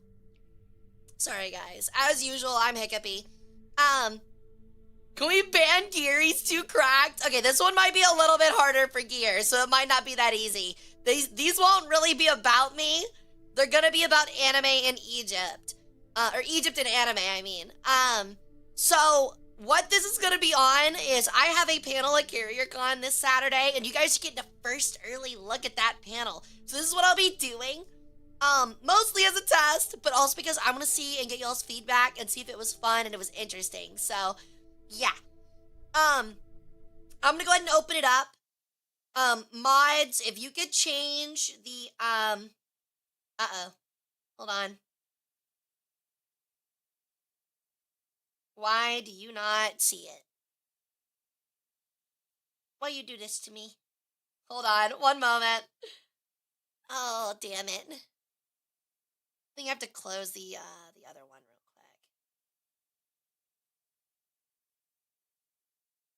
quick. Okay. Let me try this again. Always so finicky. There we go. Okay. So this is what we will be doing today. Could a mod change the code, please, to the new one? And if you want to use your phone, you can use the QR code up here, or if you want to use it on computer, or it's just easier, you can use this code right here. And we'll get started in a couple of minutes. Okay.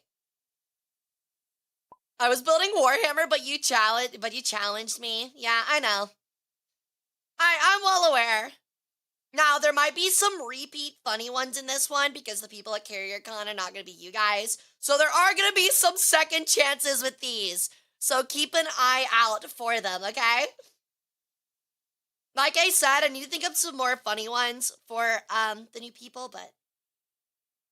How are you well aware? What, that I'm well aware that I challenged you? Yeah, I know I challenged you. I'm aware.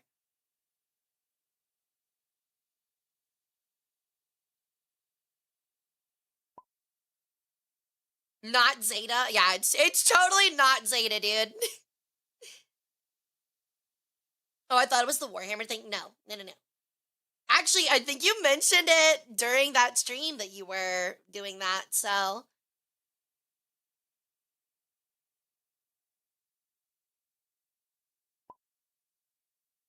Pop. I like the little, like, popping noise when people join. Would the salad incident be too out there for the new ones? No, I think that'd be fine. I forget which one I was talking about. There was one I was gonna input, and I was like, I feel like that might be a little too far. Cause like I gotta like make the thing. I've gotta like make the discretion of where it's like, how weird can I be with people that have never seen me before and not creep them out or annoy them? You know what I mean? There's that fine line there.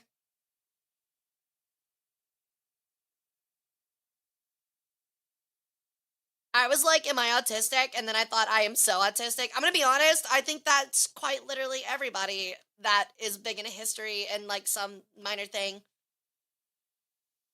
Honestly, you should have little bowls of salad handed out there. No, like they're literally like all eating it and like the only offered condiment was ranch. And it's like, well, now that you're all eating my Egyptian salad, let me tell you of what the dressing consists of. Thank you all for coming to my meeting. My little luncheon. That'd actually be so evil, man. We should have that as an emote. What, like a bowl of like a bowl of salad? An Egyptian salad hieroglyph is crazy, man. All right, are we having anybody else that wants to join? We don't have a ton of people in here. I just want to make sure I'm not leaving anyone out. It would be so good. I have too much Spanish class PTSD from Kahoot. What's up, Okinawa Whale Shark? Love the name, by the way. Welcome in. I promise it's not serious. It's Egypt. It's ancient Egypt and anime. So if you like anime, this is perfect for you. I think a lot of you guys can get a lot of these questions. I think that a lot of them are really simple. I think a lot of them are T-ball. I can't play. I'm driving right now. What the fuck? I don't care if you're driving right now. You have two hands. Put one on the steering wheel. And one on your phone. Honestly, how crazy would it be if it's like, if it's straight up like, an American man today passed away after driving into head-on traffic trying to play an anime VTuber's Kahoot stream. We have documented video here of her telling them to drive one-handed and looking at their phone that likely caused the ongoing wreck. Here we are with the VTuber now, trying to get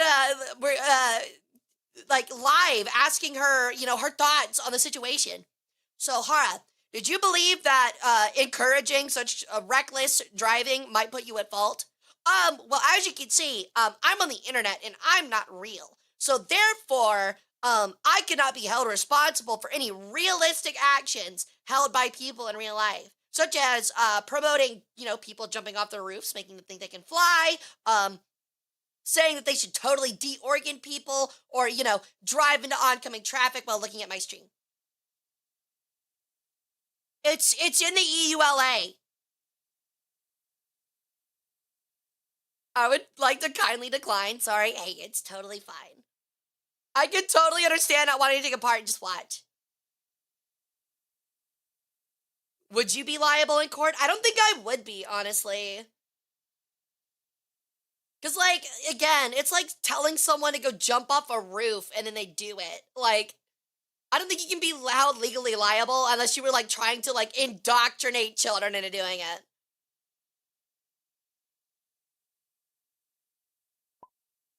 All right. I'm going to give it 30 more seconds and then we're going to get started up. Actually, I might go ahead and tell the Discord.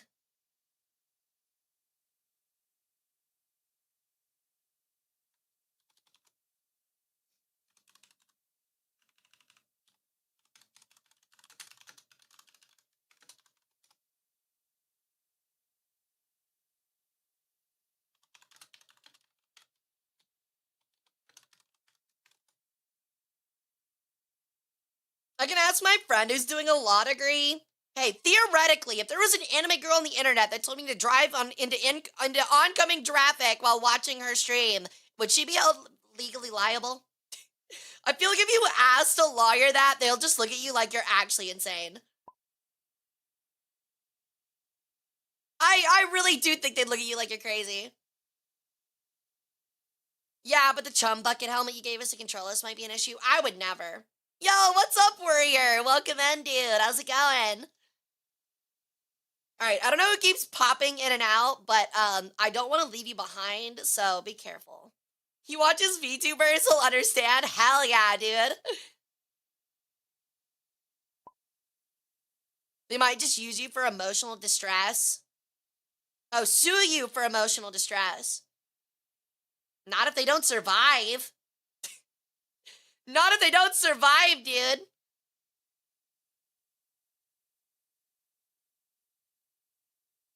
Are these precedent cases? I mean, can you find an example? Higuruma level defense? I lost on a technicality. All right. We're going to count 10 more seconds, and then we get started. It's connection issues. Okay. I'll try and make sure I start it when everybody's here, but you can join mid-game, so. Hara causing just enough sun glare to cause someone to crash just right to make sure she can't be sued. What, are you gonna fucking sue the sun? Are you serious? You're gonna sue the sun? Yeah, right, bro. Alright. I don't know who left, but I'm gonna wait for you to rejoin. I'm gonna wait like 10 more seconds for you to rejoin, and then we're starting. Actually, wait, you can join mid. We're gonna go ahead and start it up. Alright. I'm gonna put on some weeb music for you guys. First question. By pressing the yes button below, you accept this binding contract that entitles ownership of all assets, body parts, internal organs, firstborn children, sour gummy worms, and medical information to the individual Hara Rae Sol. In return, you will receive the client's immortal compassion, mild to severe radiation exposure, and access to an afterlife where you serve as the client for eternity. You also receive a point.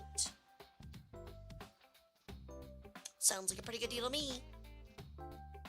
Sounds like a pretty good deal to me. American Pharaoh, really cool horse. Yay! Full cooperation. That's much better than last time. I think we had like one person say no. By the way, these are timed. It's whoever answers it the fastest gets more points. A reminder on that. So you gotta be quick.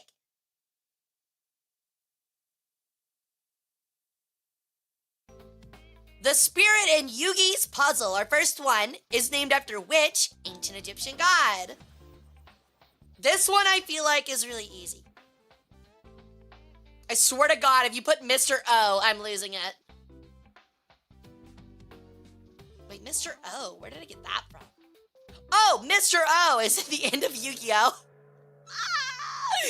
Wait, only 2 of you got that right? Oh my God. Oh my God. Only 2 of you got that right. Okay, this will be way rougher than I thought.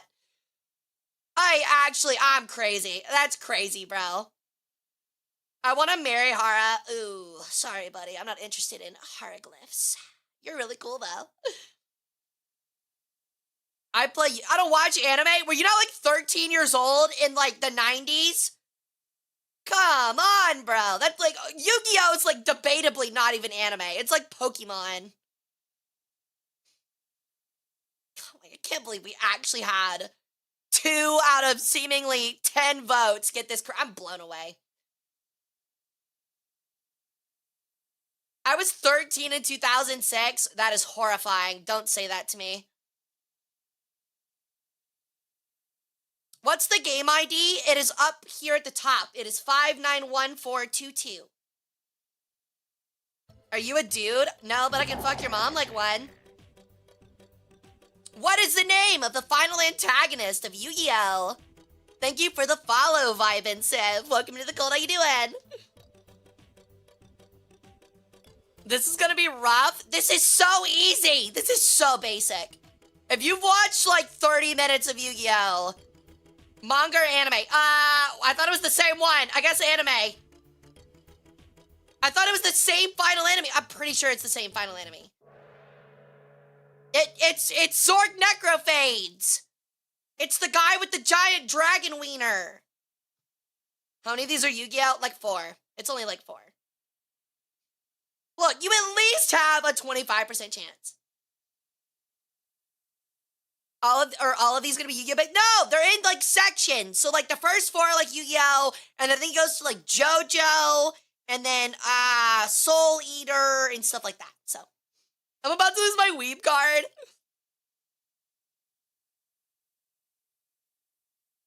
Do you have 2 chats or just Schizo episodes? I have 2 chats.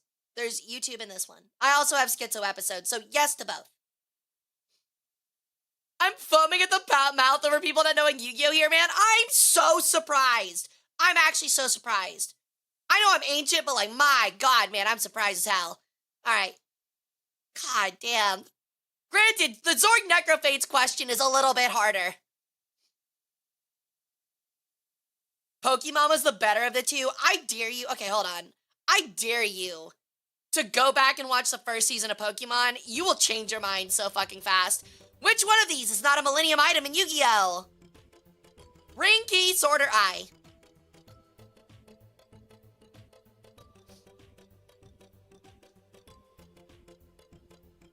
Hey, Wizard! Welcome in, dude. How's it going? Also, if you look these up, I hate you forever, and that's cringe. You don't get anything out of it. Just play for fun. Yo! The key is actually 1. Yeah. It's actually, wait, did I lie? Is there a Millennium key? Did I lie? Did I lie on this one? I forgot. It is! I forgot! Who the fuck has the Millennium Key? What the fuck?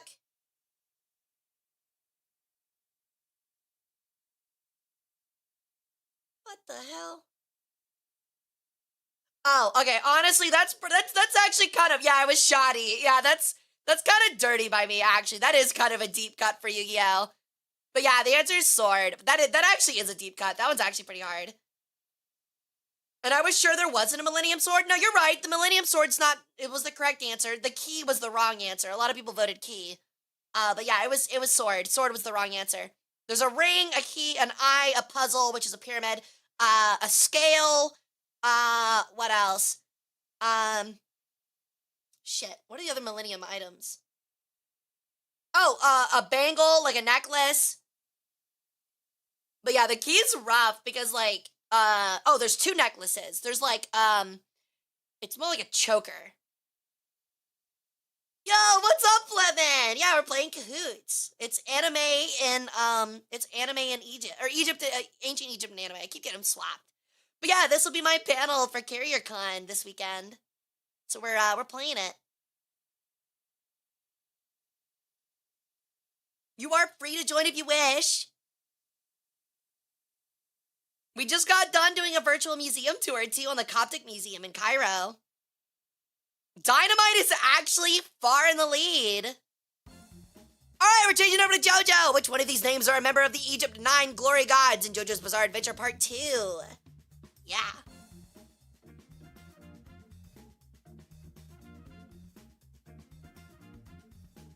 Can I hit the sideboard? What do you mean the sideboard? Yo, what's up, friend? How's it going, dude?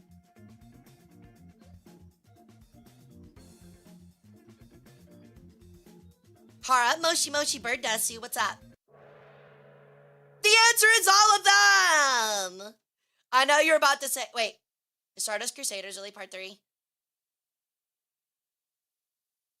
Oh, shit. Oh, shit, you're right, it is part 3. You are correct. That is part 3, my bad. I forgot that they went to Egypt twice. I forgot that they went to Egypt twice. That's my bad. I forgot they went to Egypt twice. Because there's the one where young Joseph goes. That's where he, like, cross-dresses and they fight the Nazis. And then they go back in Stardust Crusaders to fight Dio. I forgot about that. I'm sorry. I'm a fake weeb. I'm sorry. Oh, it was Mexico? Okay, now I'm a really fake weeb. I'm cooked. I'm fucking cooked. I'm so cooked, bro. All I remembered was a desert and Oingo, not Oingo Boingo. Oingo Boingo were still Stardust Crusaders. Speaking of shit, which member of the 9 glory gods in Egypt, JoJo's Bizarre Adventure Part 2 represented Horus? I gotta change that to 3. Fuck. Part 3. Steel Ball Run does come out tomorrow. I'm really excited. I want to check it out. It looks really cool. It's really different to the other seasons of JoJo. I couldn't watch it sober. Not even season 2. I thought season 2 or part 2 was hilarious. I loved part 2.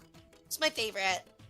I love when Cars picked up the love interest by the legs and started playing the guitar on her legs. He was like, ween, ween, ween. So fucking funny. I absolutely loved that season. Battle Tendency was easily my favorite, and Caesar's death crushed me. I had a huge crush on Caesar. Wait, was Lisa not the love interest? Interesting. Oh, right, I forgot she's Joseph's mom. I forgot about that. Look, okay, I was remembering the beginning of the season where he spies on her naked. My bad. Also, answer the question.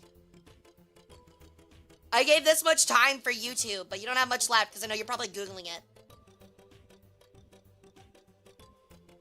You got 10 seconds. Susie Q, that's right. I forgot. All right. The answer was Pet Shop. He is literally a giant falcon. You can see him you can see him right here. That's Pet Shop. He's Horus. They make that one pretty obvious. don't they? They really don't hide that one. Also, I forgot how ridiculous either Oingo or Boingo's hat was. I really forgot about that.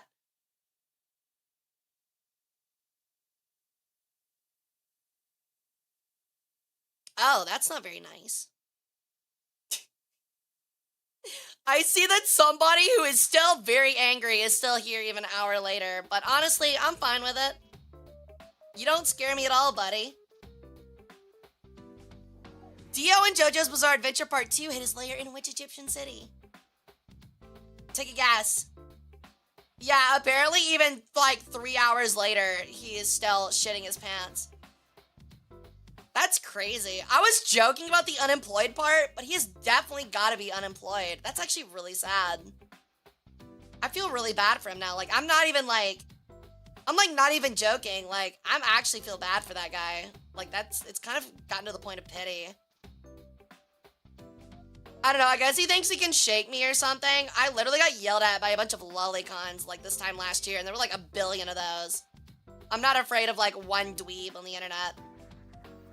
Yeah, also, yeah, it's part 3. My bad. I forgot. My bad, guys. What happened? There's a guy that, like, mauled it out earlier on stream, trying to, like, make fun of me. And I made fun of him back and then banned him, and he has just lost his collective mind. It's kind of sad. It's funny, too, because he's like, you have 0 viewers, so I'm going to spend 3.5 hours watching you. Is what I'm gonna do. Yo, what's up, Dark? He's like, I'm gonna spend 3.5 hours watching you and having fun on your Kahoot stream. It's actually crazy. That'll show her, man. The answer was Cairo. Let's go. It's all good, Nova. I'll see you later, dude. I'm also, like, in his head, too. Like, earlier he tried to join the Discord, and I knew the moment I took a break, he tried to talk shit, and I immediately caught him. Now then, how many tail feathers do I have? I do not know anime, apparently. Ouch. Yeah, that's what I'm saying, man. Thanks for the view. Like, when I hate people, I just move on, bro. 9? Not true. Not true. I'll show you after the question. I know you're trying to trick me. Hara's both Egypt and anime. This fits. I know, right? What triggered him? I don't know. He just commented on my VOD, like, from last week, where we played War Thunder, and he was like, you're a 0 view. Like, you have nobody watching. You're a loser. And then, like, the dude, like, makes literal 0 view, like, Madden videos, and I guess he just got really fucking jealous. I don't know. It's kind of sad. Hey, Matt. What's up, dude? I've been summoned. I don't think there's really a whole lot you can do about it. There's a guy that's been banned on literally everything that is molding, so, like, 3 hours later. Promoting his channel by harassing more successful ones, maybe? You would think, but I don't even think it's that, because he literally, like, isn't even promoting himself. He's just, like, being bitter. It's kind of sad. Like I said, at first I was just genuinely making fun of him, but now, like, I just feel bad for him. I have 6! I'm glad that a lot of you got it correct this time around. That makes me feel really special. So might as well stick around. It's all good. He's been banned on literally everything. He's just still watching stream and throwing a fit, I guess. Alright, we're on to Soul Eater. Egypt was the location of this Meister's first successful mission in the anime Soul Eater. Are you looking forward to the upcoming God of War game that takes place in Egypt? Hey, Humongous! I actually didn't know that the new one was in Egypt. I'll have to check it out. That's really cool, actually. Thank you for letting me know about that. I'm curious how he'll feel about that. I haven't seen Soul Eater. You should watch it. It's really good. There's a giant, massive, tittied anime cat girl in the first episode, and you see, like, 99% of her bahangas. And that was, like, the coolest thing to all of us in, like 16 years old. She's hot. I'll fully admit, bro. I think Black Star, maybe. Alright. Y'all got 20 seconds left.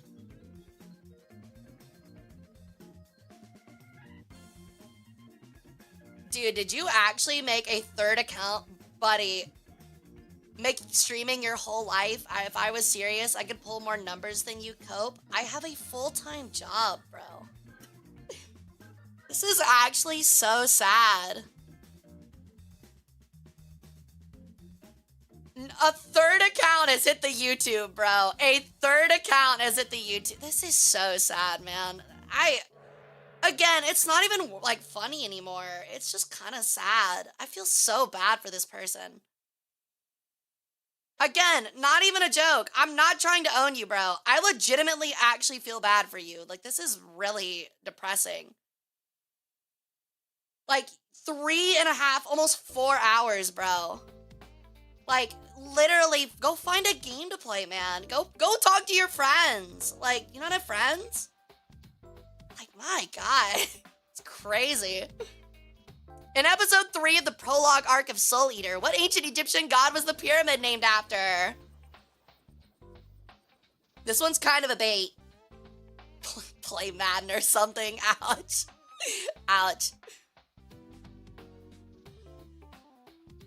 This one is a bit of a deep cut. But yeah, the answer for the last one was Death the Kid.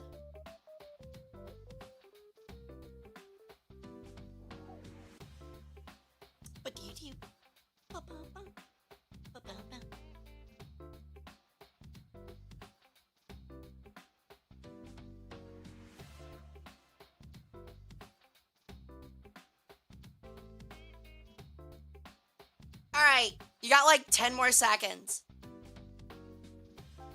I'm fighting for top 3, answering only Anubis. You're answering Anubis every single question. Honestly, psychotic, but I like it. Crazy, crazy strategy, but I like it. It's like the evolved form of Christmas treeing. Does anyone know what that is? Do they still do standardized tests? I feel so old saying that. It was Anubis! You actually got it. This one was actually Anubis. I know, it's odd.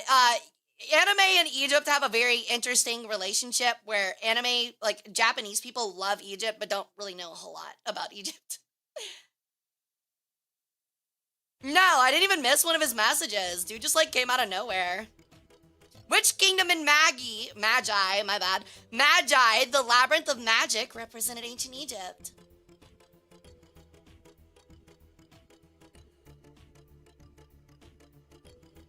No, like, again, he just, like, saw a VOD and, like, lost it in the comments. Like, just completely unprompted. Like, dude just is, like, actually either a bot or just really sad.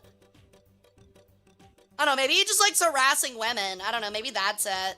Like, maybe he doesn't get any pussy and it, like, makes him angry. Maybe he's an incel. But I've never seen Magi. God damn it, I can't say it right. Magi. I mean, it's kind of obvious. It's actually kind of obvious if you know even a little bit about Egypt.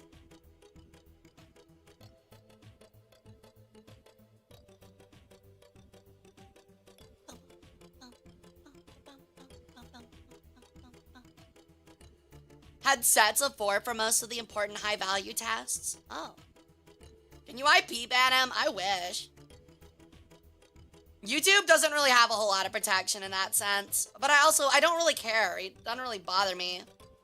I'm saying curse words and trying to, like, put slurs up on stream. I really don't care. It's not gonna get me in any trouble.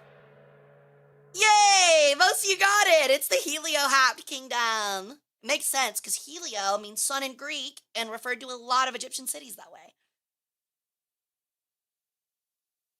Is that your house, or did you just dox yourself? What, the Helio-Hapt Kingdom? Hey, Bunky! Alright, we're now at Fate Grand Order, or just the Fate series. Which one of these Egyptian pharaohs is not a historic spirit, or a heroic spirit? Hey, Bunky!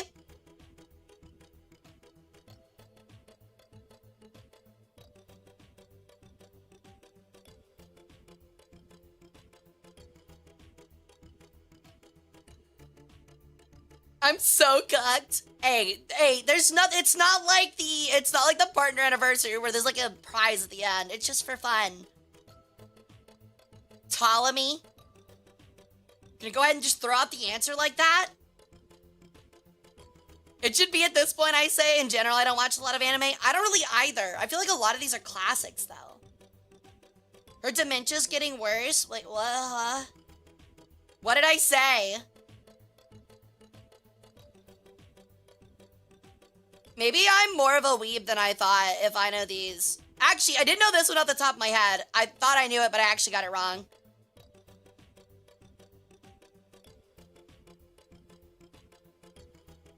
What being 5,000 years old does to a goddess? Look, my brain might have been physically scrambled out by an oyster fork like 3,000 years ago, but it still works good spiritually. All right. It's Tutmosa the Third. I actually got this one wrong because I didn't know there was a Ptolemy either, but apparently there's a Ptolemy. His name is Ptolemaeus.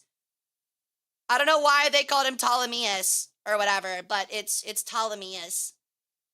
It's not Ptolemy. It's interesting.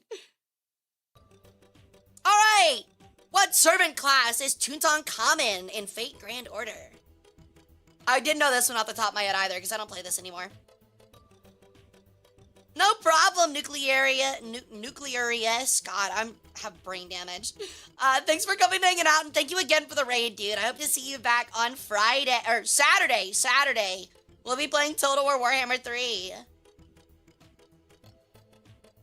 What do these words mean? These are classes. So classes of heroic spirits. Thank you for the lurk, Bunky. I'll happily take your organs. How am I in third? I don't know any of these. Sometimes Christmas treeing works. Again, you have a 25% chance to get it right if you just guess.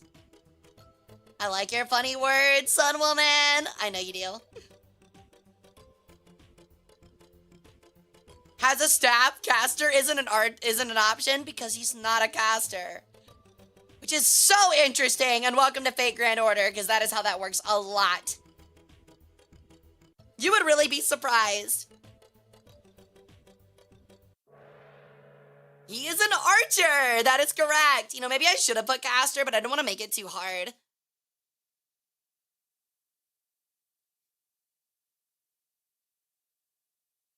Ryan's still in the lead by 8 points.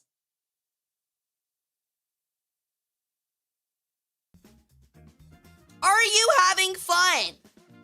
Answers are, you're so pretty, yes and no. Pick one. Go on, pick one. Do it. Pick one. Like fast. Like quickly. Pick one. No? That's fucked up, dude. Why? What the fuck? Is this a trick question? What do you mean it's a trick question? Why would it be a trick question? My balls are still exploded, so no. You know, honestly, I kind of get that one. I understand if you would say no there. Wow, one of you actually answered no? That's crazy. It's toxic. That's toxic. At least you said I'm pretty. At least a lot of you said I'm just pretty. I'll take it. It was me? You just threw to say no. That's crazy. All right. Which Egyptian god is Nitocris assassin version representing? There's the picture. If you know Egyptian memes at all, you might know this one.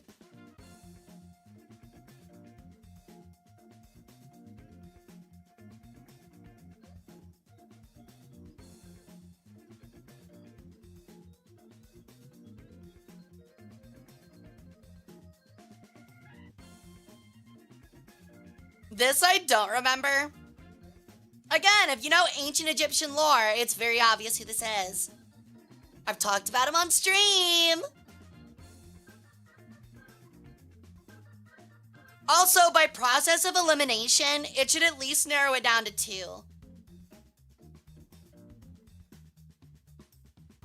Yo, thank you for the lurk bed. I'll happily take your organs. Can you explain the meme after? I can. All right.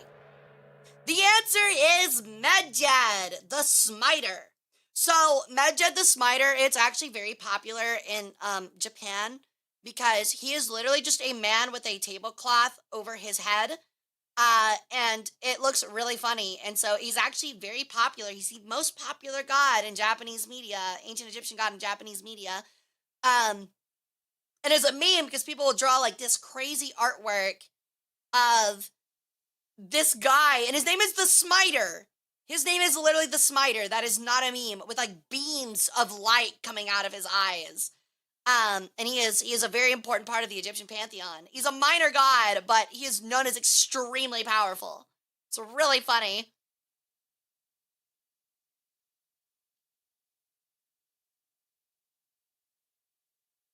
Alrighty. We're at 15 out of 23. The artist for Cleopatra and Fate Grand Order, Rui Komatsuzaki, is also the artist for this popular anime franchise. You might have to be a really big weeb to know this one.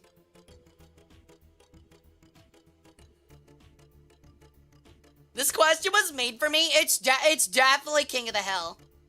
Definitely, yep, for sure, King of the Hill. Yo!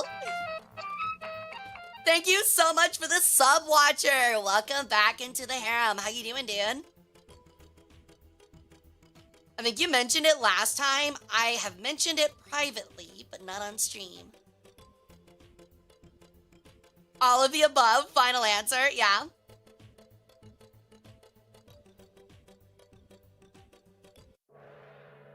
The answer is Danganronpa. Yeah, Danganronpa. It's pretty cool. The art style does give it away, but that was kind of the point. Again, if you're always given an option, if you're big into Egyptology or an anime nerd, you can get at least half of them. Alright, which Dragon Ball character is known as a god of destruction and has the appearance of a purple sphinx-like cat? I'm pretty sure it's Mr. Satan. I'm like 99% sure it is Mr. Satan.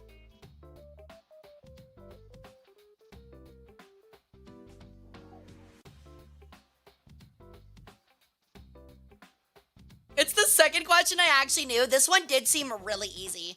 No, it's Broly. Don't tell him the answer! Oh my god, don't give him away the answer, dude. My goat, the champion of Earth, Mr. Satan.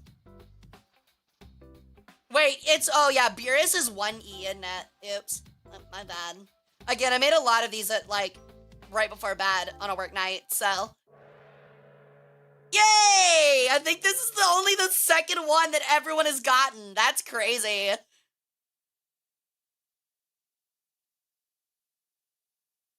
I'm so sorry. What are you sorry for? My ass was not paying attention.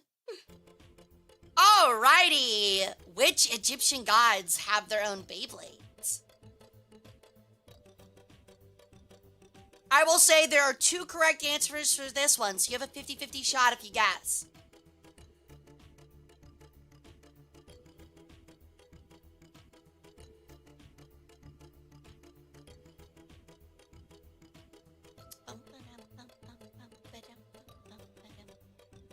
Bro, Moses got his own Beyblade? He sure did.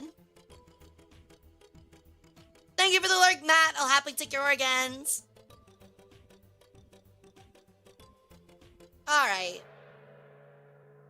Oh, yay! We all got this one too! Horus and Anubis have their own Beyblade.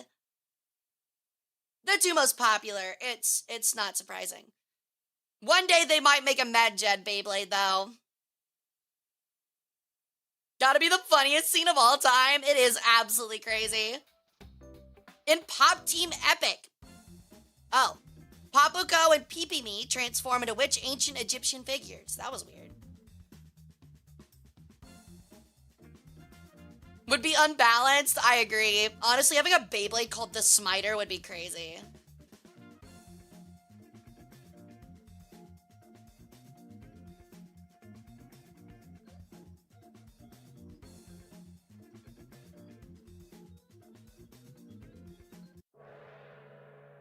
The answer was Cleopatra in Medjed. I told you that he's a big meme. I actually haven't seen Pop Team Epic. I need to check it out. It's actually one of the few things on here I haven't watched. Welcome in, Payne. How's it going? You wake up after Carrier Con in a Motel 6 bathroom in a bath filled with ice and missing your liver. If a certain Egyptian goddess were to be the perpetrator, which god would look over your charred liver? Any guesses? I'll tell you now, one is a human head, one is a monkey head, one is a crocodile head, and one is a jackal head. They all guard a different organ. And they're all sons of Horus. Do not fucking ask me how to pronounce the one in the top right. You've got Happy, Duamutef, Imseti, and I think it's Kebesinueth. I had to look that one up. Oh, wait. I actually chose the wrong one for this. Oops.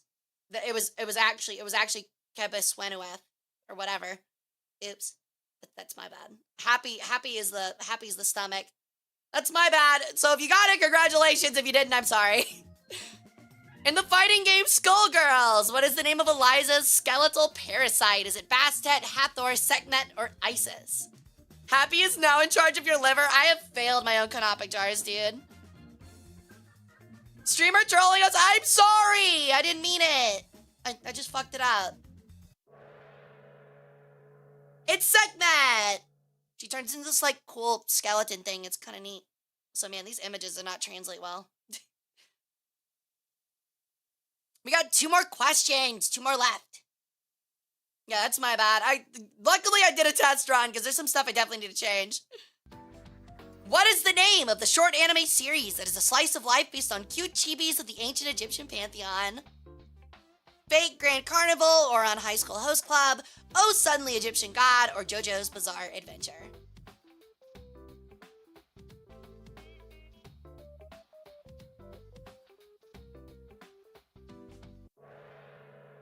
Yay! Oh, you all didn't get it. 2 of you actually voted Oron High School Host Club. Did that look like Oron High School Host Club to you? Oh my god.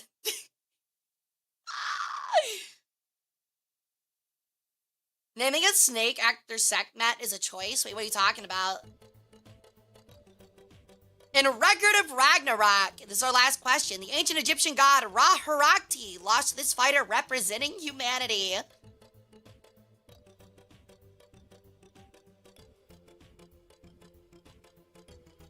Isn't Sekhmet a lion-headed goddess? Yeah. What's wrong with that? She turns into a skeletal cat. The answer was Cuchulainn. I'm not going to say his name correctly. You can't make me.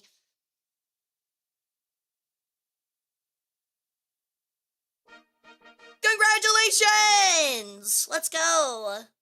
For Fox's sake. Congratulations.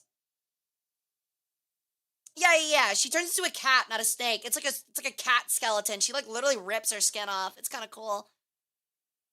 But congratulations for Fox's sake. You only knew 3 of them for sure, and you won? Okay, let's check this. Oh my god, this accuracy is a fucking slaughter. This is actually just, like, absolute slaughter. That's crazy. I can't, like, I love that the one that we did during the partner anniversary was, like, there were people that got, like, 80 and 90%.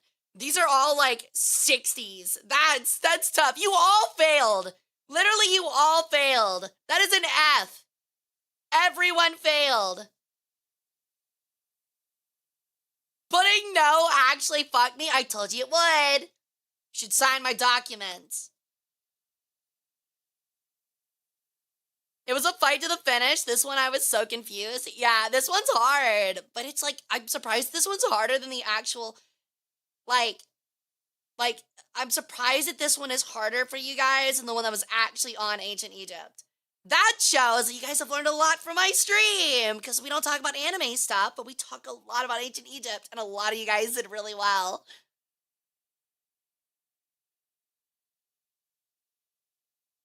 How enforceable is the contract we signed at the start? Very enforceable. Like I said, my lawyer did it. like I said, would you guys like to take a look at my lawyer down here, by the way? Did y'all notice my lawyer was John Egypt? I hope you guys enjoyed that.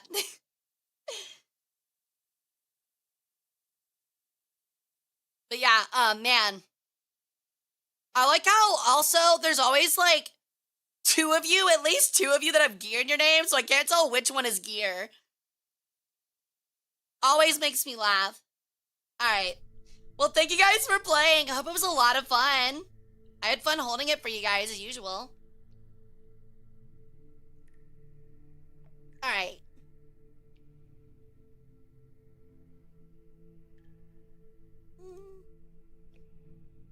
Oh, that does remind me though. I am gonna have to go in and edit those at some point. Renaming to Gear Cupine or something? Oh my god, dude. See, that's the worst part is that Gear and chat could claim like, it's like a Spartacus moment. Like Gear could claim no matter who wins that it's him. Everyone's like, I'm Gear Graphic. No, I'm Gear Graphic. That would actually be crazy.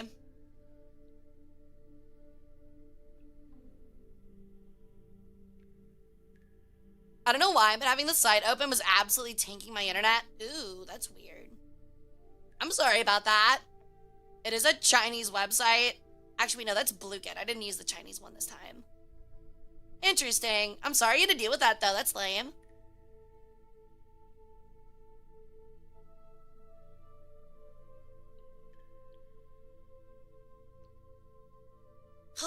Well, I hope you guys had a lot of fun. Honestly, I've yapped so much that my vocal cords are like really weak. This was a lot more talking than usual, I feel like. I also have been pretty loud as usual. We are all gears in this machine, in a way. It was fun. Okay, so I'm glad you guys liked it. I plan to add like 2 more like funny, like serious ones, like we did during the partner anniversary. But yeah, that was pretty much it. Like, that was pretty much all of it, so. Oh, I'm so sorry, Oda-san. That's really annoying. But I'm glad you guys had fun. Yeah, the Coptic Museum was cool. I definitely want to do more of these in the future. And they won't be as jokey. Like, we'll do like, instead of a museum, we'll do a short Kahoot that like preps us for the museum content. And then we'll go into the museum. Sadly, won't be here on Saturday, but I do hope you have a fun time at the con. Well, thank you, Benjamin. It's all good, dude. I hope you have a great Saturday. And we'll be back on Sunday, too, playing War Thunder. It'll be a collab with Admiral Trina. It'll be a lot of fun.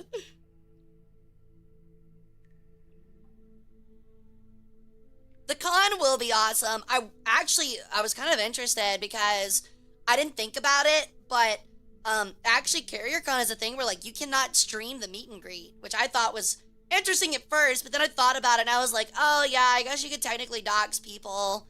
So, have fun at the con. I sure hope to. I'm not going to be there in person. I'll be streaming in visually or virtually, but I'm hoping to meet a lot of new people and get a lot of new hieroglyphs for the cult.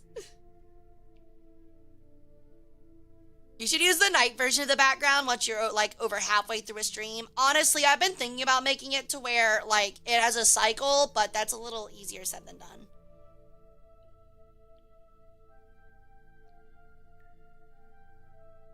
Oh yeah, there was a new War Thunder update. We'll talk, honestly, like, I don't really know if there's anything big in there that I really want is the problem. You're gonna be on one of those little tablet drones? No, I'm gonna be on a big screen holding a panel, and then I'm gonna do a meet and greet. So like I'm also on another big screen answering questions and getting to see you, like the people that show up. So yeah. And essentially like the whole thing is like I get to see you and you get to have like a one-on-one conversation with me, like not over text for once. I can. The problem is, I don't know how I would make it look like the problem is like getting a smooth transition from day to night and it not just being like a cut, you know?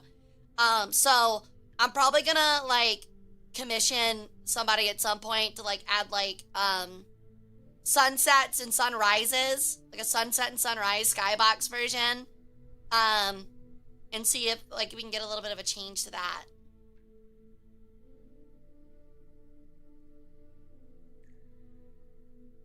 The new F-16 and Aussie F-18. The new Pantsir is a must. If you play top tier Russia, and I don't, because I don't play top tier Russia, I'm actually kind of dreading it. So I'm gonna be honest, the Buck was not bad. I don't think Russia needed a better anti-air. The Buck was not a bad anti-air system. It's actually pretty good.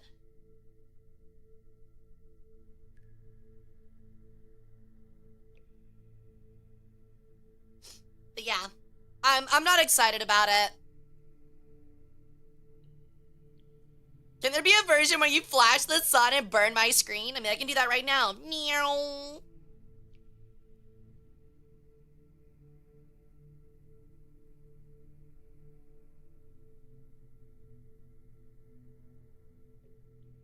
So glowy. It's the radiation, I promise. It's always the radiation.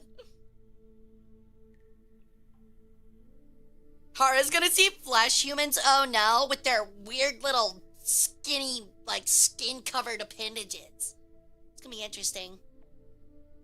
Can you be my nightlight? We've actually talked about that. I was like, I wonder how much a chatter would have to pay me for just, like, to sit in the corner of their room. Like, it's like, hold on. It's like nighttime, and I'm just sitting in the corner of your room, and I'm just like, you sleeping all right? Yeah? How about now? Okay, well, there was this one time when I was like a kid, and there was like, I was on the school playground. Like, this is like happening at like 3 in the morning, by the way. And I'm just like, and one time, all the kids like circled around like a praying mantis, and it like slowly climbed up my leg, and I remember like other kids screaming. And I was sitting there just aura farming, just absolutely aura farming as this thing climbed up my leg and then my shirt. And I was like, oh yeah, this thing looks sick. Because I wasn't scared at all. And then like it came up and sat on my shoulder.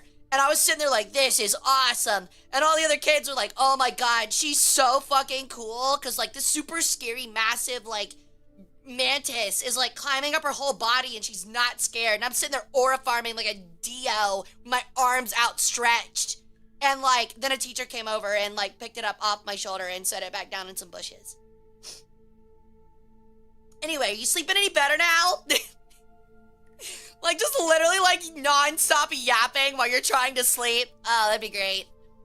A Hara nightlight would be a good idea, actually. I agree. Speaking of, you want to get some merch? I still need to sell some more of those shirts, if you guys would be interested.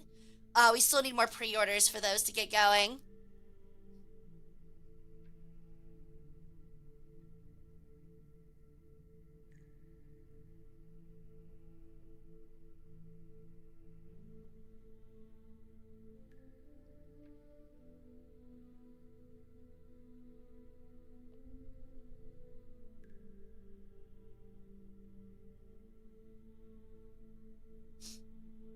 Next Christmas, you put out a 24-hour video like the Overwatch Yule log, and you just sit in a chair just glowing and doing fucking all. Oh, like the Nick Offerman video. Yeah, I know what you're talking about.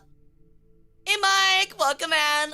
Or welcome back. We did our little Kahoot stream, and now we're just hanging out and chatting. That would be kind of neat. Randomly broken by a loud scream. I'm not gonna do that to people. Honestly, it would literally just be like a 10-minute loop. I don't think I could literally... Actually, I don't know. If I, like, order things correctly and I'm just, like, sitting, like, staring at my computer screen, it would suck doing it for 10 hours, but... How many more shirts? Might as well buy the rest at this point. Okay, dude, you don't have to do that. You don't have to go that crazy. But a few bits? Oh, yeah, totally.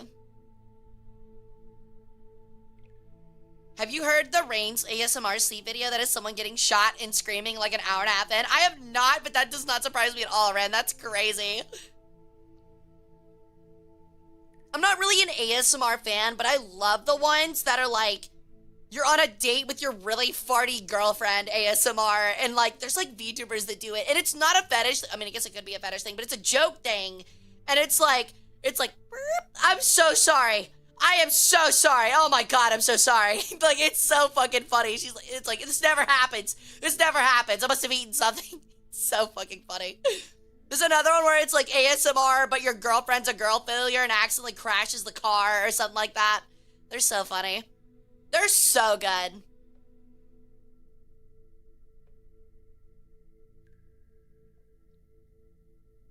My favorite is the beating your boyfriend after he burns your food. Yeah, that's another one. That's me for real, crashing your car. Oh, God. This is the second time we've talked about someone crashing their car on stream, by the way.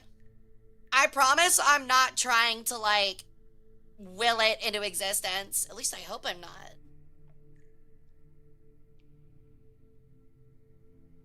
Honestly, there's another cool merch idea. I should make like a Hara-styled Ankh for you guys to use as like a good luck charm. That'd be kind of neat. Although that could be your keychain. I know one where your girlfriend crushes your skull to death with her thighs. That is definitely a fetish. I'm gonna crash my face into your ass. Bruh. Chill. Chill, dude.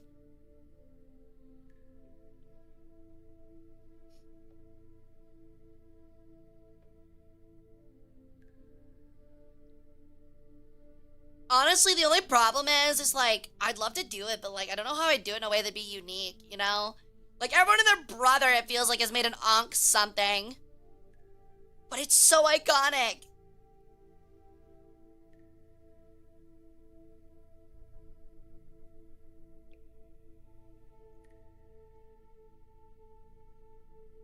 My keychain's going to be full of the jet tags. Dude, the jet tags are actually really cool. I actually want one myself. I don't blame you at all for wanting one. Bird pauldron pendant. That would be kind of interesting. Maybe one day we can get like a Burger King crown style of mine. I still think that'd be really funny. Just like a cardboard crown. ASMR, your skin melts while Hara stands in the same room with you. We actually had an idea a long time ago to do your 5,000-year-old tomboy goddess mummifies you ASMR. But the problem is like, that's a lot of work and I'm not good at ASMR. Like we were thinking of like doing like, I could have like steak or something and like the sounds of like sawing, like get like a bone saw and like messing around with like making it sound like I'm going through like bone or something, you know, like cracking like chicken bone or something. I think it'd be really neat. But yeah. I think you also have to like really get like a special mic for those, if I'm not mistaken. Like the little weird like ear model mics. Broken by loud caws. I don't caw, I scream. There's a difference.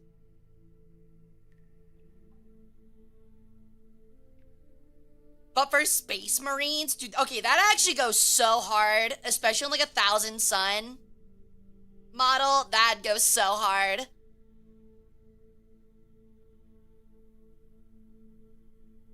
It would be better with the Burger King drive-thru mic. What do you mean by the mic?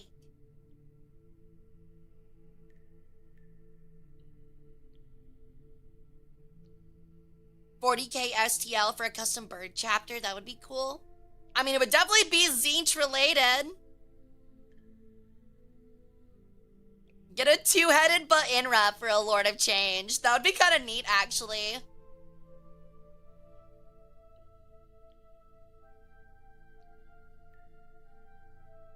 Like, you could, like, paint it, like, orange. Kind of cool.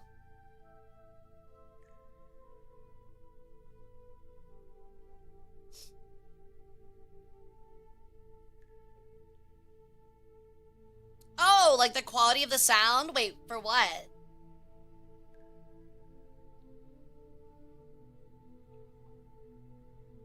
I need to get back to painting the Hara Necron army. Only if you want. I still have the Necron Overlord you gave me. And I still need to fix the tank that another chatter gifted. The barrel's still broken on it. I gotta re-glue it. Half of them are gold? That's sick.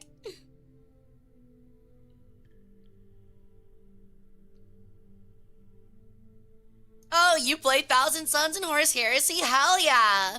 I've never actually like played the game, but I know a little bit about it and like how it works, and I listened to a lot of the lore.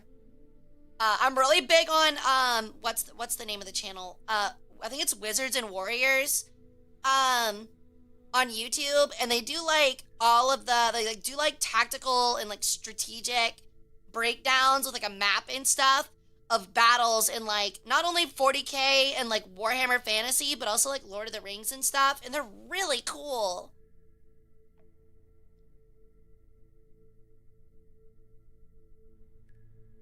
I own both Magnus's models. That's sick. What is I've actually never known, what is the difference between Horus Heresy and 40K? Is the game different at all, or is it like the same with like different models?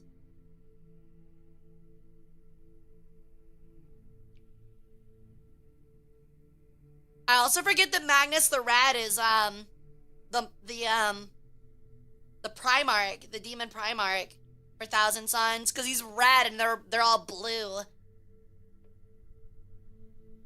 Is it really entirely different? I thought they'd be similar.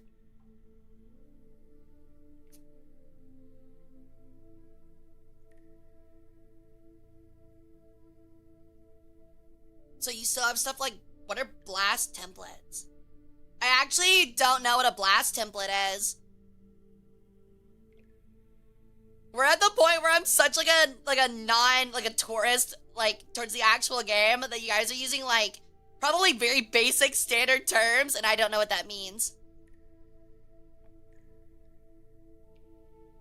Really? Only 4 playable factions? I mean, I guess that makes sense. That was the whole point of Horus Heresy story-wise. Oh, okay. Yeah, we've got some for D&D. Like for Fireball and stuff, it's got like the big ring. Just shows like area of effect, right?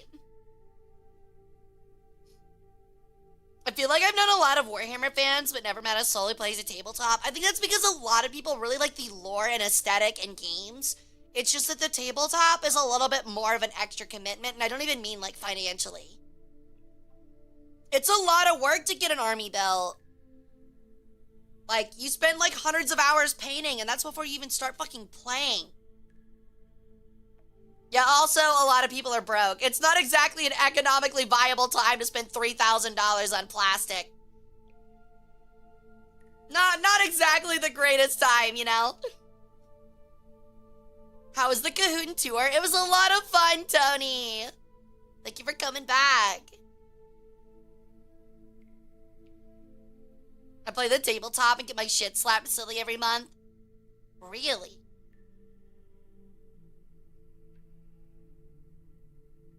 Because, like, I've seen, I think it was a Bricky video when he played, like, in that, like, actual tournament about, like, his whole process of planning out his army. And, like, he had, like, this spreadsheet, and it was, like, all of, like, the possible combinations of army he'd want to build and use. And then he spent, like, a week, like, debating over that and changing things around. And then he ordered the parts, like, the models, and waited, like, a month for the models. And then, like, spent, like, a month and a half painting, and then went and played. And it's like, oh, my God. Like, that's the problem, is spending that much money, and then you have to commit to that army. Really? The rules are gone? Interesting.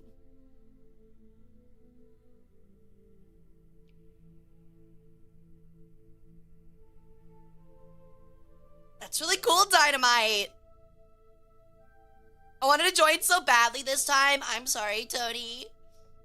I tried to hold it off as long as I could. Nah, we're probably not gonna do another tour. I'm probably about to cut it here in about 10 minutes. I do have work tomorrow, and it is an hour past my bedtime.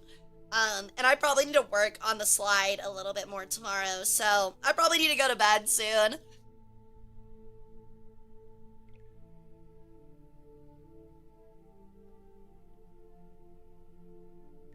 Mostly because I don't want to commit to something that might take an hour or two to get through, and I definitely don't have more than an hour left in me. Did you know Magnus the Red only exists because they wanted to reference the band King Crimson? Really?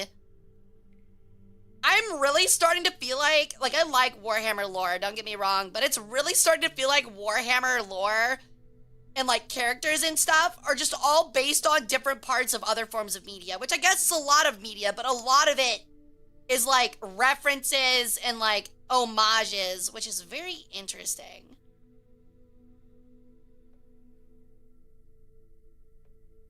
It's all good, Tony. It happens, it happens. Night, Benjamin. Thanks for hanging out, dude. Hope to see you back on Saturday.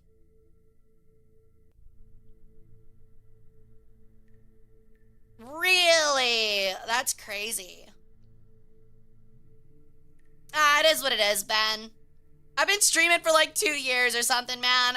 Again, one person does not bother me. I do not care. Compared to like 2 Octobers ago, no one can even begin to match that.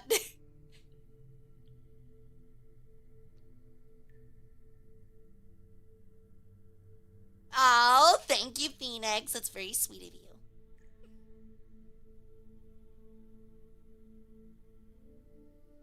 Hope everybody enjoys themselves and hope you have a great rest of your week. Well, let me guess. Brandon? Spring cleaning. Ow. Hey, dude, your flight back from Orlando?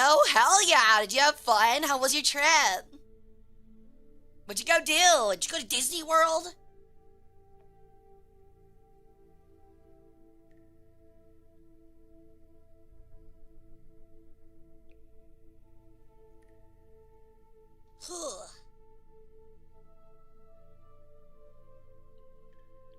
It's also possible King Crimson has referenced the Thousand Sons character because years later they released a song called R.E.M. and Ceaseless Corruptions. That honestly sounds close.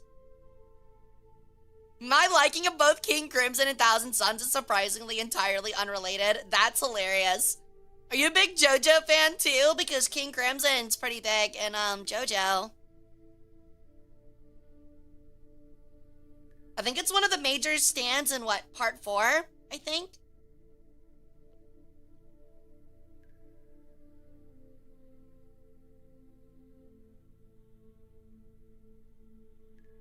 It was good. I teamed with lightsaber and some cookies. Hell yeah! What color did you pick? I forget. Do you get to pick the color? I always really wanted to do the like build your own lightsaber like experience thing at Disney, but they charge you like $300, and I was like, that's actually insane. Let's go, Tony! I didn't realize it was finals week. Purple? Ooh, good choice. Do y'all know how that happened? I'm not really a Star Wars nerd, but I know about it. There's literally a video of it where, like, Samuel L. Jackson is talking to, George Lucas on set, by the way. And George Lucas is like, what color do you want your lightsaber to be? And Sam Jackson is like, what colors are there? And George Lucas is like, well, there's like blue and green and like maybe yellow.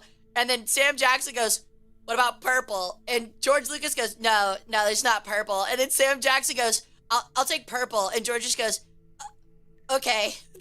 Like it was so funny. I'll take purple. Yeah, it's really funny. It's like all on video too. George's like, okay.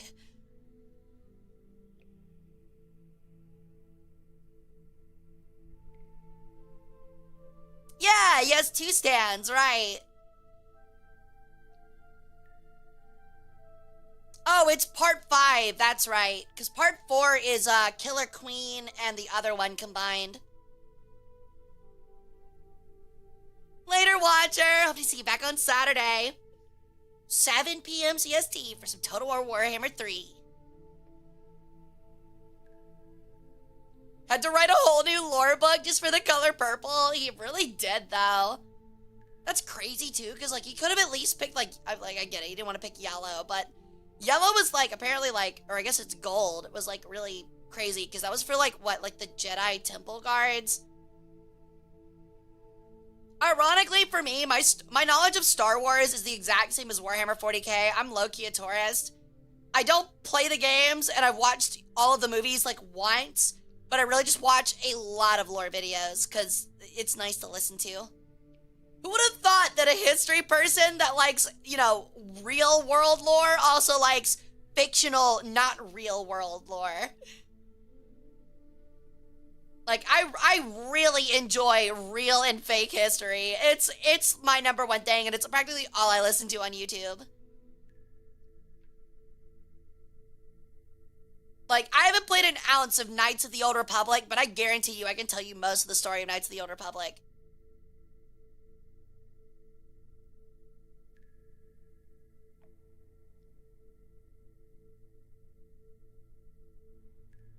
Bricky 40K react content wins. So the thing is I would love to react to Bricky's videos. The problem is that what I've experienced is I don't have fun doing react content. I feel like doing react content is stealing, and lazy. I feel like everyone and their brother that's a VTuber that really doesn't care about Warhammer has done a react video of Bricky's video. And lastly, the Bricky video is long as shit. And I don't know if I could sit here and yap to you guys for 4 hours about the Bricky video. As much as I enjoy it and how many times I've rewatched it. I'm not getting on Death Art, by the way. I totally understand. I totally understand why people like react content. It's just that I think it's really lazy. I think there's a lot of people in the VTubing scene that are big that use it as a crutch because they don't really have a personality and they don't even usually add that much to the video. They just have a cute model and people go, oh, this person's got a big community, so I'm gonna pile on, and it's always like really boring. Plus, like, a big like problem with me is like I don't like competing audio personally, and like if there's someone, even though I'm really bad about this myself when I would do react content, if there's someone watching a video in the background and they just start talking over it and it's not related, I'm instantly turning that shit off. Like, instantly turning it off. That's why I would pause the videos when I did react content, is because I hate competing audio and people talking over each other. It's so annoying to try to listen to, and it's not a comfy listen. It's just boring. It's just lame. Now, it is different. There is react content that I think is worth doing. Like, for example, when people watch fucking Cops and do react stuff to, like, the TV show Cops, that's different. I think that's really funny and can be a lot of fun. It's just that, like, when you're looking at, like, just mundane lore YouTube videos, and there were so many people doing it, there's not a problem with people doing it. Again, do your own thing. If you're a VTuber watching this and you're like, hey, she's criticizing me, I don't dislike you as a person. I don't. I'm just setting my own standards for myself. But another thing I don't like doing is doing what a lot of things that someone does, that other people do. And I feel like literally every single fucking VTuber I've seen has done a react to those videos. Which I just think, like, it's like, okay, like, I think I'm interesting and fun, but really, how much more is there to add to the conversation? Yeah, I think it's also a different thing if you're an expert and putting in legitimate insight. I agree. But there's a lot of people, and this isn't just VTubers either. It's like, there's a lot of streamers that do it in general, too. A lot of flesh tubers, because that's who made it popular. Well, they're just eat food, and then the video will say something, they'll be like, yeah, chat, that's totally right. And then they'll just go back to eating, and it's like, bruh. Thanks. Thanks for the extra added brain rot onto my video.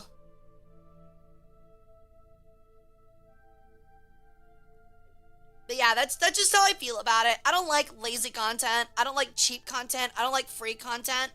And I definitely don't like begging people for money. Because again, I have a full-time job. I've got a full career. I love my career. And that's another thing is, like, I think it's fine to, like, put things up on your throne. That's another thing that's really big on Twitter right now, is to put things up on your throne, and direct people to your throne. But there's, like, a big thing right now where VTubers are quite literally begging their communities for, like, a Switch 2 in the new Pokemon game. Which, like, again, do what you want, but I'm not gonna do that because I feel like would be low-key taking advantage of you guys, and I don't like that at all. I really don't like that. It's really ironic that you typed exclamation point throne to shill it, because I really didn't want Like, I really don't like people buying, like, spending money on me. That's why everything that gets spent on stream goes back into stream, because, like, I do not like the conscience of people buying me, like, presents, let alone me begging and asking for it. I could literally never. That's like a crowdfunding throne gift. I mean, still, though, I can't expect you guys to crowdfund me $600. Because if you include the game and tax, that's like $600 at least. I'm not going to expect that of anybody. Again, I have a full-time job. I can pay for that myself. I'm an adult, you know? If you guys want to spend like $5 or $10 here and pick me up like a bag of gummy worms or some candy or something like that, just as like a little tip, that's different. I'm not asking you to drop, you know, half your paycheck on a Switch too. Like, in my opinion, I would be embarrassed to ask for that. And that doesn't mean I expect other people to be embarrassed. Again, I've got to really cover my bases here, because there's been a lot of arguing about that on Twitter. It's not a big deal if other VTubers do it, especially if they are full-time streamers themselves. I totally get it. But for me, my conscience would not sit well doing that. I'm of the belief that if there's anything that needs to be fundraised, it should be for emergencies or living expenses, not for play. Personally. Yeah, the other thing is, I think it's fine if you put on your throne and your community does it on their own accord. It's another thing where, like, people are literally, like, posting it on Twitter and being like, you guys should buy me a Switch. It's like, guys, come on, guys. Like, it's the part where it's like, okay, you're starting to treat your community like a wallet. And, like, if you're a full-time VTuber, I get it. But at the same time, at least have, like, the honorability to be a little bit more, like, the respect. Like, respect your chat by at least being a little bit more subtle about it, you know? Stuff like that.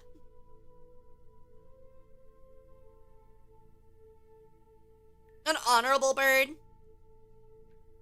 What if I don't do all that baggy stuff normally, but it is my birthday? Again, I don't think it's a problem to be like, yo, it's my birthday, check out my throne. It's like, I don't know why, but it's like the one item specifically, especially if it's a really big ticket item. It's the fact that it's such a big ticket, expensive item. But then again, I'm also of the belief that, like, apparently there's a lot of people into Findom, if people know what that is. And low-key, maybe this is gonna get me crucified, but I think that that's actually kind of a form of abuse. I don't agree with Findom at all.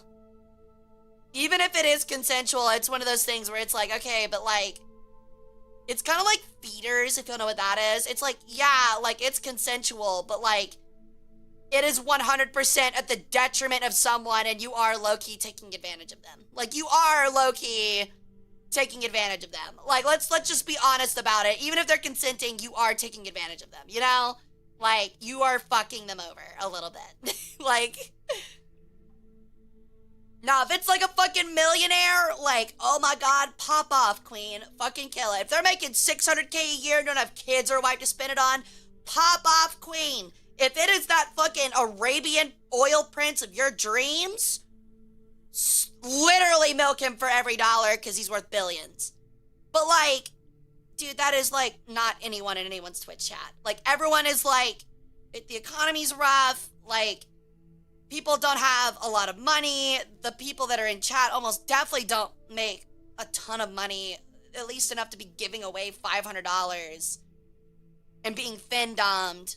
And so, yeah, it feels predatory because, like, no one's fin-domming the dude that's got $4 million. It's always fin-domming the dude who works at, like, as a manager at, like, Burger King and is barely scraping by. You know what I mean? Like, it's definitely... Like, it's a mental...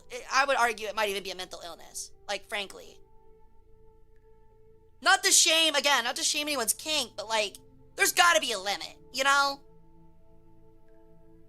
Hey, guys, welcome in. Well, I said I was gonna go to bed at 4:30, but we're already past that mark, so I'll just keep it going another 30 minutes. I like hanging out with you guys, and we got into a topic where I'm really yapping, so... Yeah, I think, again, like, I can't insert myself into someone's relationship because I can't claim to know it, but there is a point, you know? And, like, again, like, fin-doming is one of those things where it's like, okay, like, regardless of how you look at it, there is an imbalance of a power dynamic here, and you are taking advantage of them. It's just that, like, even if it's consensual, there are lines, even if they agree to it, where it's like, okay, this is unhealthy, you know? Again, like feeding, like feederism, or like, I would even argue, like, certain types of extremely heavy BDSM, like, stuff like that. Like, there's a point where it's like, there are limits, even if it's a consensual limit, you know? Even if it's consensual, there should still be limits to it. Which is why I always stress, like, if you guys are going to donate anything to stream, make sure you guys are fed, like, financially sound and perfect first, you know? It's very important. Like, shoot, when Oda-san used to spend too much, I used to literally be like, you better be fucking promising me that you have a fuck ton of money in your bank account right now. And every time, I would force him to promise me that he has a good amount of money. Dang, Twitch kicked me out. Did it really? Why? I've noticed that recently. I think Twitch has been on some shit lately.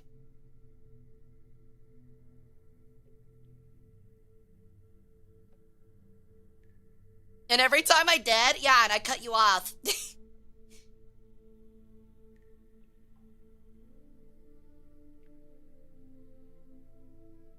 Because he was spending too much and they felt guilty about it? Exactly. Like, yes, he is spending money consensually, but he is low-key financially ruining himself. It's like at what point are you like, is it like a thing, like a consensual, healthy thing? And at what expense are you just really a casino and you're pulling the, oh, well, he agreed to it kind of argument defense? You know what I mean? Like, again, that line has to be drawn on a case-by-case basis, and there's a lot of nuance. But again, like, just because someone consents to something does not mean that it's healthy and that you should be doing that to them, you know? Just my 2 cents. Not that it matters. I mean, again, I also hope nobody's getting really upset about this, because I'm a nobody, and this is just my nobody opinion. Like, it's not that big of a deal. You don't have to run a crusade against me. I'm not an evil person.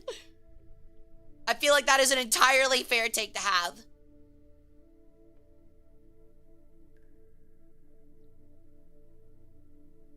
This will be great for me and my boyfriend? Damn, that's crazy.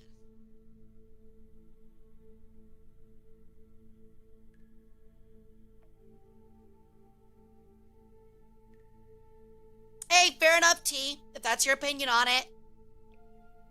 I can see your point. I can definitely see your point. I make okay money, but for the love of God, I don't try to voice your fingers into my wallet. Exactly, and I would never. Like, but then again, I come from, like, a privileged sense where I've got a career and I'm not a full-time streamer and I make plenty of money. Granted, not to live by myself like I wish, but to live comfortably enough. And so, you know, I have the privilege and the ability to say, like, oh, I don't have to care about money. You know what I mean? Like, I don't have to care about it. So, yeah. I admit that I am in a little bit of a higher place where I'm comfortable financially, and I don't have, like, some kind of debilitating issue where I have to depend on finances. But, yeah. Oh, I know, Cursed. I know. You're all good. I'm gonna put my fingers in elsewhere that belongs to you and other things that belong to you. Like your guts. So I can take your liver. I really want it. Like, really bad. And told him to get some sleep? Actually. For free? Absolutely, dude. Absolutely.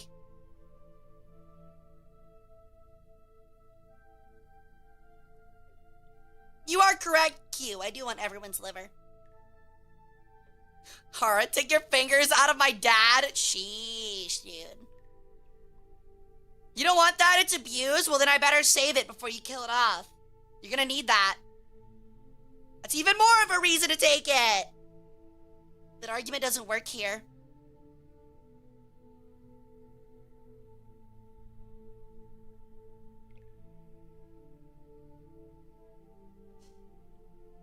Maybe we can do a shared custody sort of thing.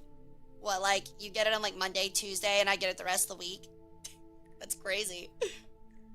You really want me to perform an autopsy and surgery on you every week. That's crazy. Shared custody of a liver? Yeah, that's crazy. It's insane. You like roll into a hospital and you're like, hey, I want to be an organ donor for my liver, but I kind of don't want to donate it all the time. Can I like put it on loan? Can I just like put it on loan and like get it back in like 3 weeks? Is that something I could do? What about half of it? What about half? Can I give away half? Okay, Prometheus. Was it Prometheus that had the eagle rip out his liver? I thought it was a different... No, it was Prometheus, wasn't it?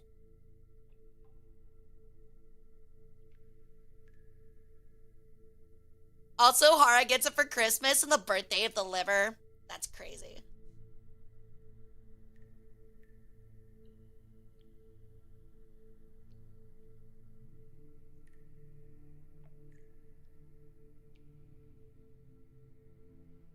Honestly, like, I wonder if actually anyone has ever thought of that, though. Like, actually said out loud, like, can I, like, loan out my liver and get it back?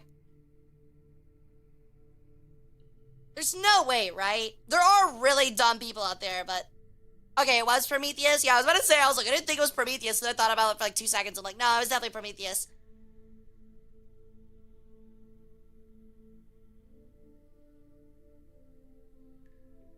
Yeah, your liver does regrow, correct. I think they can take like a significant amount too, which is kind of crazy. I gotcha. See you, Shorzy. It was great talking to you, dude. See you back on Saturday. Yeah, I'm not gonna lie, Cursed. I do that a lot. Like, I second guess myself so fucking much. Especially on stream, I'll say something and be like, wait, is that right? And I'll Google it myself. You going to Infinite Liver Farm us? I don't have to do that. I can just take the whole thing. Why would I farm you, but I can just take the whole thing?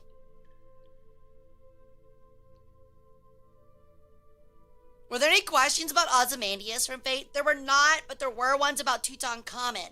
Well, I guess technically there was one, because one was which one of these is not a heroic spirit? Like, which one of these ancient Egyptian pharaohs is not a heroic spirit? And one was Ramesses II. One answer was Tutankhamun.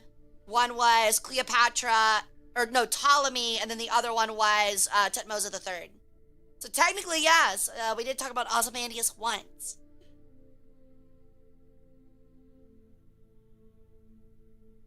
Money-making strategy? Oh, how do you think I fund this? How do you think I built all this? Do you really think building, like, all this gold-encrusted shit is cheap? No, I sold some of the livers. I sold some of the organs. Those things go for like 300K a pop. Are you kidding? Making bank rolls over here, dude. Can you imagine? Do you guys have any idea how much a waterfront sandstone and gold property costs in upkeep and state, like, property tax? You guys have any idea how much that costs? Hundreds of thousands. Costs a lot, man. I gotta sell a lot of y'all's livers. Do you sell my organs? Of course not. You're a high priest. Which is why I have some of you guys go out and, you know, gather extras. My cat's falling asleep sitting here and watching the stream. Like, he's sitting up falling asleep. Damn, I'm that boring. Ouch. I'm a bird that can't even keep a cat interested. I'm absolutely cooked, man. Don't you rule the state? No. I'm not embezzling. I don't even know what that word means. Dude is wobbling. No, he's that tired. Yeah, I know. I'm just joking around. My dog does that too. He'll like sit up and like stare at you, like begging, and then I'll just like slowly close his eyes and be like,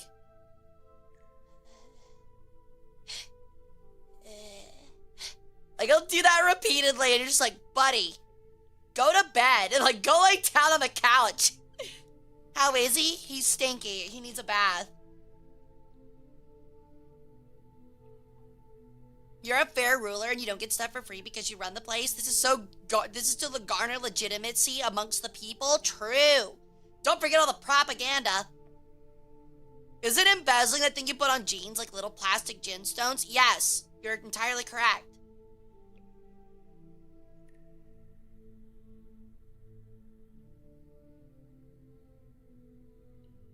In fact, a lot of people don't know, but I embezzled my burial shroud. Propaganda? Yeah, I'm popping aganda. Hey, yo. At what? Huh? At what? What are you popping aganda at, huh? What are you popping aganda at? Answer the question. Huh? Bin mounds? I mean, they are kind of wobbly. I kind of get it. I mean, I stare at mine too. I can't blame you, frankly. Look, if I was me, which I am, and there was another me, I would constantly stare at my bin mounds. So, I get it. No, I totally get it. I may have embezzled, but I just need to be embezzled. Look, dude, I might have embezzled, but if you let me embezzle more, I can get enough money to pay you back the embezzlement. Yo, welcome to the Cold Engineer H56. Welcome to the Cold. How you doing? That's bedazzling, not embezzling. I don't know what you're talking about. Insert that one art of you making out with a clone of yourself. That same art has an alternate of me making out with the yellow, like, M&M's, like, peanut M&M. Absolute flashbang of a sentence, but it's true. I don't even know how we got onto that. I was doing a collab with Dionysus Mythos, Dragon Spit, and Kaiju Kanojo, and we were playing Helldivers, and I guess just at some point I was like, dude, I fucking love peanut M&Ms. Someone draw me art of me absolutely, like, sucking face on the yellow peanut M&M. And Mario drew it, and I was like, what the fuck? This is peak. See you, Curse. Thanks for hanging out, dude. Hara, can you bedazzle my art? When you pull it, you keep that actually. I'll bedazzle the scarab that goes over it, though. We'll be coming up with a lot of new sentences today. Honestly, if we're not coming up with a new sentence that no one's ever said before, it's not a horror stream. Yeah, you're actually kind of right. I do kind of look like Pem. I got a big circular noggin with my ahoge. Can you make my heart scarab the same color as Brat's pink? Hell yeah, dude. I'll choose rose gold and give you some rose quartz.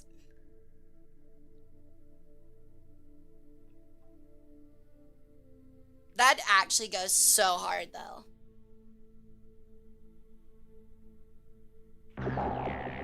Yo, thank you for the follow, Chaos King, Angel of Death. Welcome to the cult. How you doing, dude? Honestly, I feel like actually if I actually got like, if it was 5 to 6 years ago and I got buried in a tomb, my heart scarab and my sarcophagus would be rose gold covered in rose quartz. Because, like, oh my god, I don't know if y'all remember that, but I forget which iPhone it was. I think it was the 10, and there was, like, they came out with rose gold, and it was such a fad. Like, you were so cool if you had a rose gold iPhone. Hey, Chaos! Welcome in, dude. How you doing? I thought it was the 8. Maybe it was the 8. Yeah, I can't remember which one. It was just one of them. But it was not enough that you had a new iPhone. It was that you had to have it in rose gold. So much so that they would be sold out of it and the other ones would still be, like, vastly available. I don't know. iPhones suck anyway. Okay, I'll be honest. Like, I don't know. Both of them have their pros and cons. I was a never iPhoner either. I'm alright, just here to support you in chats. Oh, thank you. I really appreciate that. I hope you enjoy your stay, dude. I'm afraid that you missed all the fun events for the day. But we will be back on Saturday playing some Total War Warhammer 3 after I'm at CarrierCon. I would love to see you back here. 7 p.m. CST. Yeah, it'll be fun. We're gonna continue our Kislev campaign. Hara, random question? I have a random answer. Like 15, something like that. Because, like, I had an Android, a Samsung Galaxy, and I've had an iPhone, and I've got complaints with both. I loved that I could open up stuff from my PC to my computer through Microsoft stuff on Samsung Galaxy. But also, I like how simple and easy it is to get your way around on an iPhone. If you heard the band Camel before? Are you talking about that one song that was in the Anka video? Now I remember. That was one of the questions I was gonna add to the slides. And it was like, which character or what is the name of the song for the Anka dance? And whoever got it right, if anyone got it right, I was gonna be like, yeah, I know who you are. You're a pervert. I know what you are. I know what you do. I know what you think about. I know what you think about Egyptians. You're thinking about me right now, aren't you? No, they did not make the song Camel by Camel. Oh, did they not? Yo, Doug Napoleon! Hello, I'm a duck that is walking around the lives. I don't fly. I don't either. So, based. The rose gold color almost made me buy an iPhone. See? Droid confirmed it. I gotta ask Lorelai now. My cousin is a turkey? That's sick. That's awesome. How many times does he gobble?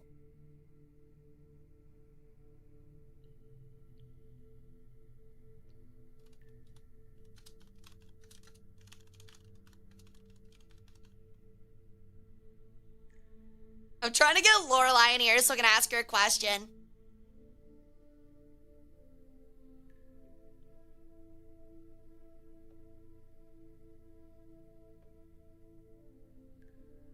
Duck, I'm not gonna lie, you got an interesting family, buddy.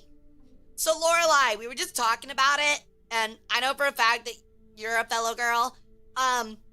Were you into, or can you at least attest to the popularity of rose gold iPhones?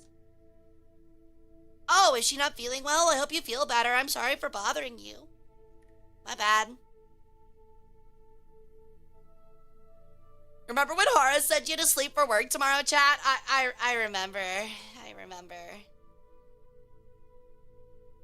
I got some migraine. I'm so sorry, hun. My bad. Hope you feel better.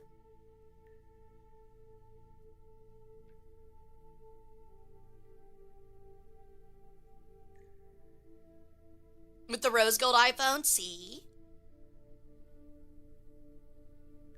My other cousin is Winston, is a goose with Down syndrome. I'm not gonna lie, I thought you were about to say Winston, the gorilla from Overwatch, and I was like, holy shit, your family's cool. Winston. Oh yeah, the rose gold ones are all over. Yeah, I had 2 younger sisters.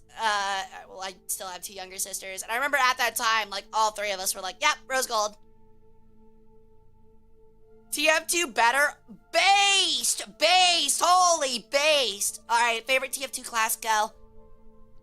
Absolutely based. I never could afford one and honestly wasn't after them. I wasn't really either. Well, I was when I was a teen, but heavy, honestly, I like it. What's your favorite heavy gun? I always play engineer. I like the Southern Hospitality and the pick that causes bleed, because that way if you hit a fucking spy, they bleed out on the ground, you can see them.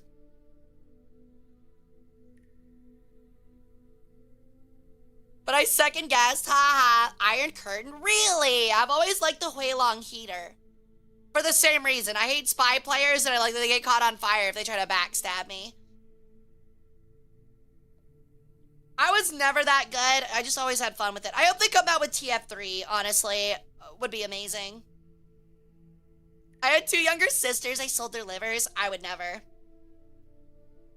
Maybe when I was younger, but not now. They're both cool. I don't like the TF series. Hey, that's fair. It's not for everybody. I'll admit, I came to appreciate Team Fortress 2 much later after the game was really popular.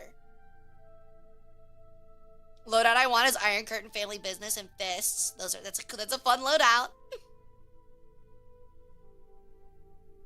I've always been better as a soldier.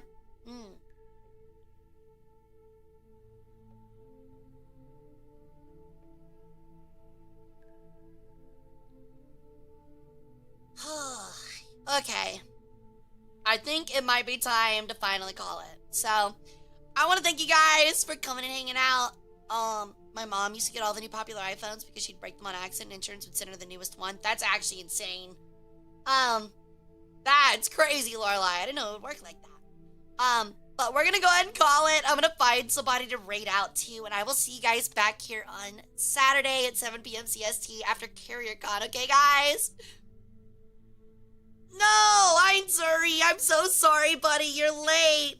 Yeah, we did a virtual museum tour and played a history Kahoot stream, but we'll be back on Saturday playing some Total War Warhammer 3. 7 p.m. Central. So let me find somebody to raid out to for you guys real quick. Let me see here.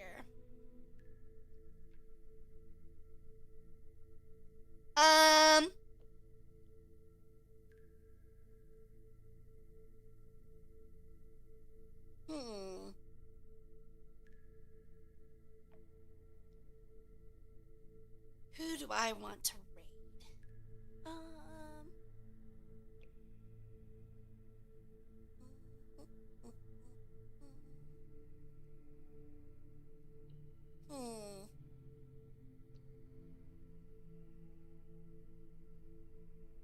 Man. Actually, I don't think I've ever raided this person before, but I've been kind of meaning to. Alright, they're playing VR chat. We're gonna go raid Rye. I've actually never raided Rye before. Alright.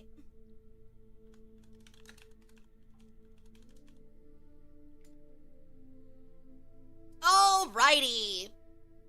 Oh, I'm so dumb. I'm so dumb. Oops.